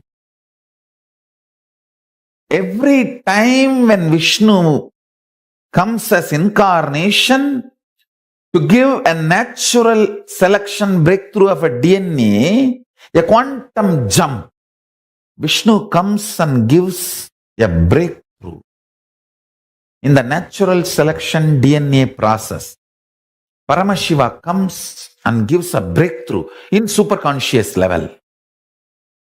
Purpose of my incarnation is to get the attention of scientists to study the non-material, superconscious happenings which is not perceived usually by the five senses, and the small definition of the proof of existence needed to be expanded. Understand?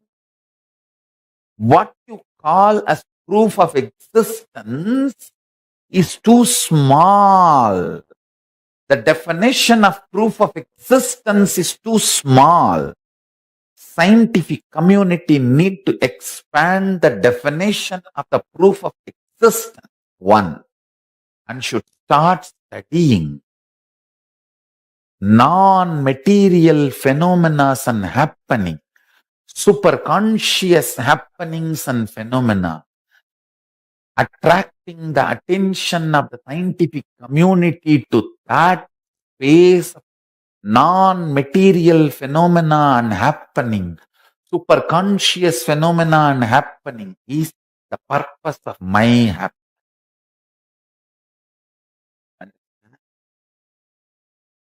Paramashiva will do it. He is doing it and he will do it. If science puts little time and energy and attention to study the non-material happenings and phenomena, superconscious happenings and phenomena, I tell you, we will have the growth in next 1 decade, 10 years, which we have not achieved in last 2000 years of existence. If we put little attention in this direction of non-material existence and phenomena, superconscious existence and phenomena, we can easily understand the whole Hindu literatures, Idihasa, all the Hindu traditional source scriptures of Shruti Smriti, recordings of history, recordings of cosmological discoveries, recordings of amazing knowledge source. Understand? I'll repeat, in hundreds of years, history becomes legend. In thousands of years, legend becomes myth. In thousands of years, legend becomes myth. Mahabharata is neither legend nor myth, it is history. It was history. It is history. It will be history. I will make sure the scientific community's attention is drawn to study non-material phenomena and happening. And I'll make sure science expands its definition of proof of existence from the mediocre definition which we are having. Anything can be perceived by the five senses commonly. Understand? This scale of proof of this scale called proof, this scale used as a proof for any existence itself is mediocre. The scale need to be upgraded to the reality, and scientific community should start studying the phenomena and happenings of the reality, superconscious. Then whatever I am revealing, you will understand very scientifically, and science will catch up with whatever is revealed in Hindu source books, Shastra Pramana, Shruti and Smriti. At least let few thousand kids learn this power manifestation science, and not only they manifesting, I will train them to initiate others manifesting.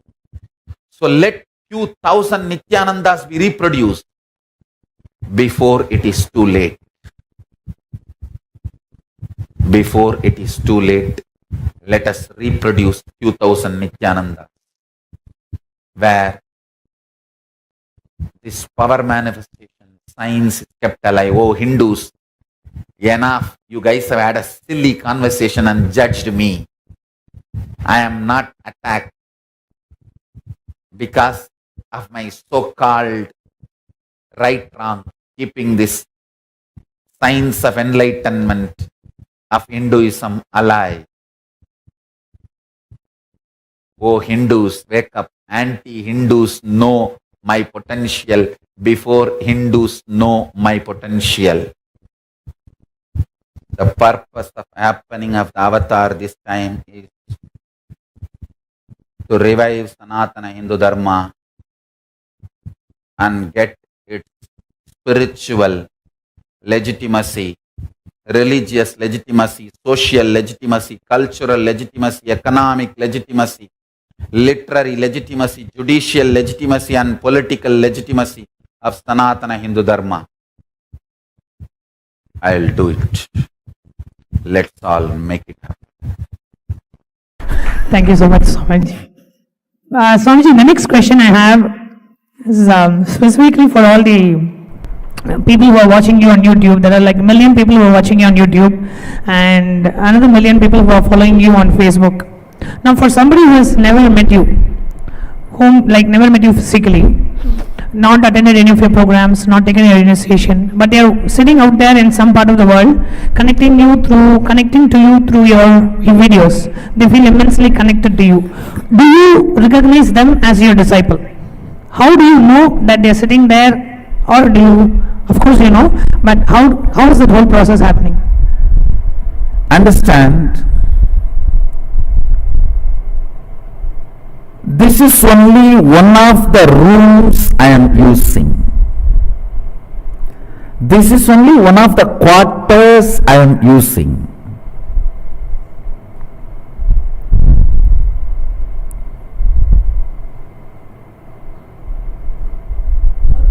Just like Bangalore Adhinam as one of my quarters, and many other Adhinams as my quarters, as on now I am using only Bangalore Adhinam quarters, does not mean that is only mine. All the other Adhinam quarters is also mine. Same way, this body which I am using is only one of my quarters. When you say, people who have not met me physically, but listening to my discourses, watching and feeling connected, understand discipleship is not restricted just to this body. In multiple planes I exist, in multiple planes I operate.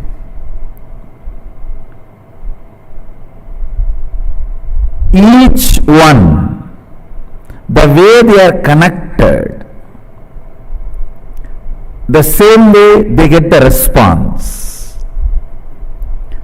Just few days before I declared, now people are going to have darshan and vision in their dreams, like they will have the vision, darshan of me appearing and blessing them and showering gold coins and diamonds, or showering them with wealth. When they wake up and see, really they will see all around on their bed, literally the gold coins and diamond, whatever has been blessed in the dream state, in the real. And you will see in next few days people putting this kind of experiences and blessings in the Facebook. You will see these happenings, the mystery, the mystical happenings are all not restricted only to this body. I should say that this is one of the body I am using. To relate with all of them, there are some more bodies which are being used, and I should say that there is an automatic 911. Whoever calls from wherever, they get the response, and it is not necessary all that information should be known to this body and mind, but whenever needed, this body and mind gets those informations,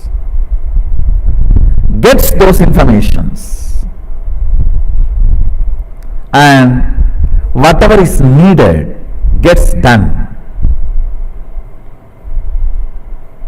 through this body.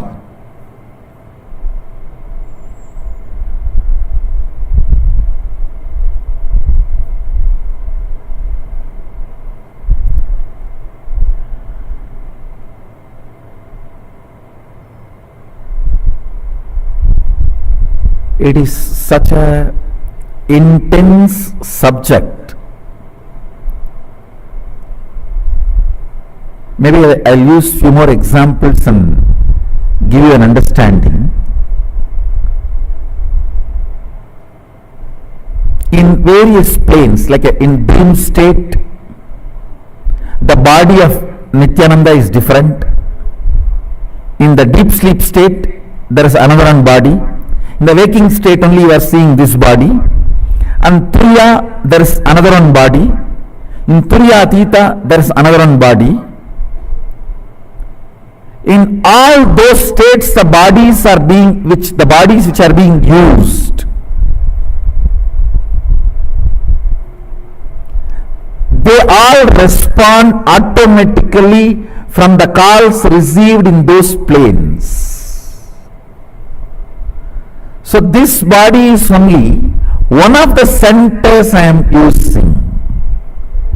That is why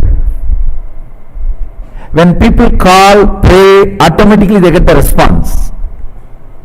When it is brought to me, I download what has happened during that time and give them extra information, that's all. But I myself, this body and mind does not necessarily need to be involved during the prayer or the answer. Action and response happens without even this body and mind knowing or getting involved. So wherever you are, understand, and you are calling this form, this name, feeling connected, immediately Sadashiva responds, understand, this form and the name is the gift to the universe by Sadashiva. I am also enjoying it like you are all enjoying it.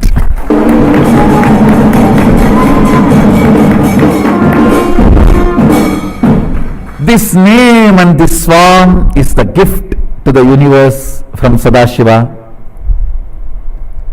Just like you all enjoy, I am also enjoying it. That's it.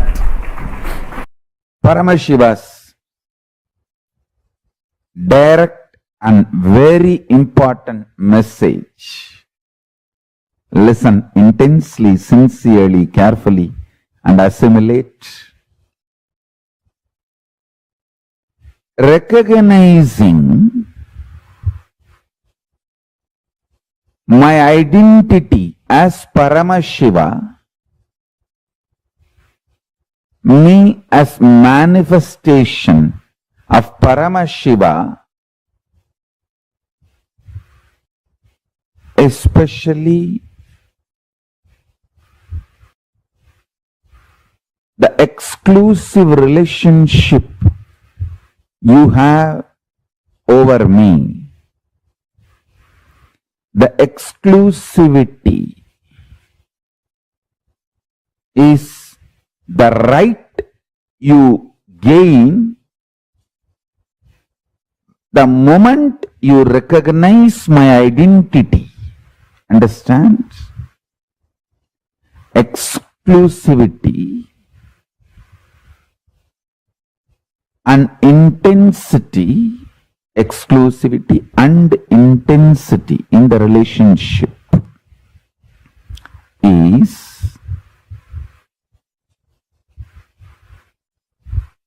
the right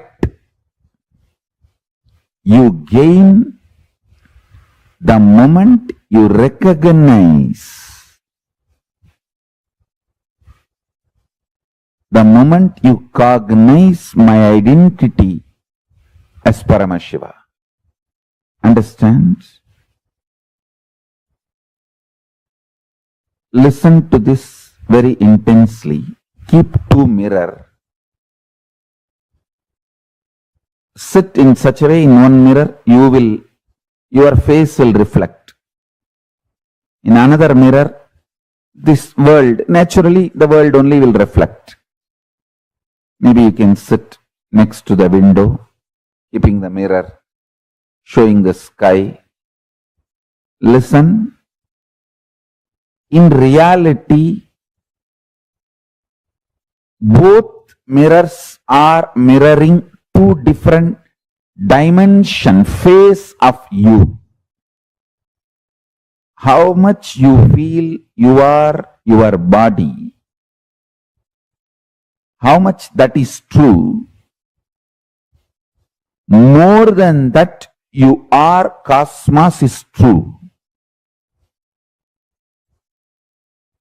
You are part of this cosmos, you are verily, if I have to make more proper statement, you are verily the core and source of this cosmos consciousness. See, just like Paramashiva has 25 faces,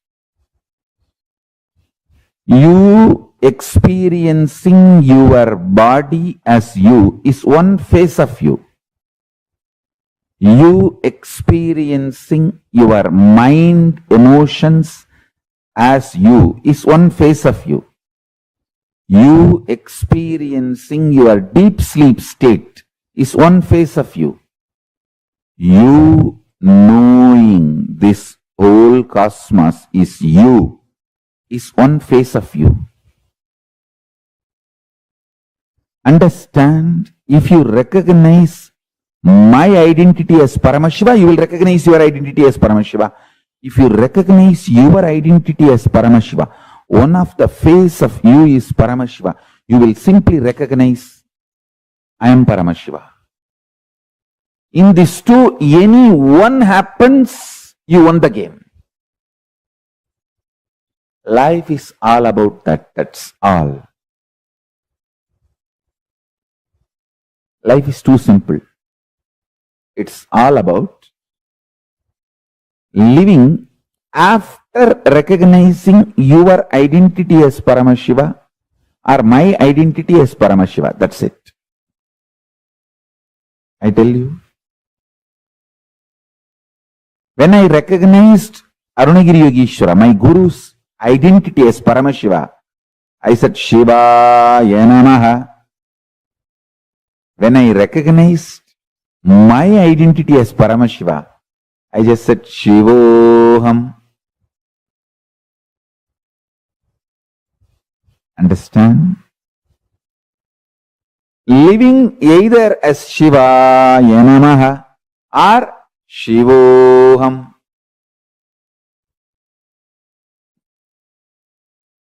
Both are okay, but this is life. Life is too simple.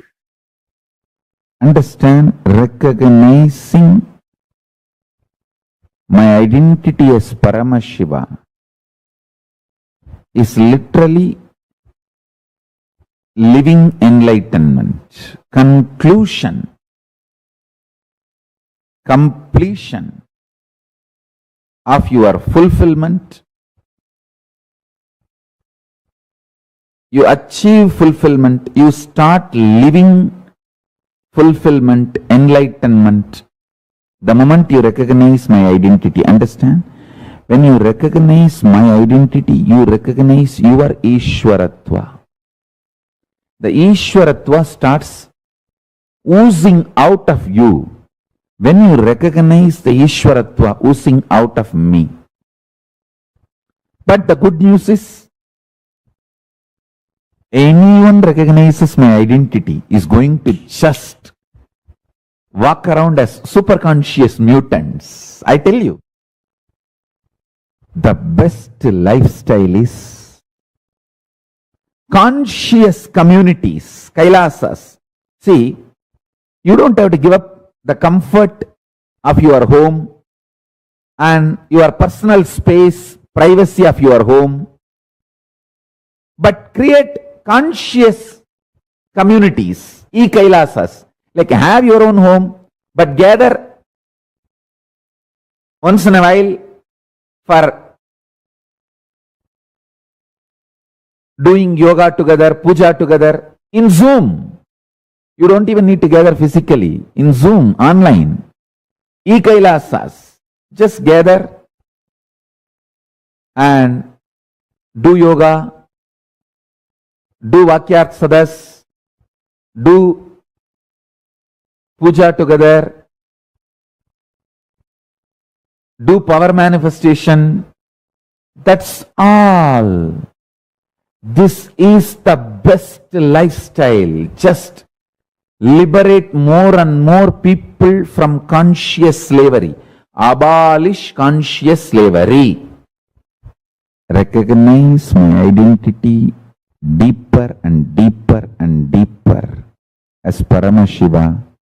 You will recognize your identity deeper and deeper and deeper as Paramashiva, and you will experience the exclusive relationship we both have. That's all is the essence of enlightenment. You will just manifest the state, space, powers, being, superconsciousness, KAILASA of Paramashiva.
Paramashiva's descent on planet Earth in his ultimate manifestation as Swamiji is out of pure love.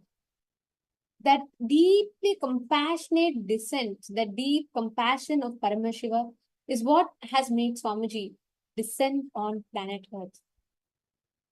Swamiji gives a very beautiful, there's an interview of Swamiji with Sri Mohandas Pal, who is a former CFO of the Infosys Foundation. And in that interview, very beautifully, Swamiji tells, like how whenever there's a depression, right, it attracts a higher energy. Like, for example, whenever there's a depression in land, it attracts a cyclone or a tornado. Whenever there's a depression in land, it attracts a water to fulfill it, right? Or some air pressure to fulfill it. Any depression always attracts a fulfillment. This is law of the nature. Same way, Swamiji beautifully explains, whenever there's a depression in the collective consciousness of humanity, it attracts the highest energy, which is incarnation.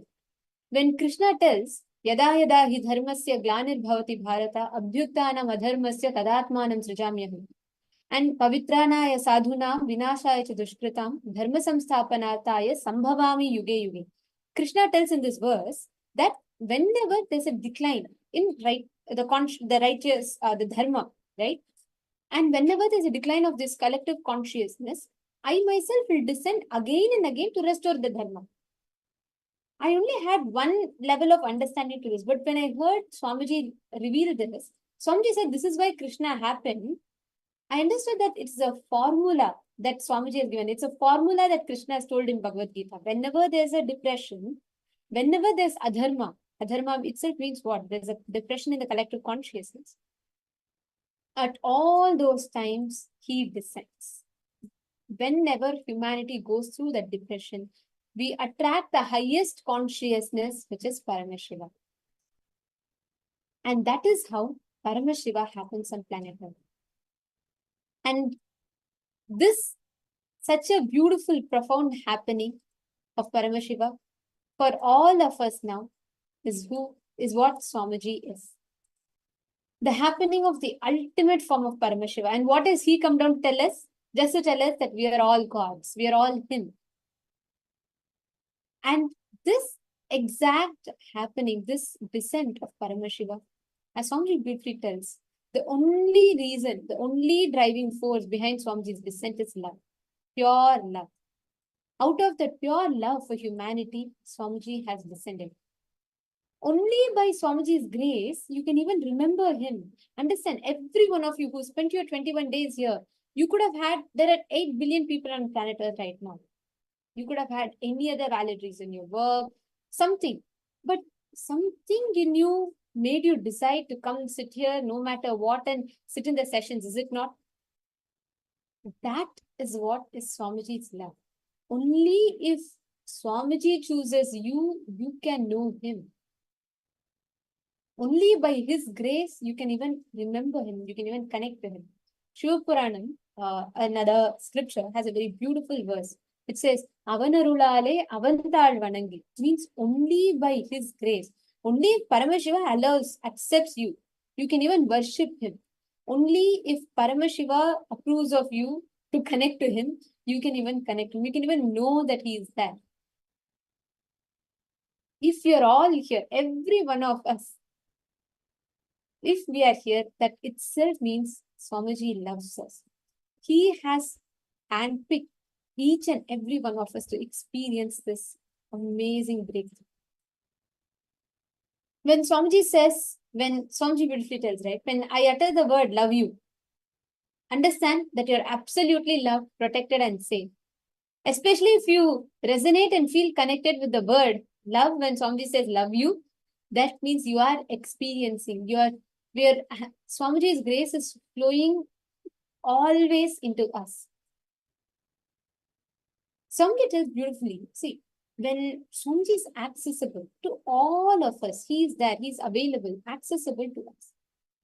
The only thing that blocks, becomes an obstacle for his grace to flow through is when you bring in your fear, when you feel like, oh God, is this, is this right? And I mean, if I'm going to achieve it or not in life, will I get what I want? Or whenever you stop yourself, do I deserve to manifest powers?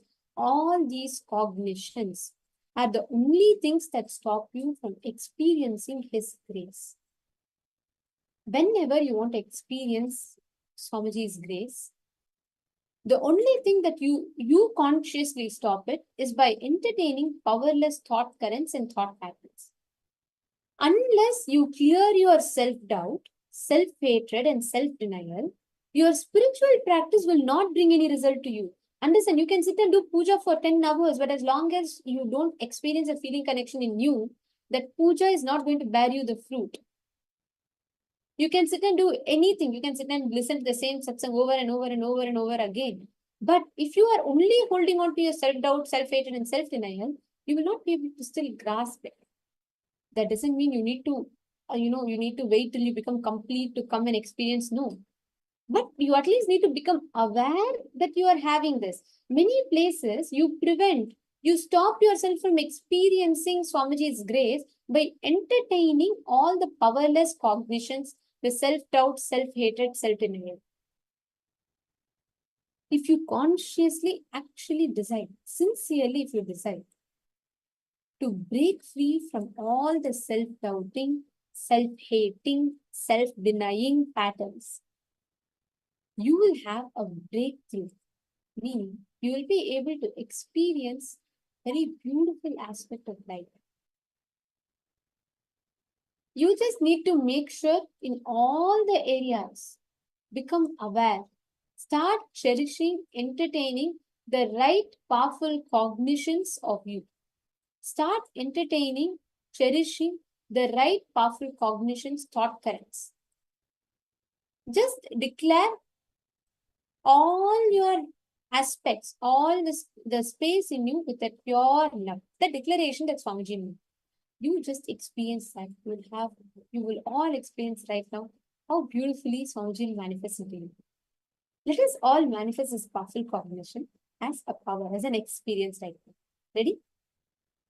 I'm going to request every one of you to connect to a partner. We are going to be manifesting the power to be able to scan and reveal any kind of issues. And particularly now we are going to be manifesting the ability to identify your partner's blood group. It's going to be a fun game. And I'm going to request all of you to finish for 5 people. Let's take 20 minutes. And you all can reach out to 5 people. And you're going to scan for each of them. And you're going to identify what is the exact issue that they have. What is the exact issue that they have? You're going to identify that. And you're going to start scanning and sharing with them. Shall we start? I request each of you to please connect to Swamiji. Chant the Mahavakya.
please relax. I request all of you to now take a moment and post in the chat all the different things, whatever you saw through the third eye, whatever details Swamiji revealed to you.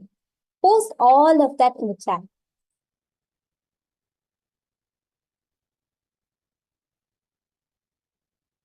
Now, with this declaration in you, when you decide this, make a conscious, ferocious decision within you about this. Right now, you will be able to start manifesting the exact same experience within you. And now we are all going to be entering into the next session, a very, very sweet session, because in the next session, we are going to be learning about how Swamiji related with Arunagiri Yogeshwara, how Swamiji connected and related with Bhagwan Arunagiri Yogeshwara. And this will show all of us how we can relate to Swamiji. This will open up that same door, the same possibility for all of us.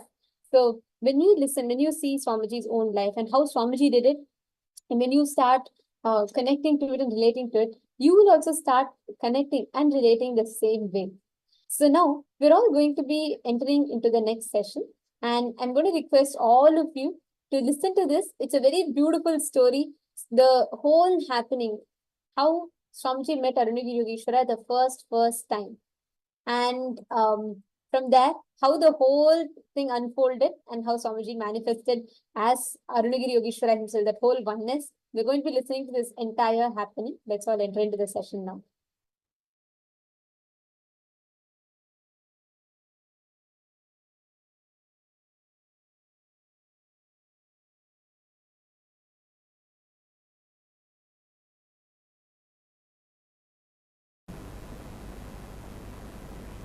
You all have reached enough level of completion to mirror exact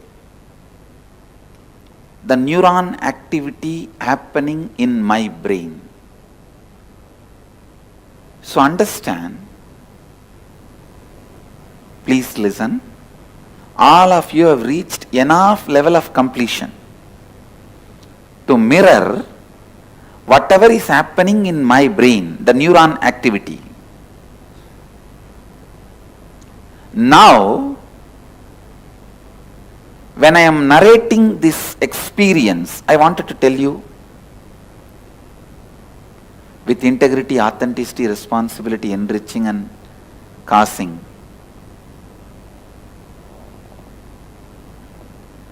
I'll tell you the exact truth.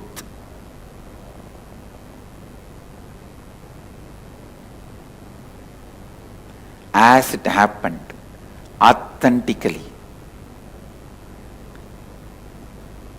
When I am going to narrate that same experience, I will be letting it happen in my brain. I will be letting that same experience, that same neuron activity happen in my brain. So just sit and listen from the space of feeling connection. You will see the same neuron activity just mirroring in your brain. Understand? All of you are clear?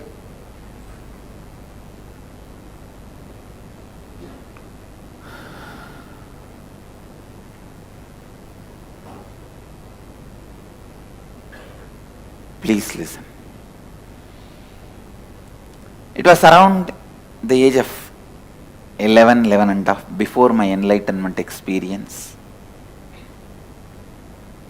Maybe 11.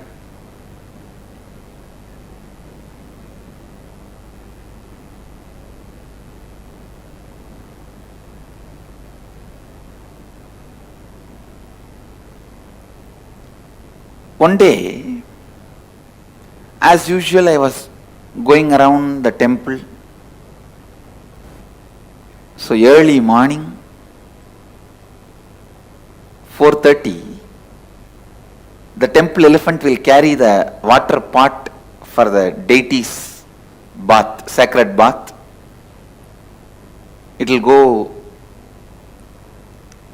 crossing the street where we used to live. From my family temple, it will go to the main temple. my whole family and the community was very closely associated to temple and its administration.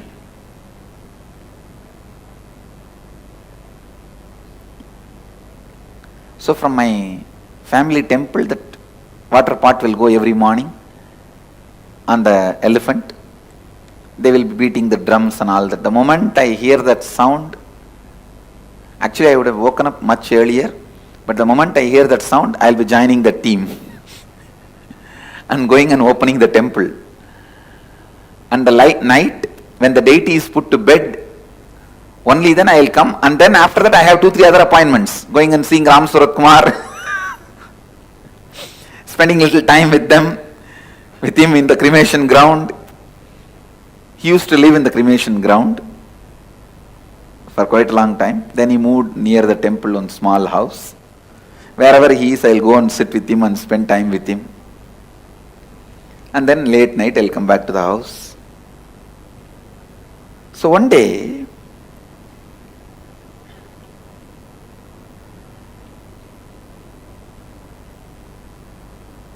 when I was going around the temple, behind the main shrine, there is a small 4-pillared hall structure. And below that structure, there is a small kind of a cave structure. That's also a small 2-pillared structure. It can be said as cave, looks like cave. Suddenly I saw one young sadhu walking out of that cave place.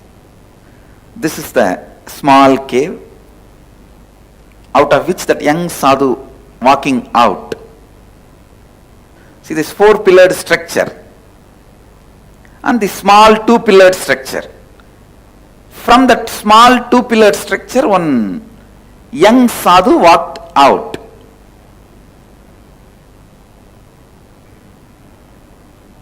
I used to think it was a cave because of the darkness inside. Young sadhu walked out. If I have to describe his beauty and grace, young, well built, a long hair with the sacred ash on the face and kumkum and rudraksha, only one dhoti in the hip and only one towel on the shoulder, bare chest, whole body was literally shining. Shining means really shining.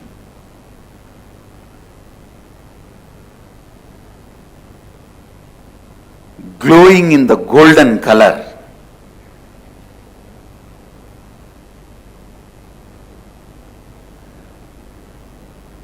Maybe I can equate this photograph. I can't say exactly like this photograph because in this photograph they painted him more bluish. When I saw him, it was not bluish. It was more a golden color. And there was no snake around his neck or a moon around his neck. Just a very normal human form. But an extraordinary grace. The towel was only up to the lower knee level, not the whole dhoti, lower knee level, and one towel on the, you can't call that as a full dhoti, little smaller than dhoti, and one towel on the shoulder, rudraksha, rudraksha in the hands also, shining.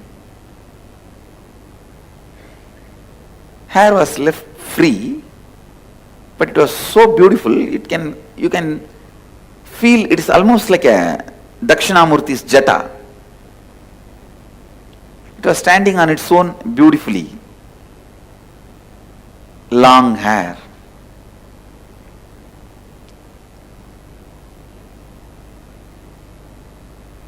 And the main thing I have to tell, wide smile.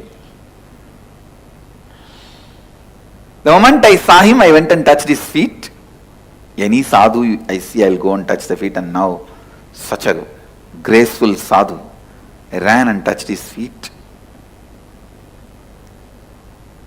He smiled at me and very loving way just put his hand on my head.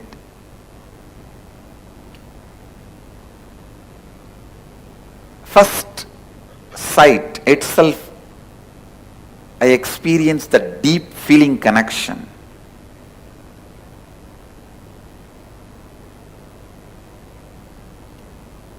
Such a strong, deep feeling connection.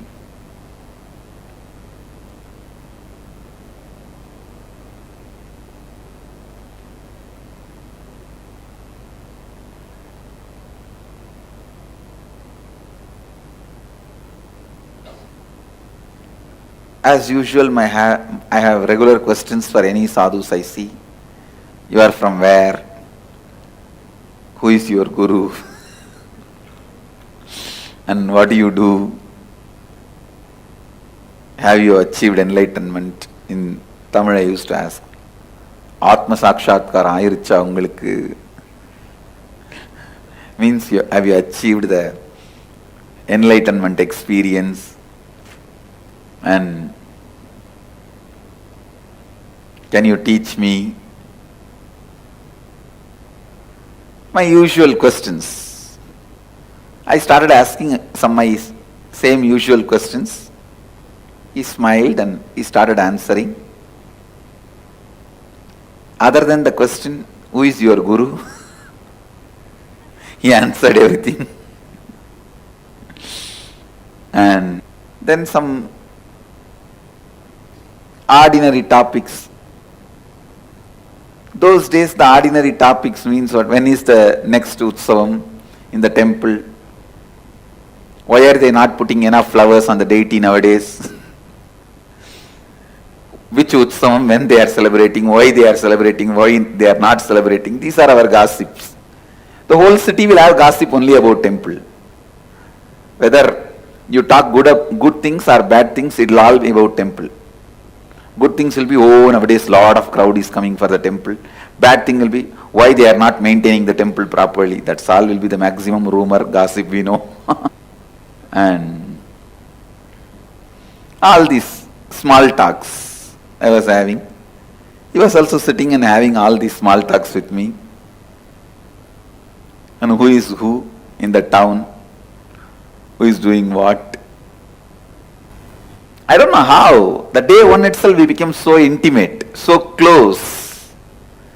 It's not that he spoke only about Vedanta, enlightenment, the techniques to achieve enlightenment and science of enlightenment, Advaita. He even spoke who is going with whom, who is doing what.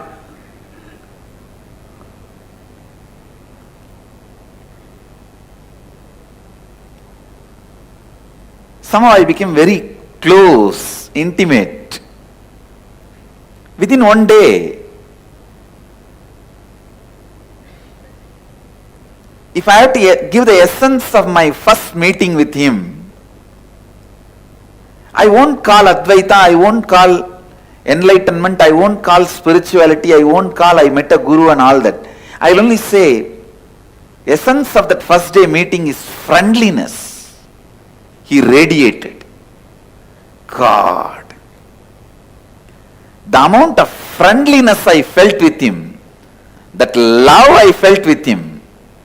Love is a too poor word, stupid word sometimes. Friendliness, that seems to be more right word.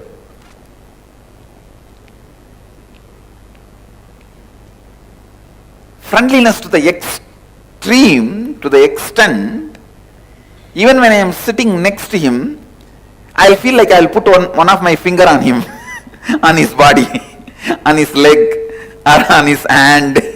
I'll just put one of my finger on him. Just want to be touching him.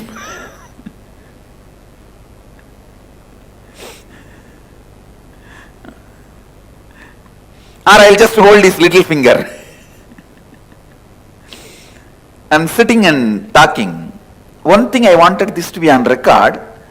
I don't want to say only I saw him, because when I was sitting and talking, the watchmen who walk in that area, or one or two people who come there to fetch water from the temple tank, they all did not look at me very weird. See, if I was sitting and talking alone, they would have looked at me very weird. They did not look at me very weird. The way they looked at me, I am sure he was seen even by them, not just by me.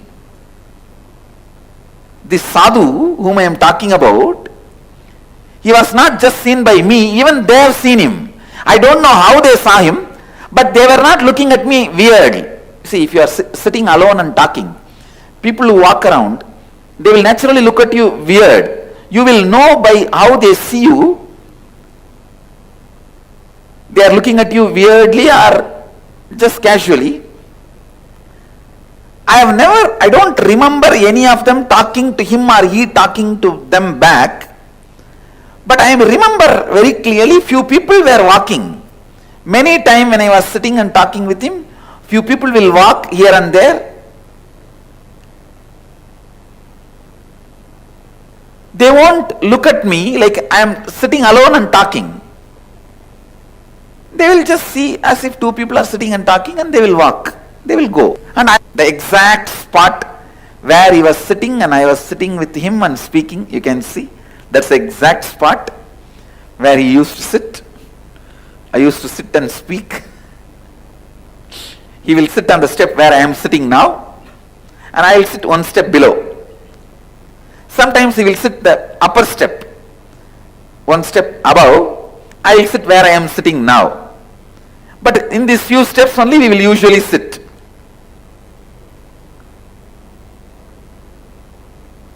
And those days that grill gate was not there. Anyhow, this is where we used to sit.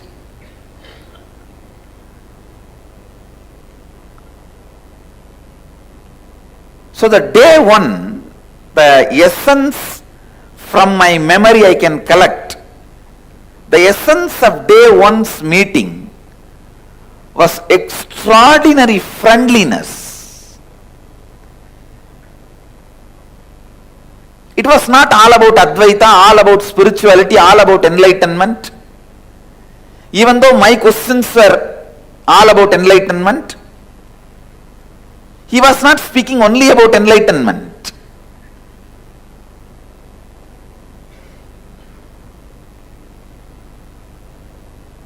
He was making jokes, comments, funny observations about various things.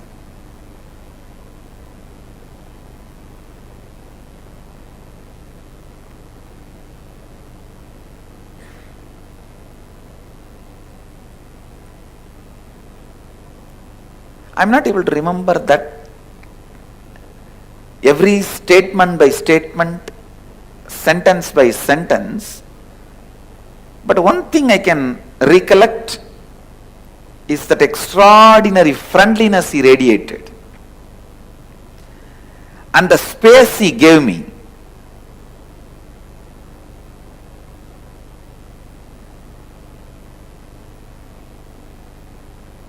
I did not even feel like asking him when I started holding his toe or his little finger. I slowly put my hand on his toe and see how he responds. And I have never seen him resisting, so I'll just hold his toe. I used to think the more you are touching his body, more energy will pass. Like electricity connection. That's a belief I had, and he was so friendly. Not only he did not resist, he entertained. That's the exact word I should say, he entertained.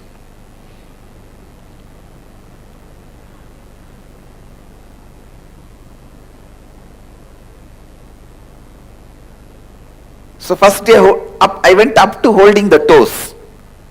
I did not want to irritate him also. And sitting holding his toes. I think I was sitting his right side. So I was holding his left toe. He was sitting folded legs. I was holding his left toe.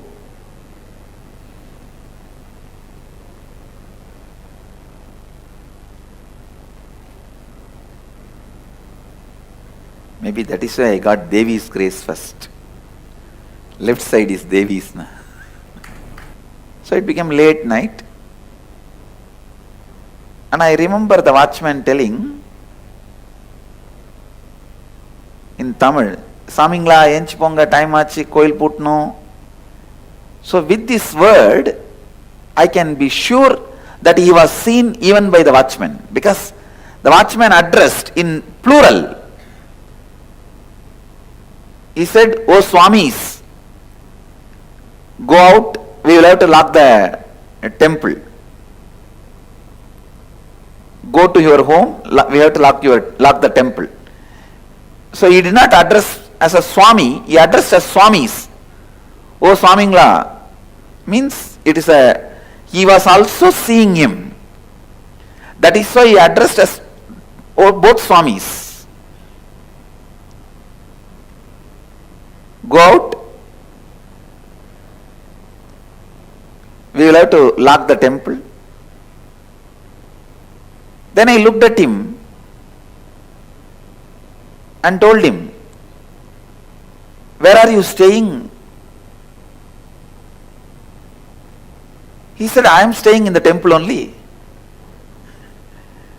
But actually some of the sadhus were staying in the temple at that time. They were all having their own small caves. I thought he is also staying here in one cave. I said, "Okay, then I am going to the..." He said, "All right, go to the house and take bath and sleep and do your puja and come back tomorrow."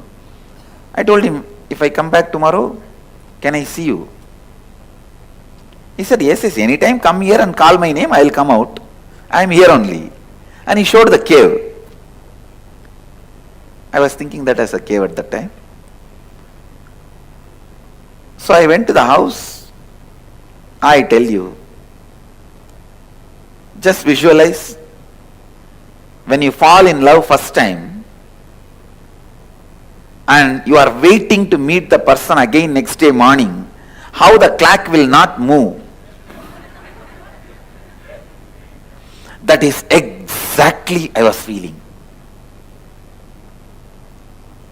I was sitting, every 10 minutes I will see the clock. I had one small alarm clock for me to get up and go to the temple. That clock will make such a noise. Everyone in the house will curse that clock and me early morning, every day.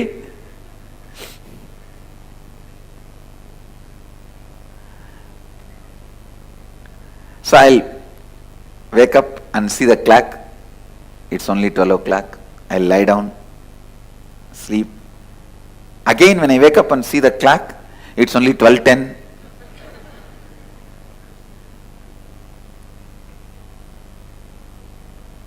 Actually, I moved the needle. I wanted to make it as a 4 o'clock. Because 4 o'clock they'll open the temple door.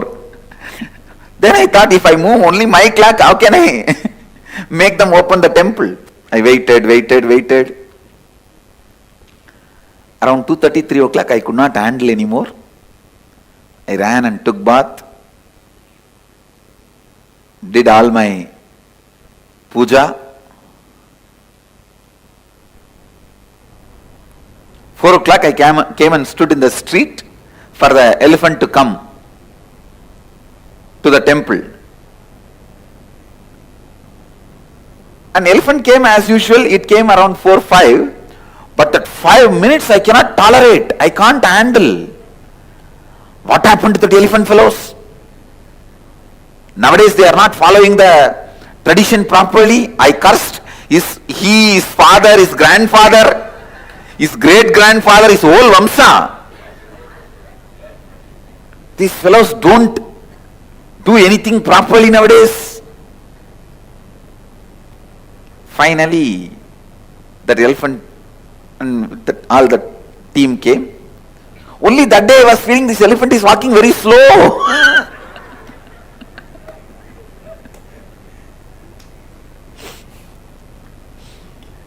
Finally, we reached the temple, and they opened the temple gate. I ran to this cave where I met him. Usually I will run to the main Garbha Mandir, main sanctuary, and have darshan, only then go anywhere. But today directly I ran.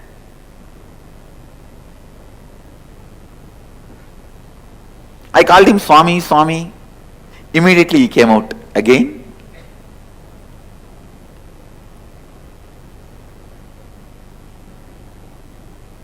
He sat.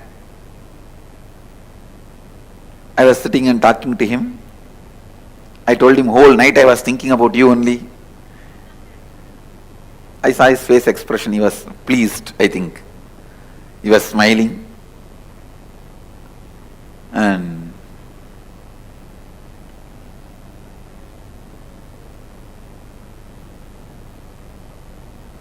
I saw him, that time itself he was dressed as usual, means one dhoti,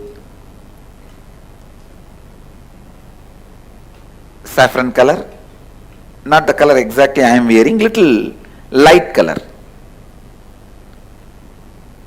which we used to have earlier, that light color, and one towel on the shoulder. He was already ready with all his vibhudi and kumkum and rudraksha. I asked him, you finished your puja? That's the usual question. He smiled and he did not answer. Many of the questions he will just smile in a very mystical way or mischievous way. You can say both blunder of mystical and mischievous.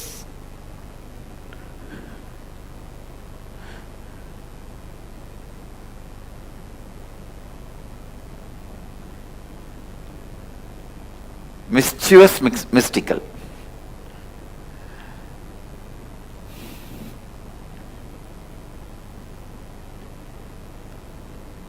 So again, second day also I sat with him and we were speaking so many things. I remember whole day passed, and I also remember in a carrier, a single carrier vessel, in Tamil they called it Tukuvali. In that vessel he brought food and gave me the temple prasadam. It was a copper vessel, I still remember, with the cover. I ate. He also ate with me.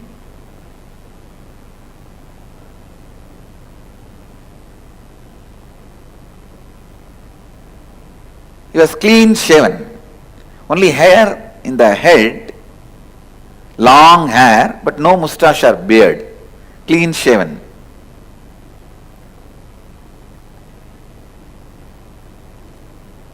Was looking very young.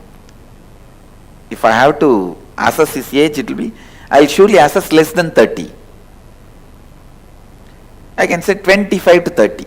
That is what I will assess. But well built and graceful.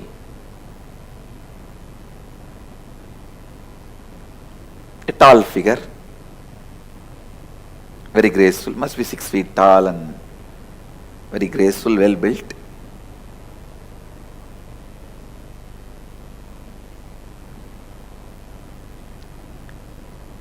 Again we were sitting and talking. More than talking, I know it was just spending time together.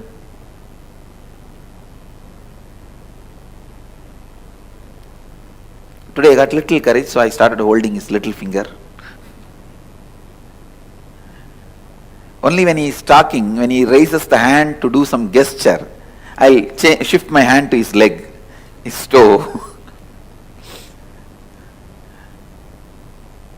Otherwise, I'll be holding the hand.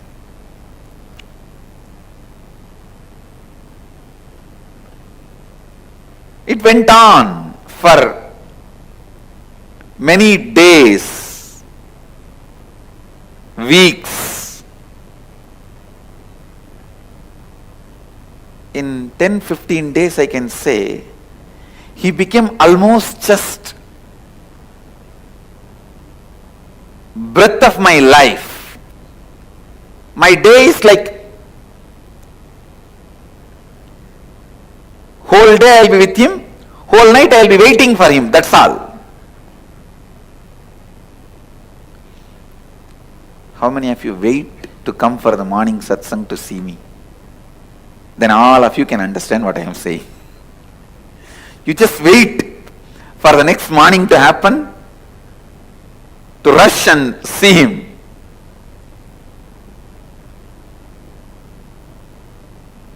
I know, I wake up only to see him. When I wake up, he is there in my eyes. When I open my eyes, I want to see his form. When I close my eyes, his photo is there inside. I can say,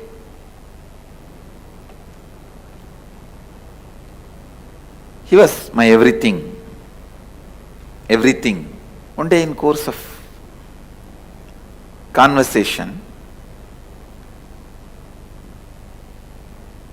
I was telling him the story, some incident about one of the great saintly enlightened disciple of Ramana Maharshi. That disciple used to write the teachings of Ramana Maharshi, and every day he will bring it and show it again to Ramana Maharshi. And if there is some mistake, spelling mistake or grammar mistake, Bhagavan will edit in his own hand, with his own handwriting.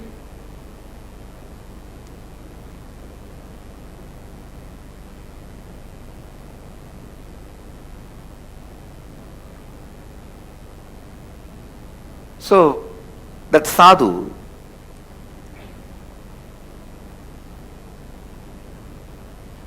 by the time actually I know his name, I asked his name, he said, Arunagiri Yogeshwara.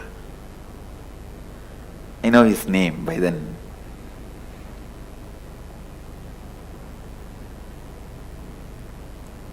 So I asked Arunagiri Yogeshwara, I was telling about this story, then Arunagiri Yogeshwara smiled and said, maybe that is the way that Swami was trying to get the handwriting of Ramana Maharshi in his notebook. And he also made a comment, just to get the Ramana Maharshi's handwriting, this Swami will make more and more mistakes. The moment I heard, immediately I thought I got a very brilliant idea. I thought I will also start writing and bring the notebook to you. You will pen down, you will write, I will keep your handwriting with me. And I did it. 2-3 notebooks and 1 or 2 diaries, where I will try to pen down in the night whatever I could remember we spoke, and then purposely make mistakes in writing and bring it to him next day. He will also read and smile, and purposely he knows I have done mistake purposely and he will write few lines, few words on it, and he will do editing, means like a crossing or adding. And I very clearly remember he has signed even once, Arunagiri Yogeshwara.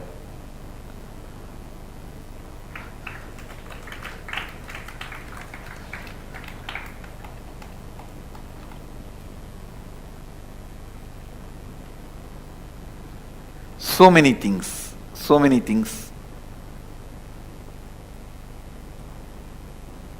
We used to speak. Once I remember he told me that don't go around and tell everyone that you are every day meeting me and talking to me. I took that as an instruction. I never asked why. That was one good thing I had. If I accept somebody as my guru, that's all, I will simply surrender. No question of why, what and all that. Before accepting, I will ask all the questions. The moment I accept, after that no questions asked. That was my lifestyle.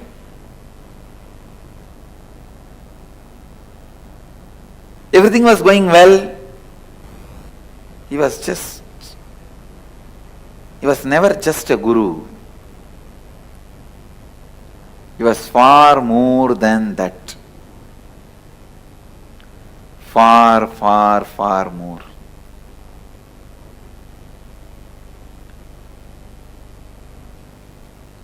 He was much more than any fantasy you guys can have about Guru.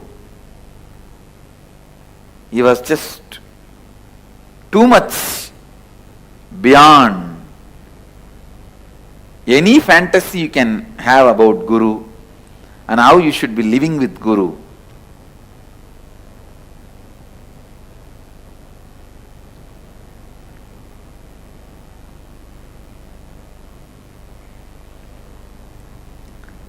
Whatever fantasy you guys may be having, how you should be living with Guru, I have lived 1,000 times more and beyond with him.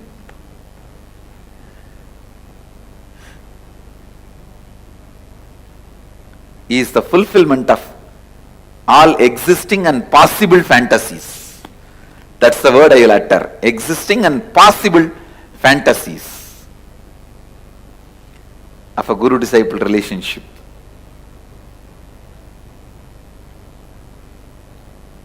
I have seen him materializing. I have seen him flying. I have seen him perform all types of miracles. I have seen him teaching me all these siddhis. While he teaches, he will perform and show. I have seen him bringing the moon directly in front of me.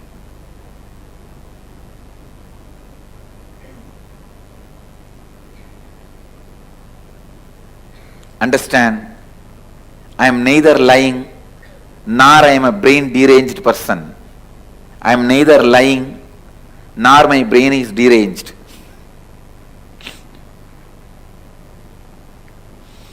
I am not telling you any stories. I am telling you the truth as it happened. I have heard about so many scriptures from him.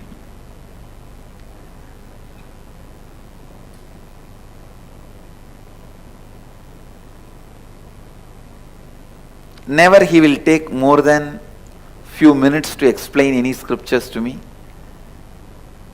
Immediately he will show through some miracle or just like experience he will transmit. Any samyama he has to teach, he will just teach through experience.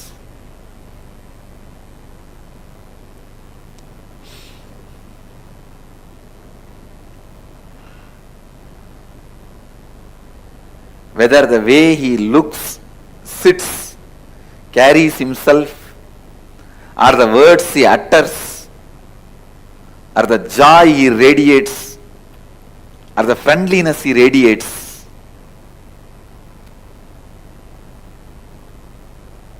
or the way he taught, everything is beyond fulfilling any possible fantasies.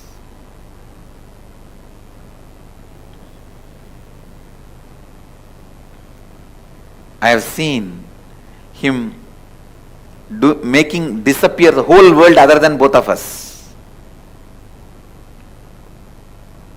or showing everything inside him. I have seen him showing Vishwarupa, that everything is he. So much he has transmitted to me. I don't know whether I will be able to transmit all that to humanity, at least put it in record. The time of next 126 years, I'm going to be using this body.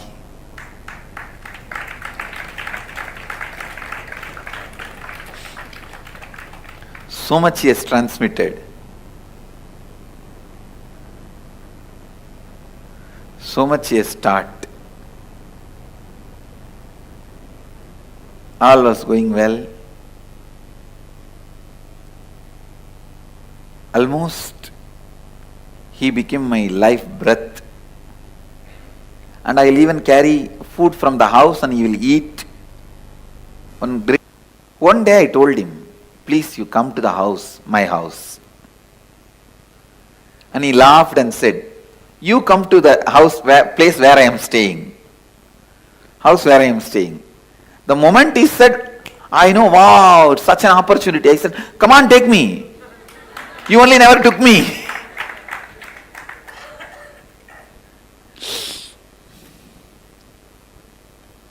I told him, come on, take me.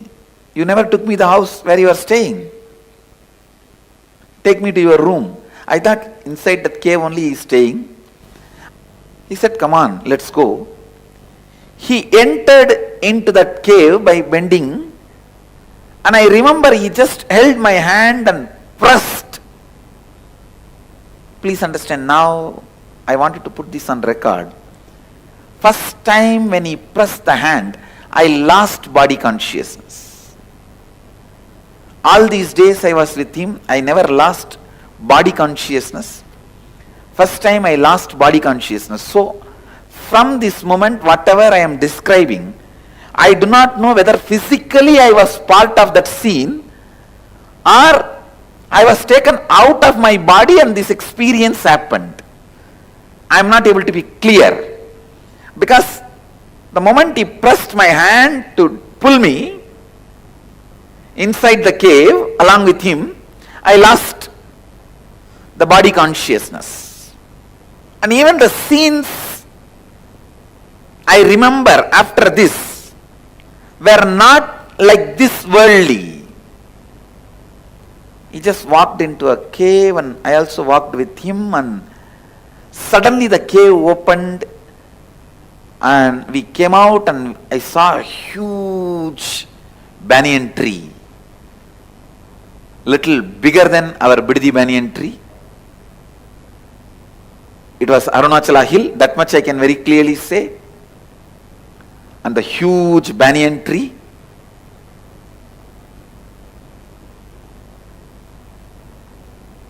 And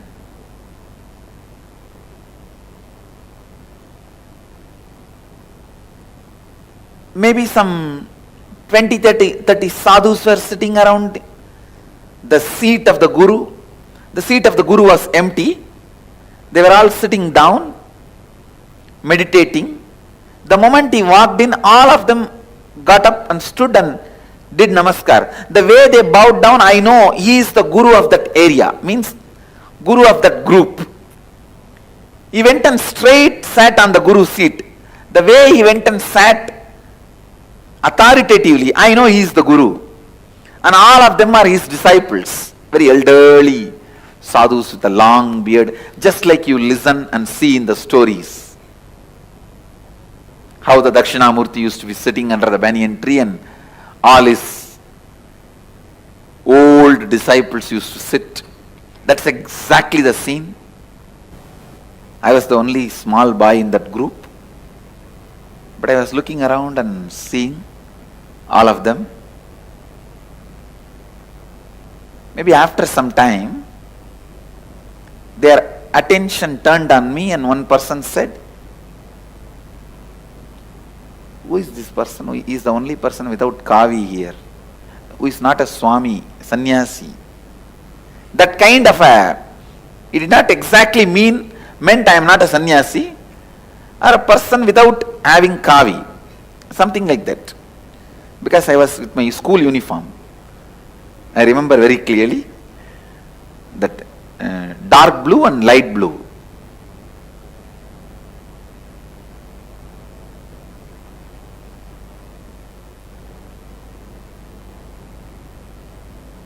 Must be, because 11 means by the time I've already started going to the high school, 6th grade. So, dark blue and light blue. That was the school uniform. And immediately that saw my Kundalini. I said, I may not be wearing kavi, I am also sannyasi only. And I saw Arunagiri Yogeshwara laughed. Then he said, then why you are not wearing kavi? I asked him, you give me kavi. He laughed and he looked. Immediately I saw one sadhu brought kavi cloth, and he himself tied that kavi cloth in my hip like a dhoti. He himself tied it.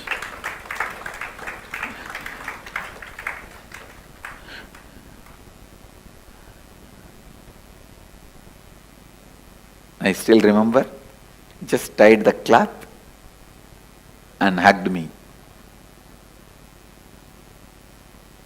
Gave energization, put his hand on my head. Naturally, the experience was just out of the world.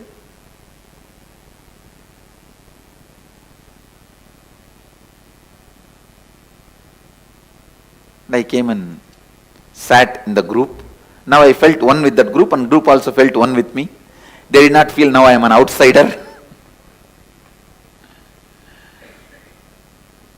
One good thing, still I have that cloth given by him. Still the cloth is there. Because the cloth is there, I feel the experience is either happened in the physical plane or a metaphysical plane which gets converted to physical plane. So I can say this experience from the metaphysical plane, when it settled down into the physical plane, the items given remained. That is why I feel the experience has become physical biomemory in me. It remains as a physical bioenergy. And after some time we were sitting and discussing, and all those great yogis and sadhus, they were all talking for a few minutes, and then they all sat in silence for a few minutes. He was sitting gracefully. I neither felt like asking any question nor felt like talking. I can say from my observation that tree looked very real because the leaves were there, fruits were there, the birds' sound I remember, birds were there, and in the breeze the tree was moving.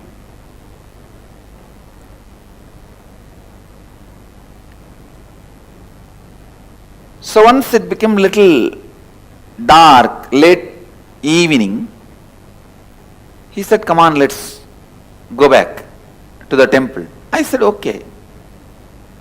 Again,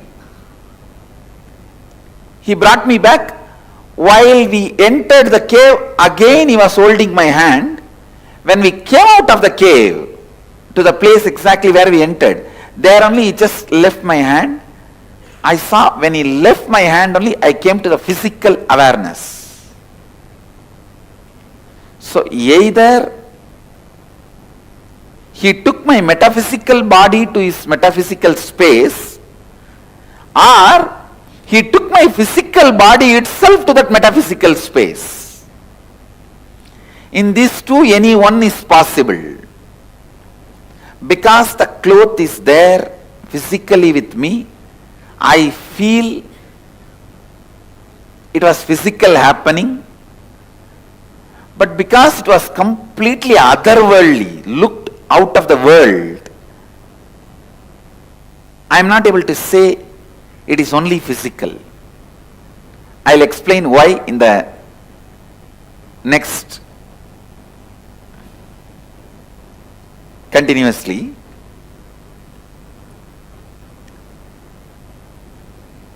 That's all. Now my ecstasy is too much. The ecstasy is too much. That new kavi, oh God.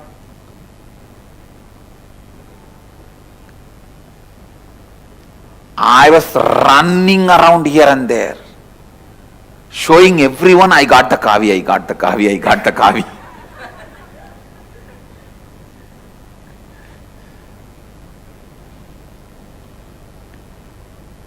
He left me in the temple saying that you can go now, and he went away inside his cave. First person I ran was my guru, Mata Vibhudananda Devi, Vibhudananda Puri. Her name was Kuppammal, local name. I ran to her and showed, see, I have kavi, I got kavi. But I did not get the joyful response from her. She became too serious. I did not actually expect serious response from her. I thought she will be very happy. She became very serious and asked, who gave you this kavi? I said, why? She said, giving kavi means they gave you sannyas. Actually, she was waiting to give sannyas to me. And how did they give sannyas without asking your father and mother? Now your father and mother, your parents will ask only me. Who gave you the kavi? I got little frightened. I told there is a sadhu in the temple. He gave me the kavi. Take me to him.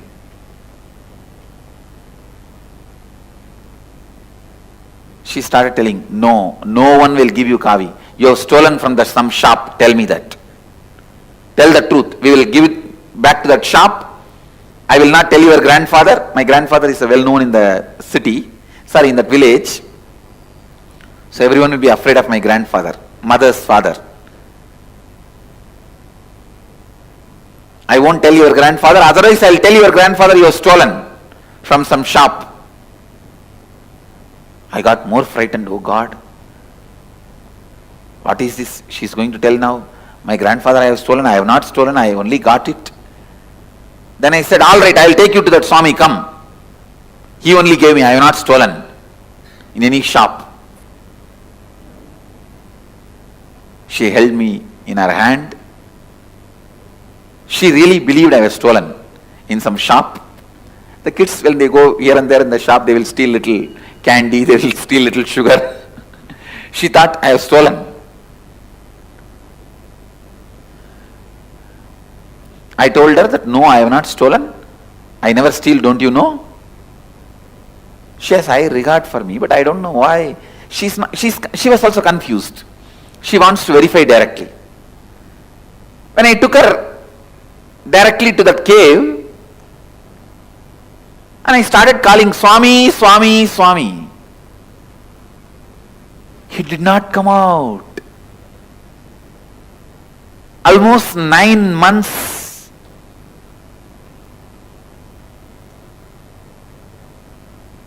I know him. He is around me. Never he missed coming out. He did not come out. That's all. I was shocked. One side I have to prove to her I have not stolen. Other side she is now making a big ruckus that I have been given sannyas without the parents' permission.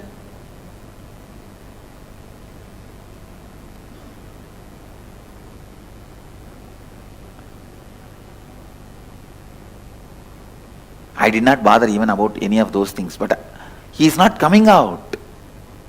That was too much. Then she just held my ears and started turning it. Tell the truth, where you have stolen, which shop you have stolen. That's why they will treat in the Indian villages, the kids will be treated. She's my guru, that is why I left it. I allowed her.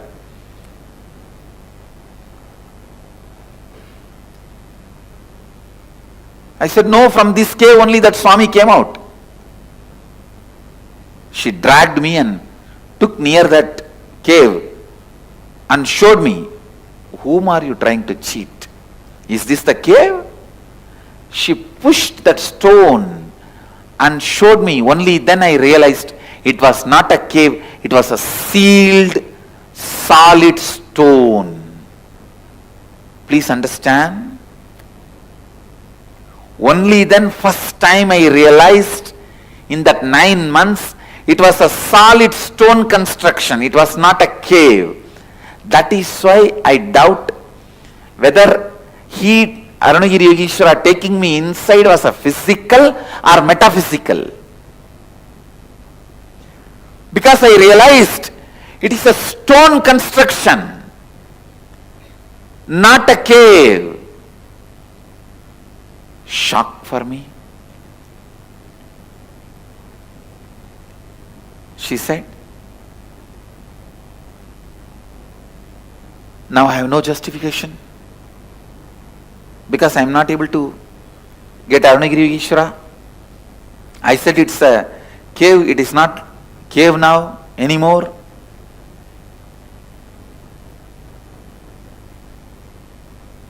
I just stood. She was just turning my ears. I told her, stop, stop. And I pulled her right hand. I still remember.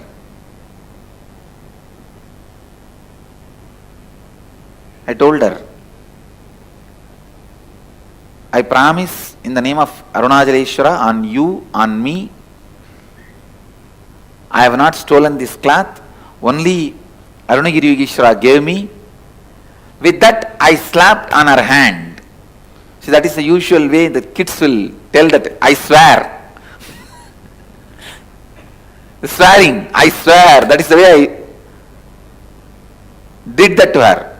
In Tamil I said, Annamalaiyar மேலையும் ஓம் மேலையும் என் மேலையும் சத்தியம் பண்ணி சொல்றேன், அவர் தான் இந்த துணி கொடுத்தாரு, நான் எங்கேயும் திருடல. I told her, on Arunachala, on you, on me, I promise I did not steal in any shop. Arunagiri Yogeshwara only gave. He used to come out of this cave only. When I put my hand and did that satya, I can say maybe this is the first energy darshan I gave. Now the power of that experience was so alive. Maybe first time the mirror, the brain, my neuron activity mirrored in her brain.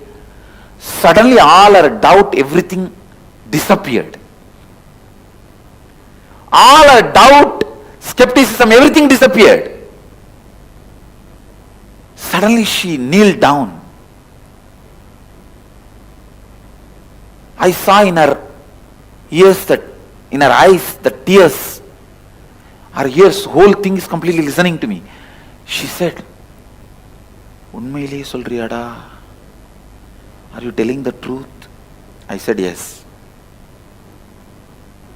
Now she has come to the space of listening to me. She is no more that doubting old lady. She asked, how he was looking. I described to her from where he came out. From this cave only he will come out whenever I call, and he will go in. She asked, "Did you ask his name?" I said, "Yes, I asked." She asked, "What is the name?" He said. Now it's like my zone. Suddenly with all my confidence I said, he said, "His name is Arunagiri Yogeshwara." That's all. she fell at my feet. She literally fell at my feet. I was shaken because she is my guru. She fell at my feet and she was weeping profusely with tears. She said, then she got up and again she was kneeling down, said, really da? Unmeileva da? I remember I put my hand on her head also and said, Satyama Pati. Un tala mela Satyama solren. Means, promise, I swear on your head. It is truth. That's it. Maybe I can say it's a second energy session for her.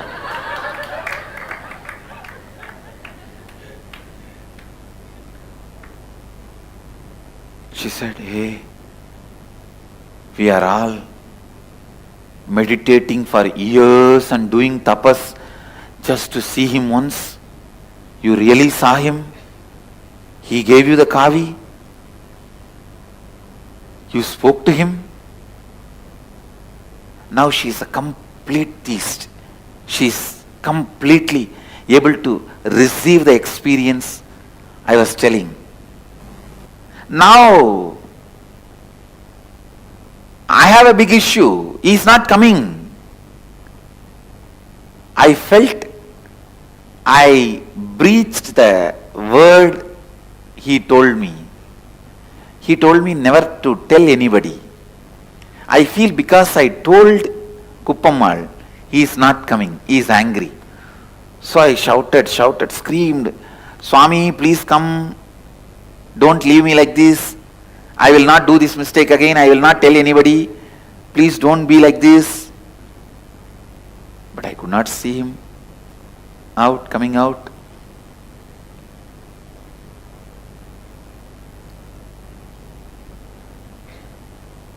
One side when I remembered, she told me, Kuppammal told me, he is directly Mahadeva, Shiva, living here in Arunachala.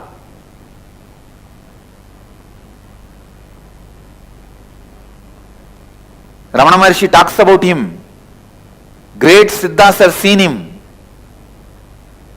One side that was making my body just explode in joy, bliss. He himself came and gave kavi to me. Other side, now he is not coming. So that was just squeezing my heart. This bliss and joy and pain burnt both the karmas. I just dropped. I can say, by crying, I just slept away there itself. I should not even use the word slept. I fell into some state.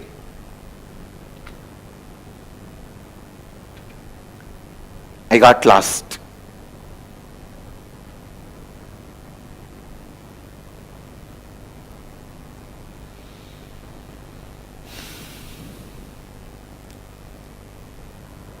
Anyhow, after some time, I think it was a late night, I was sleeping in the temple. I don't want to say sleeping, lying in the temple. The temple watchmen, they will come and wash the temple. He said, go and have darshan in the Garbha Mandir. They are going to close the Garbha Mandir. They are going to put the deity into the bed. Then come back and hold me the pipe. Hold the pipe for me to clean the floor. I said, okay, and I rushed. I was in that same space and state.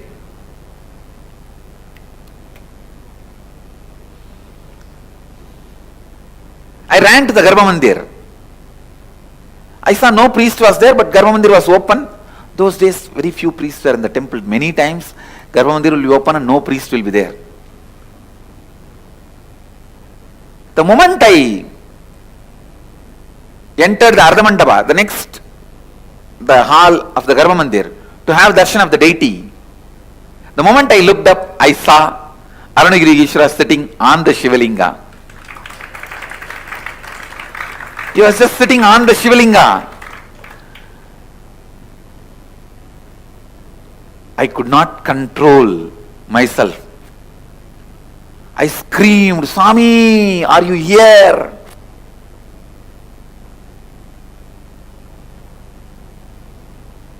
Why you did not come when I called? I was talking all this and I was rushing near to touch him. Even though we were not supposed to enter the Garbha Mandir, I don't think I entered the Garbha Mandir, but I rushed towards him. I don't remember whether I entered or not entered. I was not in that mood at all to follow the rule that I should not enter the Garbha Mandir and all that. I just want to touch him. I ran, stretched my hand to touch him.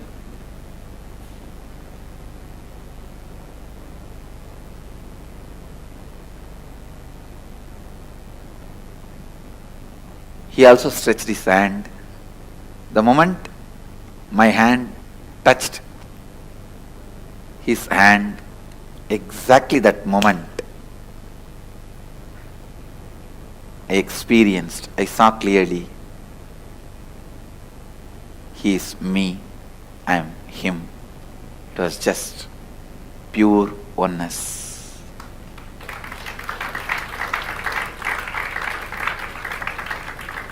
Pure oneness. That unclutching has happened exactly at that moment.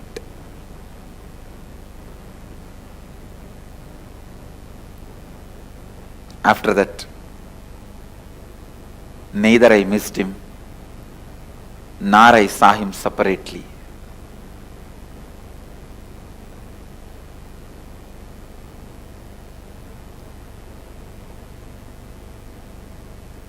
That's the exact moment, experientially, the unclutching.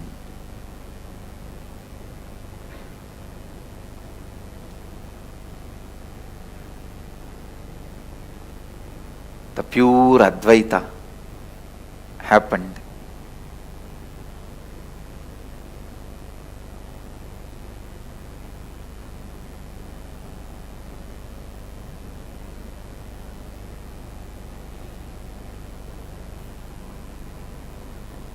Whatever words you may use, Advaita, Aham Brahmasmi,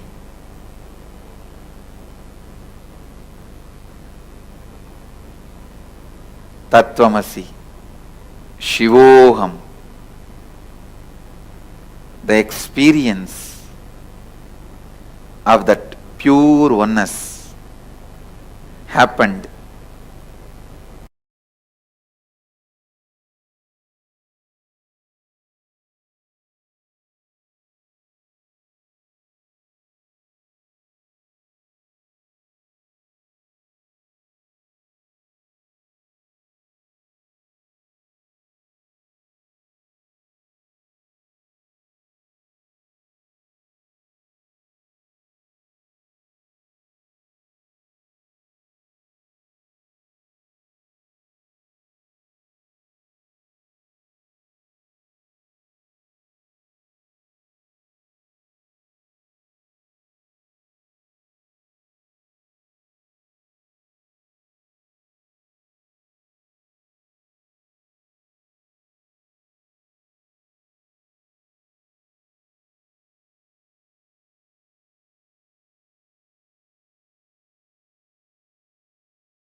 Paramashiva's ultimate manifestation as Guru is Arunagiri Yogeshwara.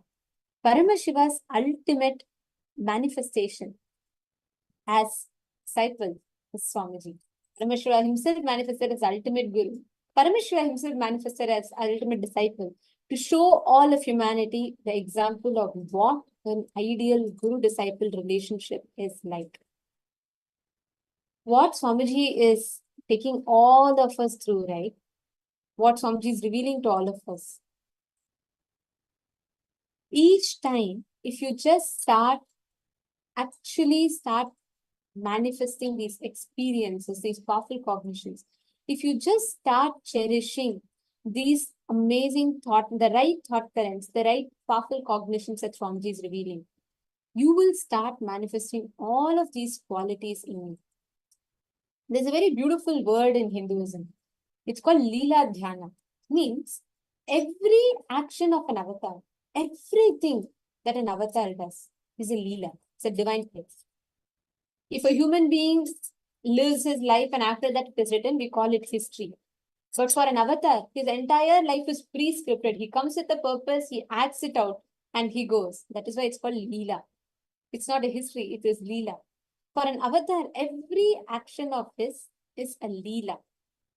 And each of these divine plays of Paramashiva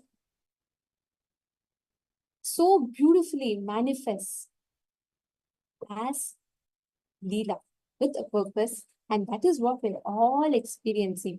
That is why just by remembering, just by cherishing, remembering these Leelas, you start manifesting all those auspicious qualities. You start manifesting all of those Ananta Kalyana Gunas in you.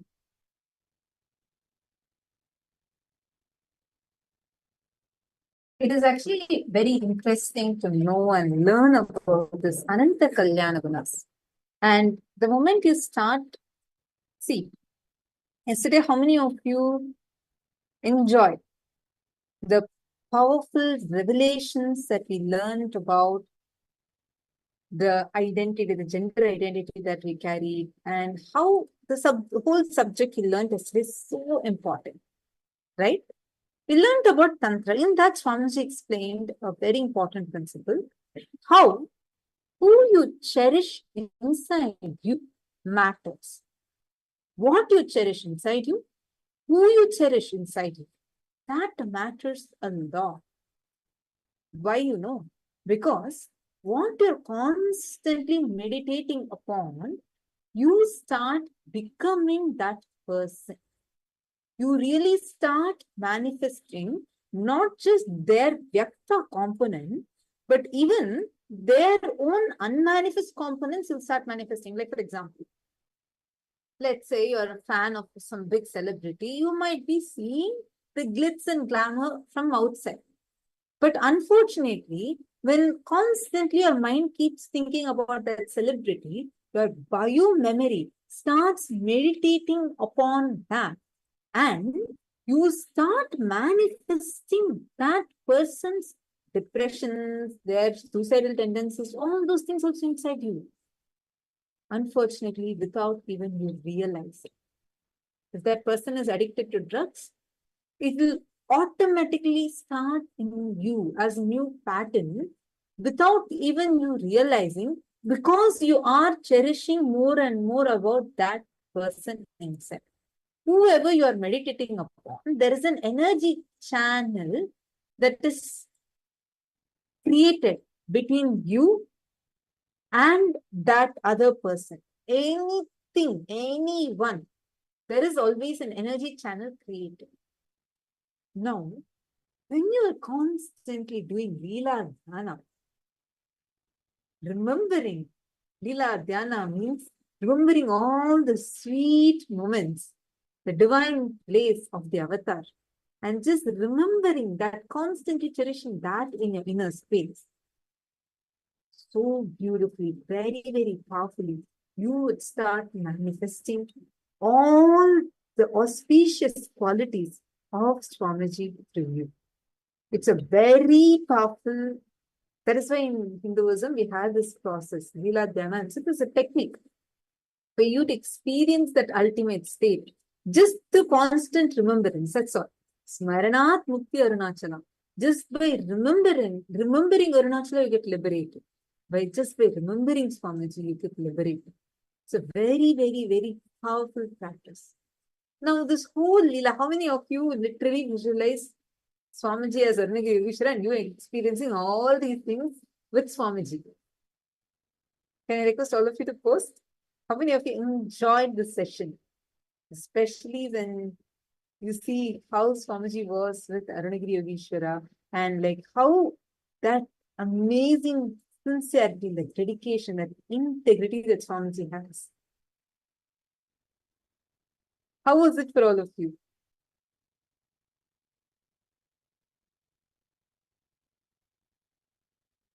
Purushananda is saying, maybe that's why Swamiji says, don't remember your enemies, because that energy starts going inside. Yes, yes, yes. And not just that negative energy goes inside you, unfortunately, you start giving power to them. So that is why you should not remember them. Constantly, you should not remember them. There's a beautiful incident in Mahabharata. You all know Shakuni? He's part of the enemy gang, I could say. Shakuni was like one of the conspirators in Mahabharata, where he'll always be conspiring against the Pandavas and he'll be conspiring against Krishna. So that he's like a villain, okay? Just roughly equating. And there was one incident where everyone would, like there will be a magic mirror that they would get as a gift. And everyone will be able to see who exactly is thinking the most about that person. Like when Arjuna goes, for example, when Arjuna goes, he'll actually see Draupadi in the mirror. Because constantly Draupadi is thinking about, remembering most about Arjuna. Like that, each person will get different person in that magic mirror. And you'll be surprised when Krishna goes to see who's the one who's thinking most about Krishna, it does not show even Arjuna's image. It shows Shakuni's image. Everyone gets shocked. They're like, oh Krishna, there's so many devotees of you, but how come Shakuni's face is shown? Bhagavan Krishna explains, even when he's constantly conspiring and everything, he's continuously thinking of Krishna, so that itself will start becoming a way how he starts cherishing Bhagavan Krishna inside him. See, understand, it's the remembrance is such an important thing. The moment you see, if you connect with something in your inner space, whether it's your food, your favorite food, whether it is your favorite celebrity or anyone, your bio-memory will start meditating upon that. Your life itself will start manifesting that more and more. That is why even when someone is constantly visualizing their goal, then this at one point they definitely will manifest their goals. Swamiji will say always, wealthy man is a man who never forgets his goal. Swamiji will say, if you just take Haritaki every day, every night, if you're able to take Haritaki, just 1 teaspoon of Haritaki, 1 spoon of Haritaki if you take every night, that will cleanse your system and it will make you constantly remember your goal again and again and again. When you don't forget your goal, even just remembering your goal will make you manifest your goal. It's a very powerful revelation from Swamiji about how constant remembrance, who you cherish, what you cherish inside, that matters the most, because you will start manifesting that through you. There's a Nyaya called Brahmarakita Nyaya. Brahmarakita Nyaya, like basically what that means is, Nyaya is school of logic in Hinduism. We have something called as Nyaya, which contains different schools of logic. So you'll learn different types of logics and each one is applied in different situations. Brahmarakita Nyaya is when these bees go to different flowers and collect the nectar to make honey. Sometimes the small worms that are there in the flower itself sticks to the bee's body. And the bee comes back to the hive and it keeps. What it will do is, it will take that caterpillar, whichever is stuck to it itself, and constantly the bee is going to make that buzzing noise again and again and again and again, just by being exposed to the sound of the bee's buzzing noise. The worm, instead of becoming a butterfly, turns into a bee. This is called as Brahmarakita Nyaya.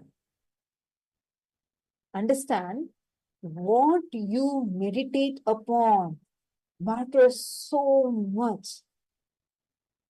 Because the worm is constantly made to meditate upon the bee, instead of its natural course of becoming from caterpillar, going and becoming a butterfly, it starts becoming a bee itself. It starts manifesting all the characteristics, everything of a bee. This is called as Brahmarakita Nyaya. That powerful is what you meditate upon. Same principle you can actually see how when Prahlada,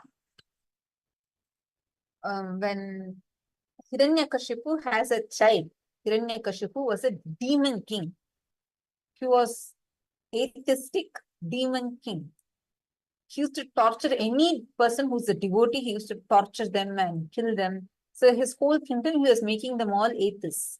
And he was a demon king. He was a very violent demon. His wife, so his wife gets pregnant, and the pregnant wife is sent to an ashram to sit and so that the child is having a healthy birth. At that time, the child in the womb of the demon family, the Hiranyakashipu is a Rakshasa, and his own very DNA is sitting in this mother's womb. Deva Rishi Narada comes and he initiates the child in the mother's womb and blesses the child, teaches the child the mantra of Narayana, and teaches the child to meditate upon Narayana. And you know what happens? They were all expecting that obviously this is Hiranyakashipu's DNA, obviously a powerful demon, a Rakshasa is supposed to be born. But everybody's surprised. Prahlada, who was absolutely devoted to Parandama, Mahavishnu, who literally radiated the most divine, auspicious qualities through him, he was born. How? Just by this meditating upon Narayana. It can change your very bio-memory itself. So whenever you're learning and enjoying these leelas of Swamiji, just remembering how Swamiji was a Taranagiri Yogeshwara, just cherishing that in your inner space, you are creating that energy like a tunnel between you and Swamiji. You would start manifesting Swamiji's auspicious qualities through you, and Swamiji will start radiating, manifesting through you. Actually, when you start declaring and manifesting this as your experience, see, this is why Leela Dhyana is very important. Like how Bhakta Prahalada, like just by connecting to Swamiji, just by connecting to Parandhama, constantly cherishing that connection, feeling connection with Parandhama, he manifested that he was born and he became the greatest of Vishnu Bhaktas. Same way, just by connecting to Swamiji. When you constantly cherish the powerful cognitions, you start becoming them. You start manifesting them. Right now, all of us can experience this very aspect, this very possibility for you. Just take a few minutes, sit down, decide to manifest this power. when you declare, when you decide to manifest this, you will see suddenly in all aspects, every which way, you will be able to start manifesting all the auspicious qualities of Swamiji in you. In the previous round, we all did body scanning. Now, we're all going to be entering into manifesting powers, the power of remote vision. All of us are going to be, we're all going to begin to manifest this very power right now, where we are going to be understanding and manifesting the power of remote vision, being able to see through the third eye and being able to identify and understand what is happening.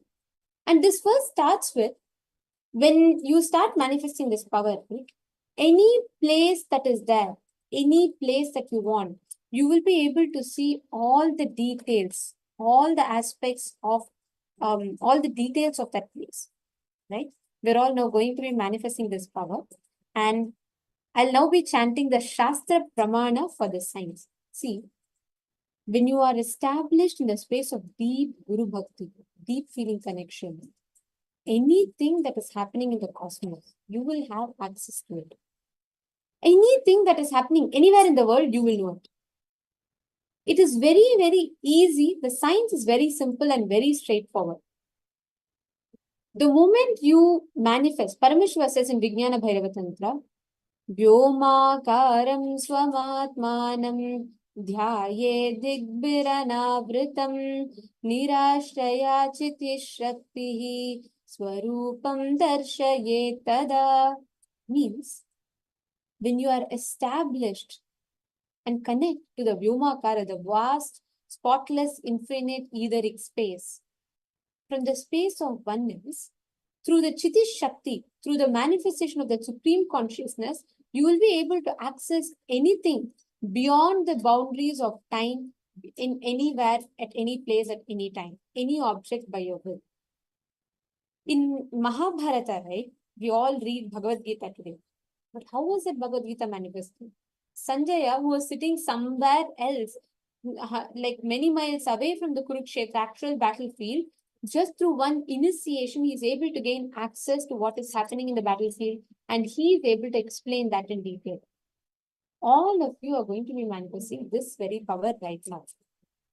Sit straight. Decide to manifest the power of being able to scan any place given to you. Right now, you all can do it. Do it like a game, right? Connect to a partner. They can give you any question. Let's say, for example, you're connecting to a partner and the partner is saying, okay, scan and identify how my office looks, or how my study room looks, how my bedroom looks. You will be able to precisely scan and identify what exactly is the color of the wall, what is the patterns of the designs on the blankets or curtains or carpets. You'll be able to see minutest detail. But I have one request for all of you. I request all of you to scan and identify precisely and go to as many details as possible. Be as elaborate, as detailed as possible, and do it like a game. I request all of you to please start.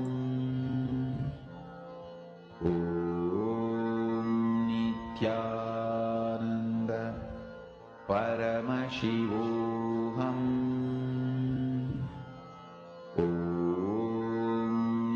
Nithyananda Paramashivoham Nithyananda Paramashivoham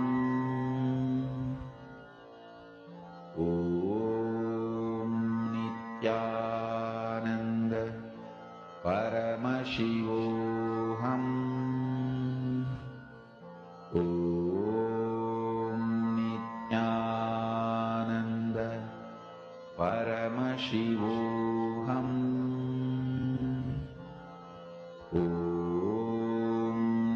Nithyananda Paramashivoham